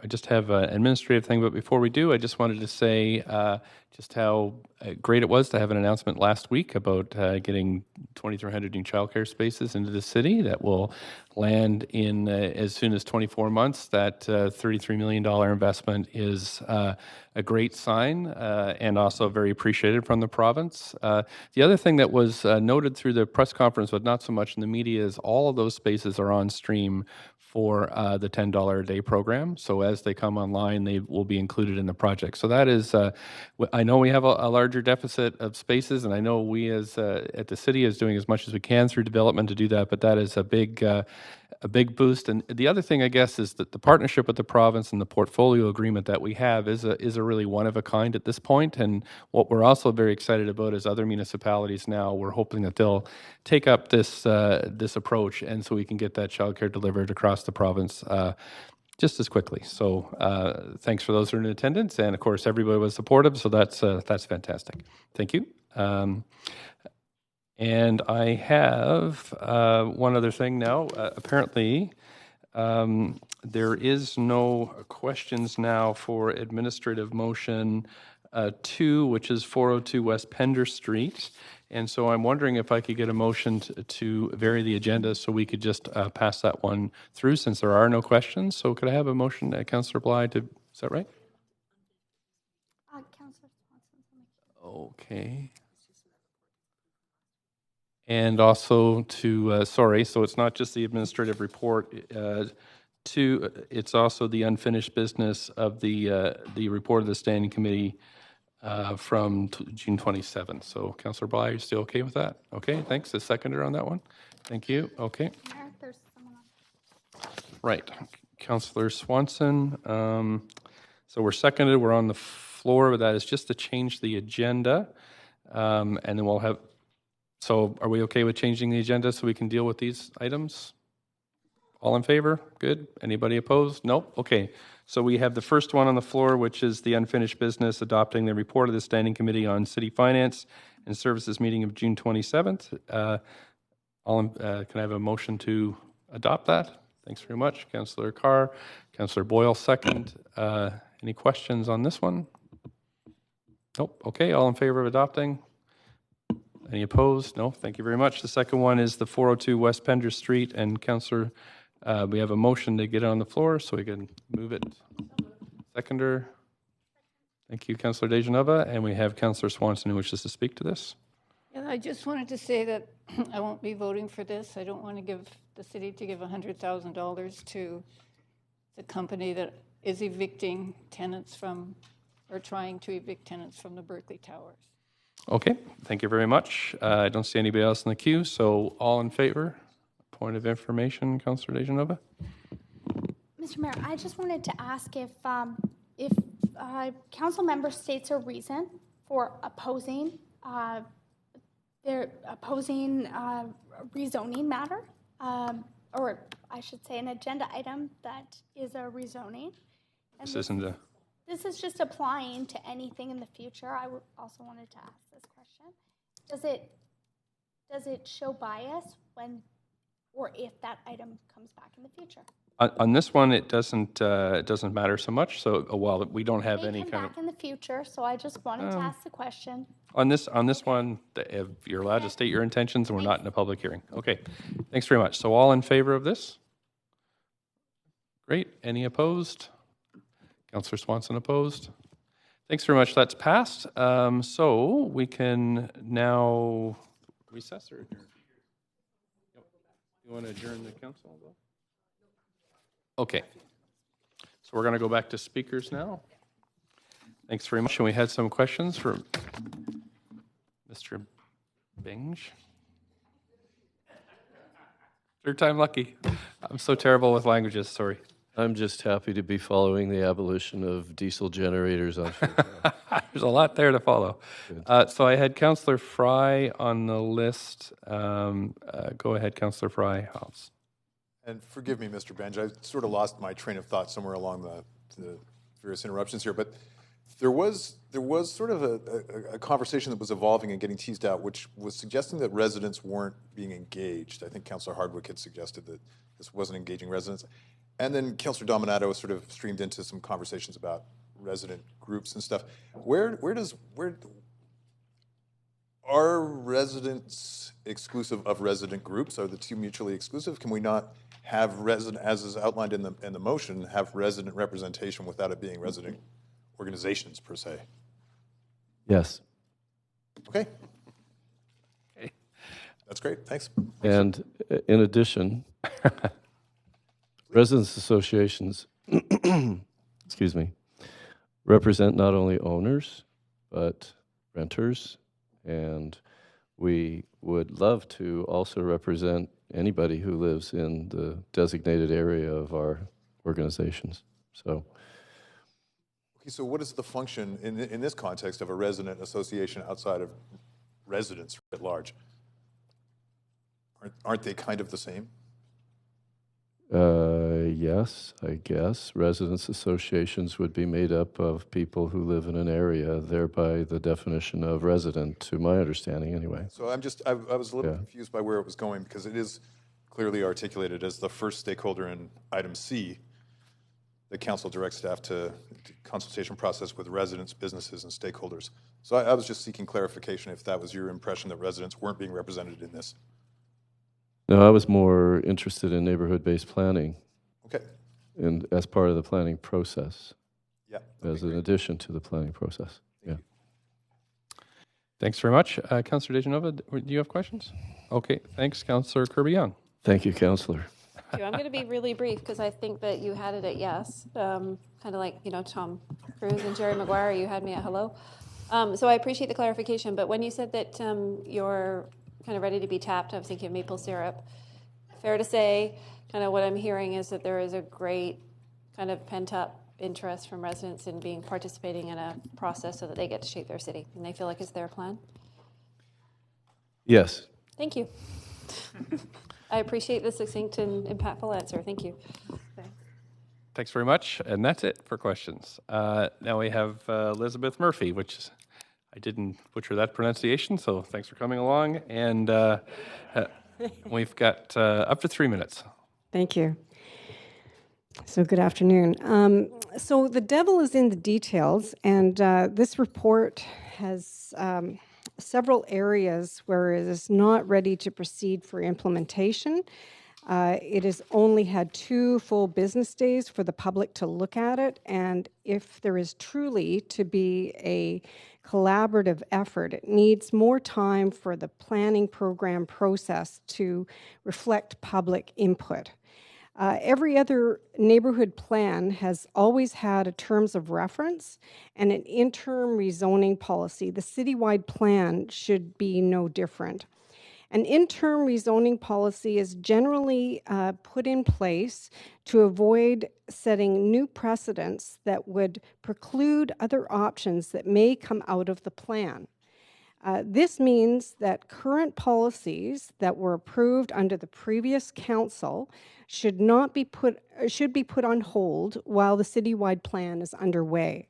Examples of these are the spot rezonings under the rental incentive programs, such as Rental 100 and the pilot program, They both result in unaffordable rentals, in oversized buildings that inflate market rents, and surrounding development expectations. Land use planning in the Broadway corridor should also be put on hold and instead be under the neighborhood-based citywide plan. Terms of reference generally identify the roles and responsibilities of all participants. The award-winning City Plan program, the original one, had terms of reference, here we have them, that is a good model for reference here. Not the Citizens Assembly model, which is what was used in Grandview, that is actually exclusionary. Demographics do not represent the true opinions of the neighborhood. It is racist, sexist, and ageist to assume that everyone of a certain demographic have the same opinions. Anyone who wants to participate as part of a neighborhood should be allowed to do so to be truly inclusive. Displacement is a big issue, and we have learned from community planning done under the last council that demolishing usable buildings has displaced many people, like the rental apartments in the West End, only to be replaced with luxury tower condos. We should not start this process assuming that we want transformational growth when that would displace people, when actual anticipated growth could be accommodated by incrementally. We are at the 3 minutes, so if I just get you the last sentence. Okay, with 60,000 RS lots in the city, even if an average of 1 unit is added to each lot, that would be 60,000 units of incremental growth without displacement if we do it carefully. This is on top of all the major development already in the pipeline. And I have a few more comments, but if there's any questions. Thanks very much. And actually, no questions, so... Oh, you do, from Councillor Hardwick. Thank you. Please go ahead. Thank you, Ms. Murphy. So citywide planning process where we're engaging with residents across the city. We know what our population growth has been historically, which is about 1% per annum or 10% per decade. I think we're up at about 650,000 now, so that was another 65,000 in the next 10 years, maybe 70,000.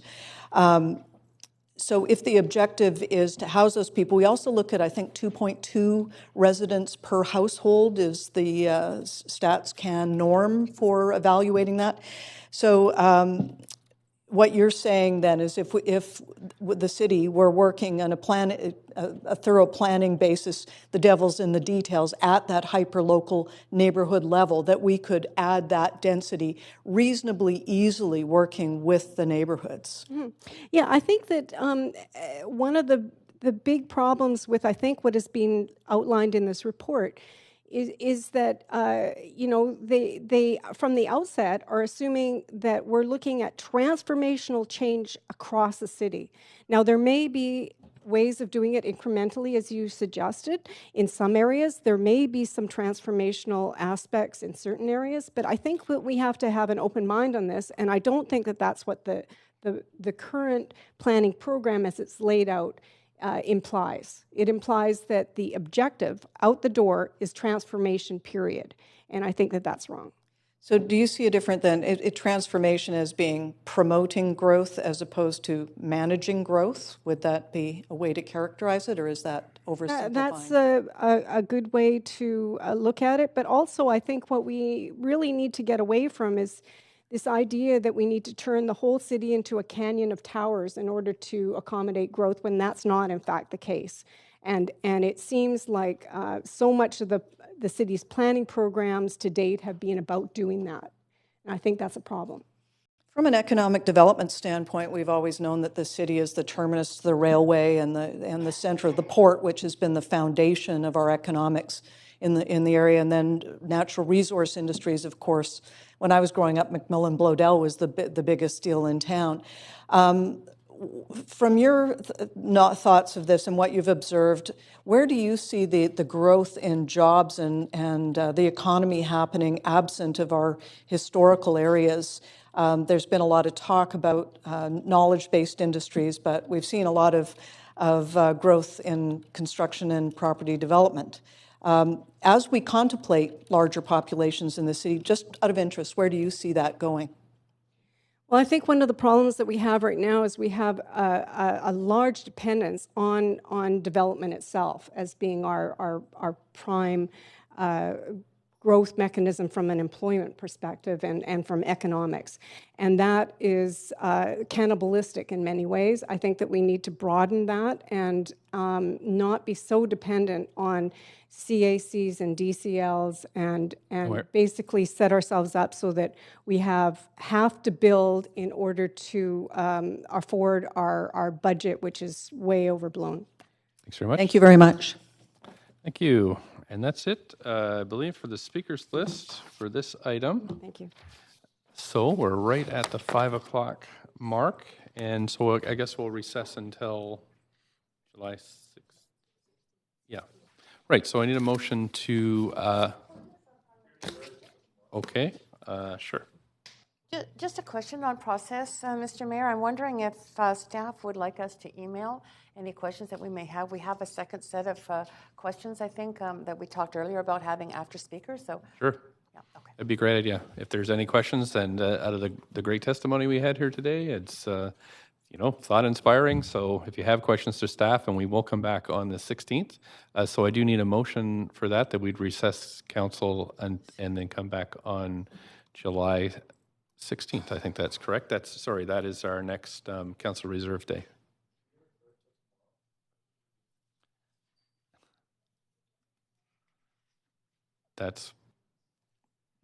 Look, it's the city manager. Mr. Mayor, we were looking at the schedule for tomorrow and the number of speakers. It's very, very, very busy. And so the fact that you haven't dealt with all the business from today and tomorrow's business is likely going to be quite long and likely go over, plus the public hearing that will likely go over 2 nights. It was talking with the clerk, it was our recommendation to go to next Tuesday, so that you're not trying to deal with this at 8 or 9 tomorrow evening.